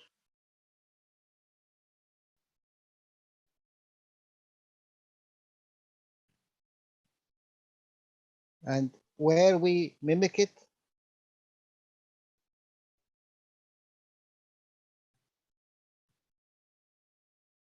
there is a lot of places in our body we mimic the same thing to create near enough the same.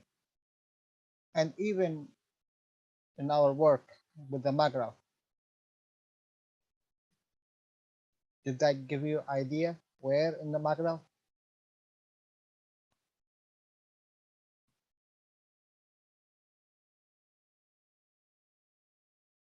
What is the intestines? The smaller intestines.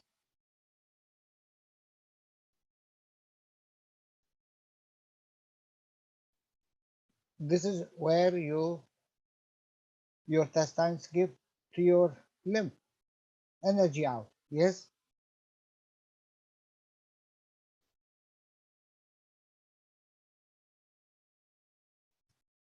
Anyone? From where you get your energy when you eat?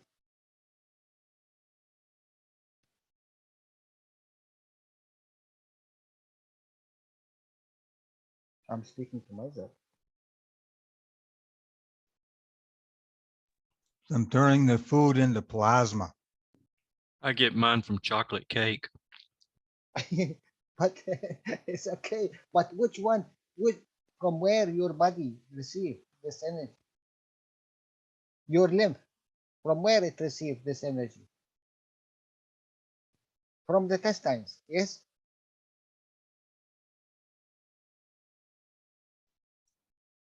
Or? If you're using matter state to get the energy, yeah. Yeah, I'm talking about the food. If you eat the food, you convert it to energy. Which one is releasing this energy? Which one converting this sort of energy to plasma energy, let's say, ganses? It's your intestines. Okay, which one receive the energy?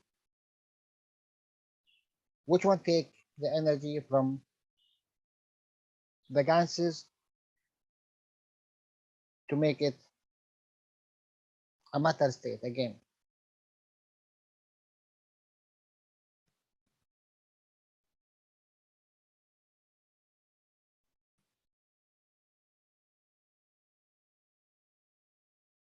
Oh my God. I know you are not doctors, but I don't think anyone do not knows his body. Yeah, I was gonna say that we're not doctors. Yeah, but you need to understand your body. Then it will be very easy to work with the plasma. Yeah, Kai, why don't you open your mic?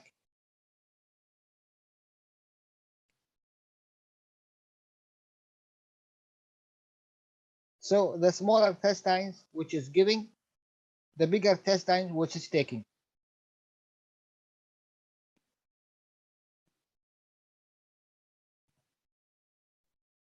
You are not doing that with your Magrav coils.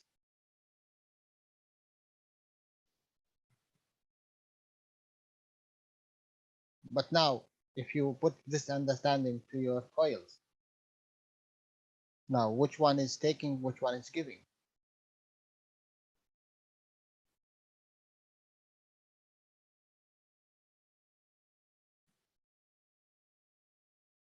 It's all similar. We see it in the matter state. We see it in the, as we see in the picture here, matter state. The similar is in the dark state. The similar is in the antimatter state. So in a way, we understand it's similar in the soul level, similar in the emotion level, similar in the physical level.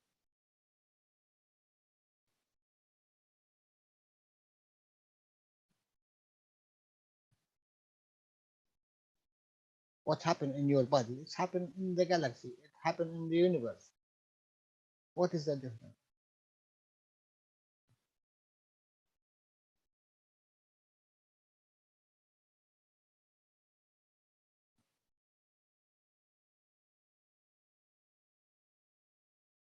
So go and study your body, please.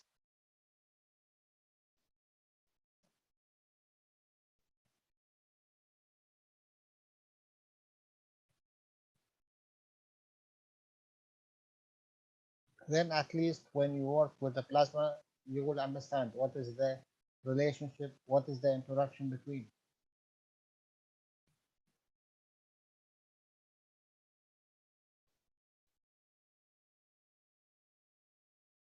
And who is responsible to exchange the energy between the matter state physicality and the antimatter, the soul level. Which one? The emotion. For once, the emotion. For twice, the emotion. For 100, it's the emotion. Now, the question, what is equal in the plasma knowledge to the emotion?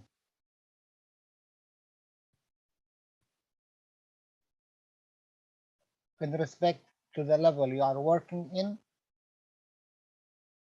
it is the nano materials.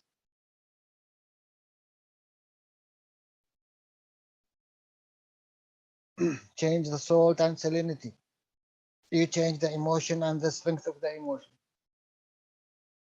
To give and take in this respect.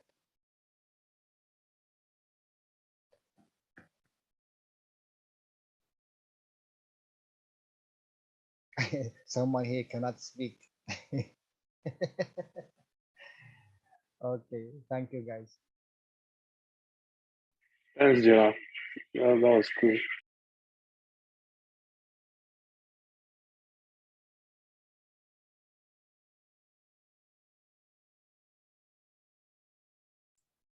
Okay, I noticed Mr. Keshe peeked in for a moment.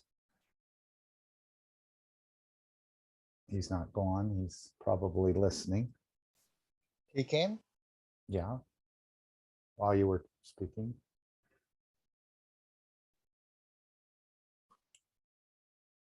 Anyone else want to bring up something they understand or they'd like answered, perhaps? Or attempting to answer for you? Is it understanding, Mark, or inner standing, or is it the same thing? Yeah, what did he say about, it's not understanding it, or is it understanding it and using it? What did he say about understanding it? Upper standing. And then you can apply it where you need it. There was some phrase he used in there about it's not important that you understand it, but understand how to use it when you can apply it. Something along that line. I don't have the words right, I know.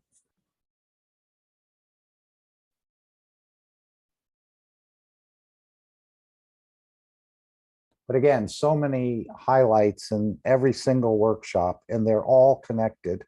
And the more we understand the totality, the more we'll see. But he did say, go back and redo your CO2 boxes because everything is there. As I said in the last meeting, I think in 2010, he said they gravitated 6 elements of GANs from the CO2 box, and that was in 2010. So there's probably more, and the same with the cup of life. He said it would take us hundreds of years to figure out all the different interactions going on in there. It would take man hundreds of years to figure out this cup. We made it look simple, but it's not simple.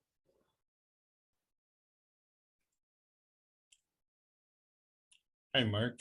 Yes, I want to thank everybody for attending. While I just have a moment here, I want to thank everybody for allowing me to continue making these presentations. I certainly hope you're enjoying it.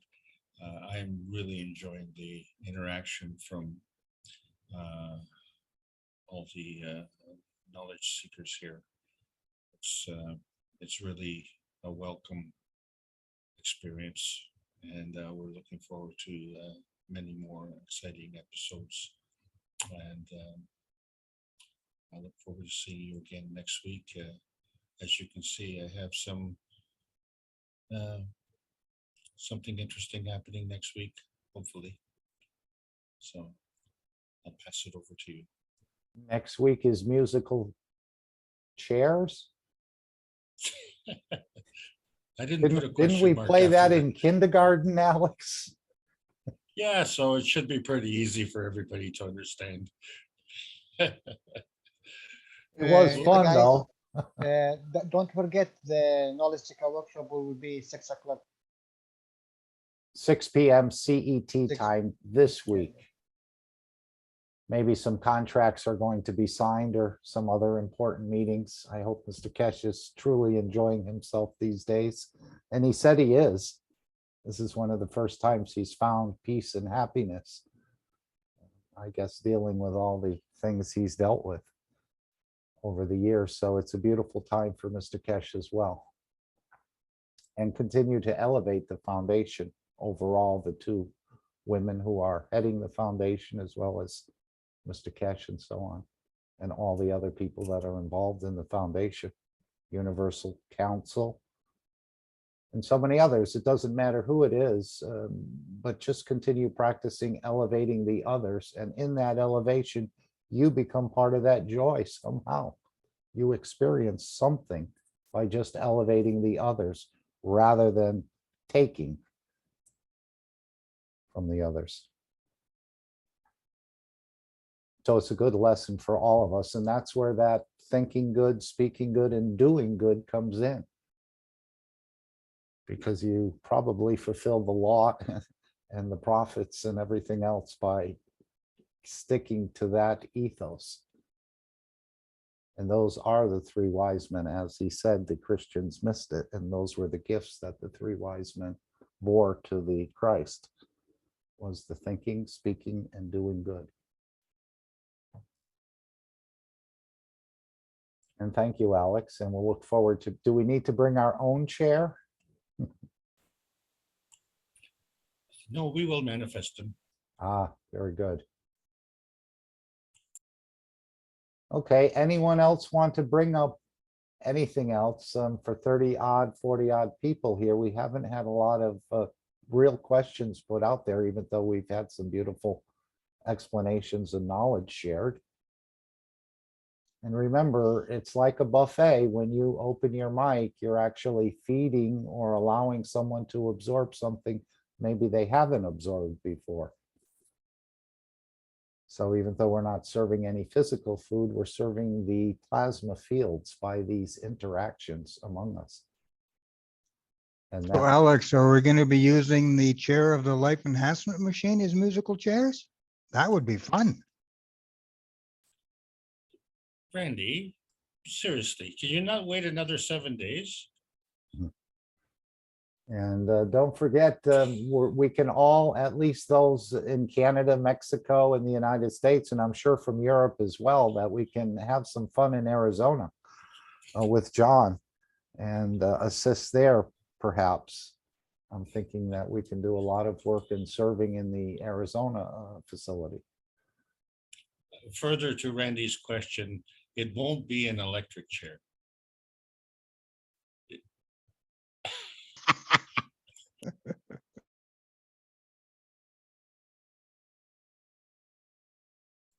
Okay, well, thank everyone for joining. We thank you, and we know your souls have brought you here, even though we're looking at pictures of your physicality and so on and so forth. But the souls are gathering together. There's work to be done. It's not over yet. I think Mr. Keshe said he'll be with us for years, and hopefully he will be, and continuing to get to the point where everyone on this planet has access and understanding of this knowledge.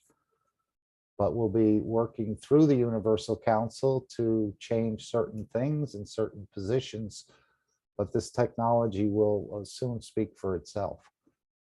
And all of us, as we experience it, will have beautiful stories to tell and share and with the others, which will then elevate the others in accordance with our testimonies. So it's a beautiful time. Hopefully we see this new line of products coming out that's going to affect all of us in our lives every day. He said 35 different fields of knowledge and understanding in this technology. So there is a huge plasma revolution about to manifest itself. It has manifested, it just, we haven't seen it yet. It's in the background. And as he said, contracts, agreements have to be endorsed and everything has to be put right. And then he'll be bringing it out and we'll be seeing it in the stores. What great gifts to buy a bar of knowledge soap or smart soap or something like that. He said, if you're clever enough, you can create a soap that will allow you to absorb knowledge from the universe, which you should be able to do on your own if you wish it. If that's just like feeding and all the rest, but we have to be taught. We're going to go through these systems and experience different emotions and different understandings that hopefully we can replicate when we're out of there. But the feeding is one of the big things. This killing and feeding is going to be, if you choose to, I think there'll be an alternative for those who would like an alternative. Yes, Salomia. Hi, I'm wondering if our technology, plasma technology, could not only make obsolete actual nuclear weapons, but to neutralize in some way. If you have knowledge on this field, or Mr. Keshe is not here to ask him, but if you know, could you please can answer to me? I am new on this knowledge and I heard that is possible, but I didn't understand well from my community.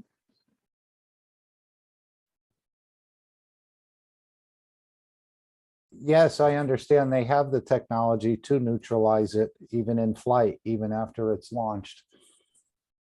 That's my understanding of it. And we've heard many stories about taking certain systems offline, and they reported certain objects in the air or around a certain base and things go offline, let's say.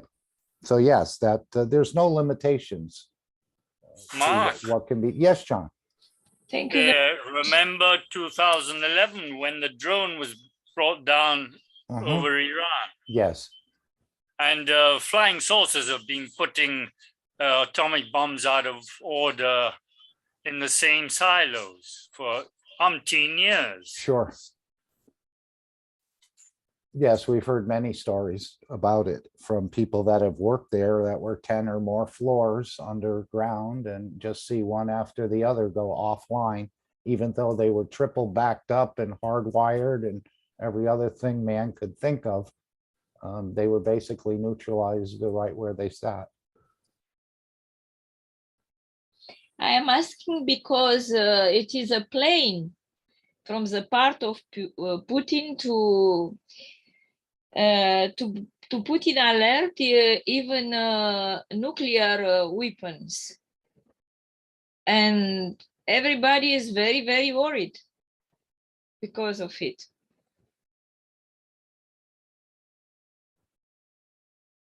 This is a recent. Everybody's worried about what, Salome? About nuclear activation of Putin's arsenal. Putin will use that arsenal to bomb New York, not to bomb Ukraine. Mr. Keshe said that last week. Yeah, I think a couple, 3 weeks ago. He actually went through it, Salome, which you can find on Ed's website. Ed, if you're still here, would you like to put the link in the chat for your website where you can hear a lot of Mr. Keshe's clips from the North American? I was here and I heard. That's why he said that they will not attack Ukraine, but they attacked. We never know what people had in their mind, and especially Putin, who is imprevisible. What was Ukraine doing to the Russian people that live in Ukraine? Not allowing them to speak Russian? They were killing them. Among other things, yeah. And Putin has said it. John, the Prime Minister. can I stop you, please? Yes, go ahead. Can we take this conversation off the rails, please? Yeah, better. Thank you very much. I think the universal community is observing the whole operation, and they are on a mission here, and they're not going to let it go out of control. And as Mr. Keshe said, Syria is the last war on this planet. And if things came to any difficulties, he would ask the Universal Council to intervene.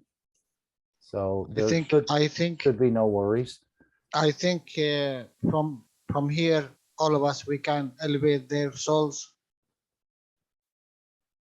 Yep, no question. We can do that regularly and often. Everyone can do it with himself. Yes, and you don't fail. He's capable, and he can do it. If we accept, this is all. Right, and once the collective awareness is there, where we have 1 billion people elevating a soul of someone, or so on and so forth, things are going to manifest beautifully in the matter state as the wishes are generated. You know, cycle of creation. Why we are fighting for something coming from and going back to. Yeah. So why you are fighting?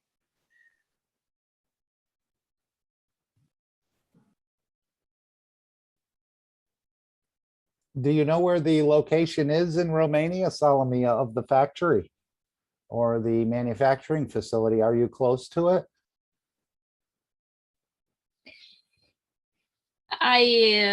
I don't have.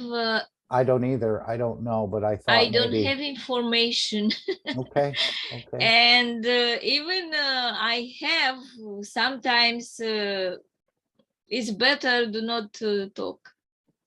No problem. I was just going to say you'll be very close. At least you're closer than I am, and the prices are going to be on the lower end. So this is going to be available to the citizens of Romania for sure. Affordable.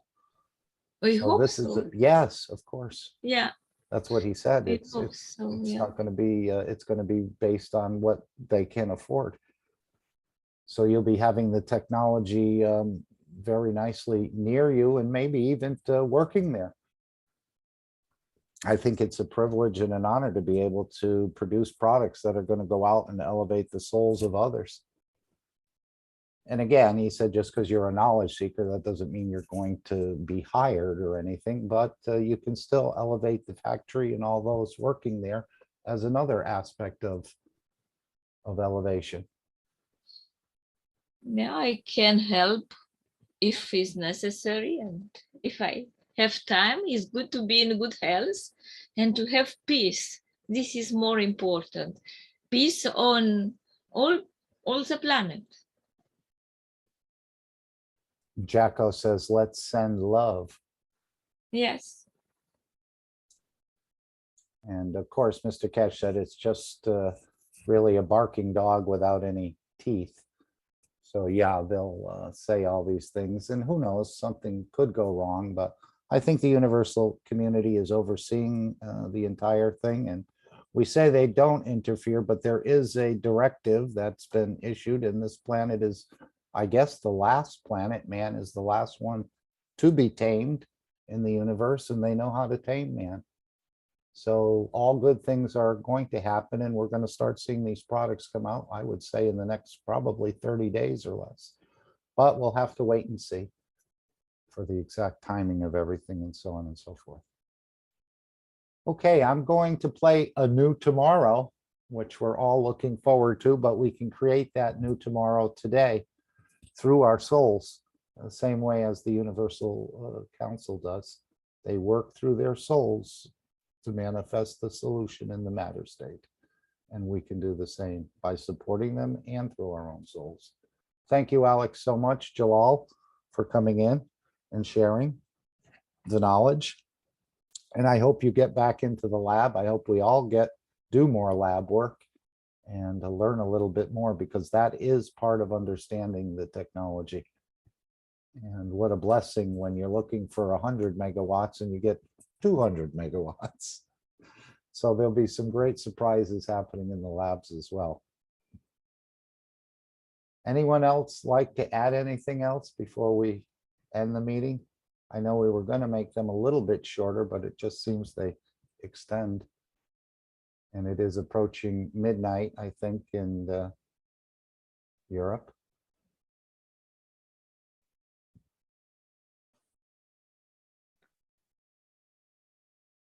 Okay, Jefferson.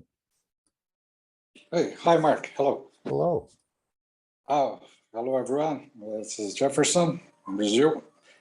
And thank you very much, Alex, and everybody, Jalal, all of you, for this wonderful meeting, teaching, and soul elevation in all levels.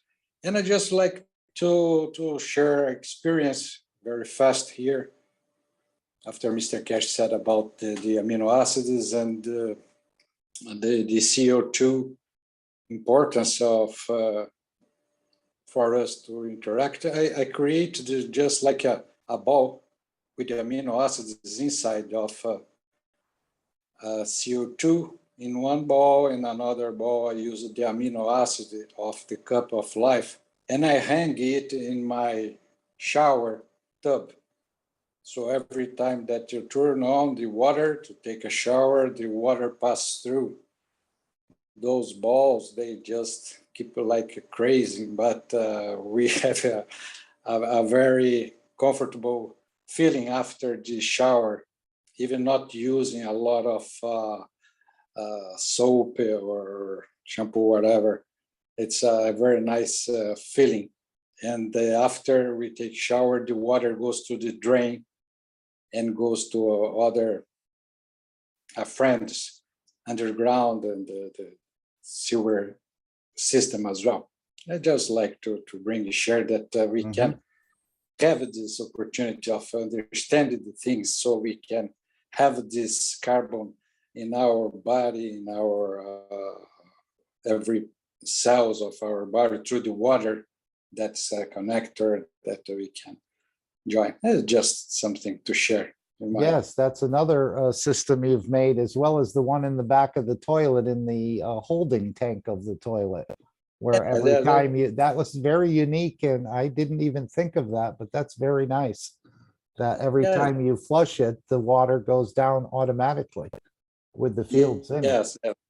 Yes, yeah. So the earth can receive it through the system, that every residue that we have, it goes through our planet, so we can interact with the fields from our amino acids, from our intestines, and from our digestion system, and the water that we drink that we don't use, and converts it back.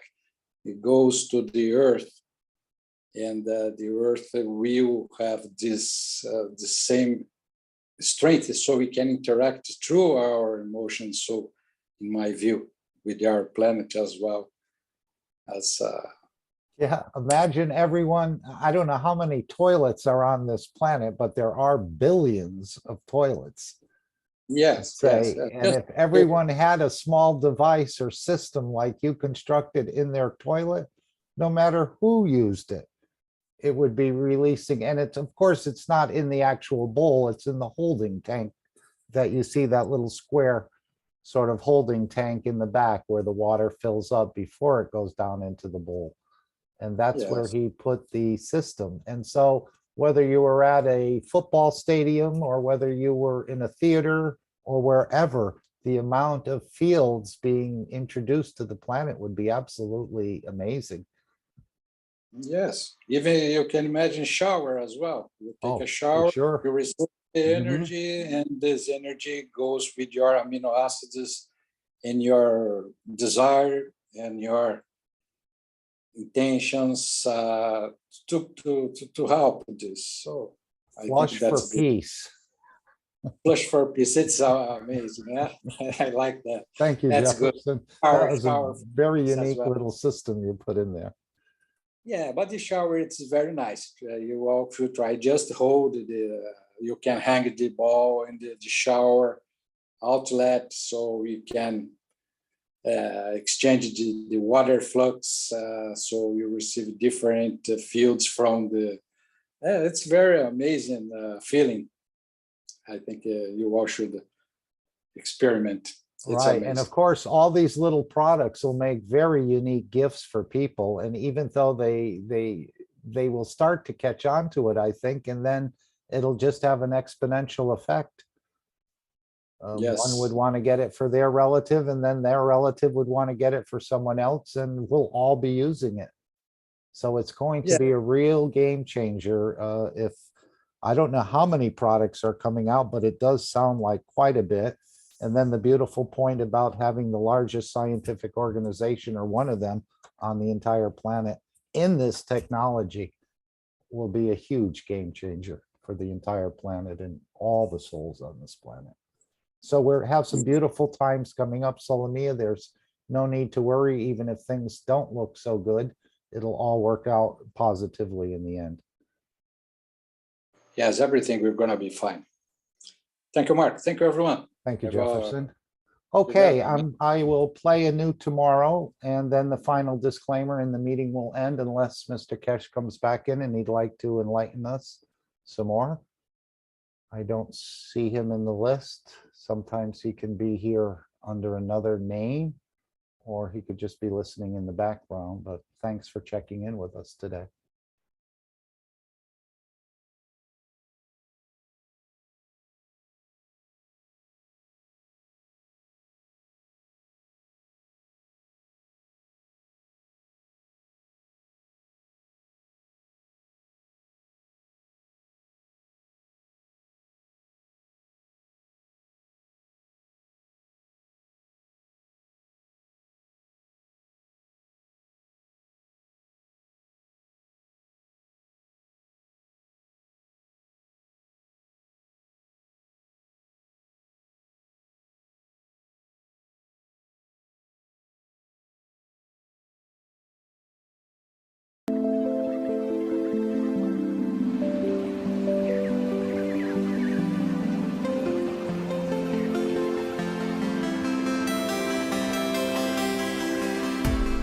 In the world of creation, we had the two extremes, except in the case of the Creator and Mitra, where we could never bring the functionality of the soul within the functionality of physicality. We had the physicality hidden within the soul, or soul within the physicality, or in conjunction of the two, one would never have the understanding of the totality, where we could transit but exist in both directions. With the new cycle, this is what Einstein said: when you turn one atom, the other atom changes.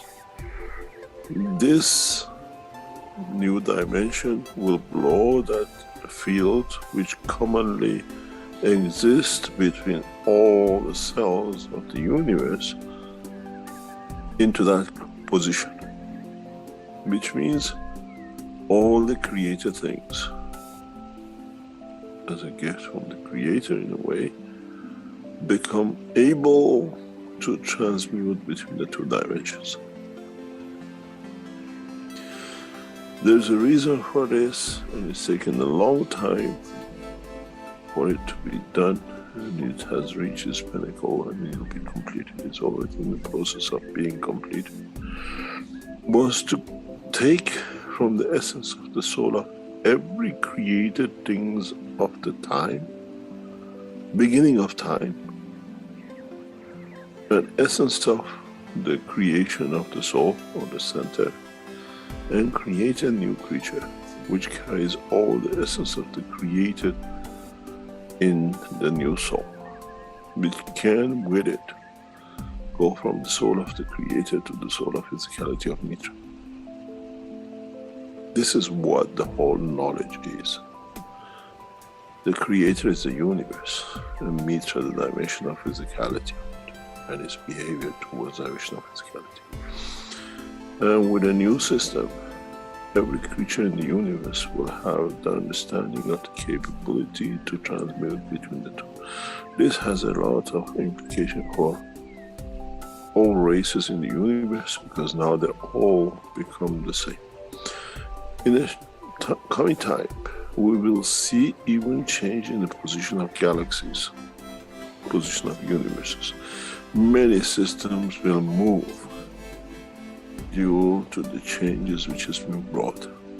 Man doesn't have that knowledge as such to monitor, but we'll have the knowledge to see, we'll have the time to see that with a new field, as we call it, a lot of things will move in the right position to keep that ability to change between the two.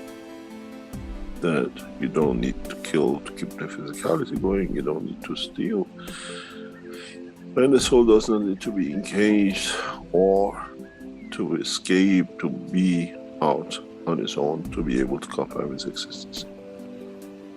And this this process will complete very soon. That the whole of universal community will be able to have the benefit of the two, both in the dimension of energy or matter, which never existed. When we released the soul, we had to get rid of the physicality. You call it death. When we brought the soul, you had to give it the physicality, and you go through the dimension of the birth, and then you have the whole commotion of bringing the two. With a new system, both soul and the soul of physicality work together in the existence of dimension. We expect a massive change in the physical characteristics of human race in the coming century, because we change into the emotion of the physicality. The way, as I said many times, but many never understood, Indians and Pakistanis were the same, till one chose to take different kind of energy in the other one, and we see change of the feature. Now, with the balance between the soul of the man and the soul of physicality of man, many of us will change feature, without a shadow of a doubt. Man will change the faces of anger, man will change the faces of hate, man will change the face of warmongering, because we get satisfied in the field of it. And this is part of what will be and what has already started, and the completion of will be the birth of Mitra. Physical completion of birth of Mitra in a physical dimension, not in myths. And then we have the soul of the creator, which the two will complete the cycle. And then, as I said very recently to one of my listeners, then we'll see if Adam will eat from the apple of love and giving it. And then we'll see how humanity will change. And the whole creation will change.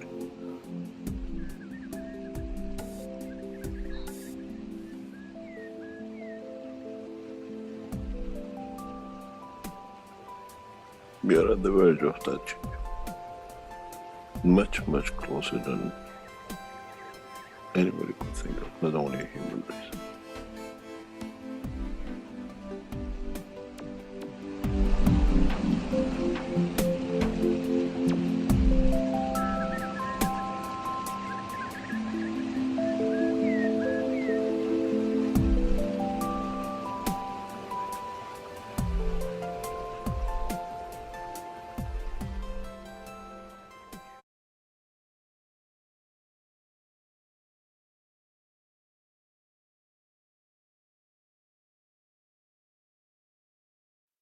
Disclaimer. The information and education material contained herein is meant to promote the general understanding and dialogue of GAN's processing. Such information is not meant or intended to serve as a substitute for a healthcare professional's clinical training, experience, or judgment. For patients and individuals, such information is not to be a substitute for professional medical, therapeutic, or healthcare advice or counseling. For medical issues or concerns, including decisions about medications and other treatments, readers, viewers, listeners should always consult their physician or, in serious cases, seek immediate assistance from emergency personnel. Prescription information, procedures, and use of medical devices information should be undertaken only by properly trained and certified medical personnel. We specifically disclaim any warranties, express or implied, including implied warranties of merchantability or fitness for a particular purpose. Such information is provided, as is, and is believed to be accurate at the time of its publishing, but it is the viewer's job to evaluate the accuracy of any information found in this presentation. Every case presented is of their own experience, applied by themselves for themselves, and it applies to their case only. Every person experiencing health problems should seek professional medical advice and consult their course of treatment with a doctor. The processes of plasma balancing described herein are a natural process which supports the body but does not replace medical advice or therapies one is already subject to.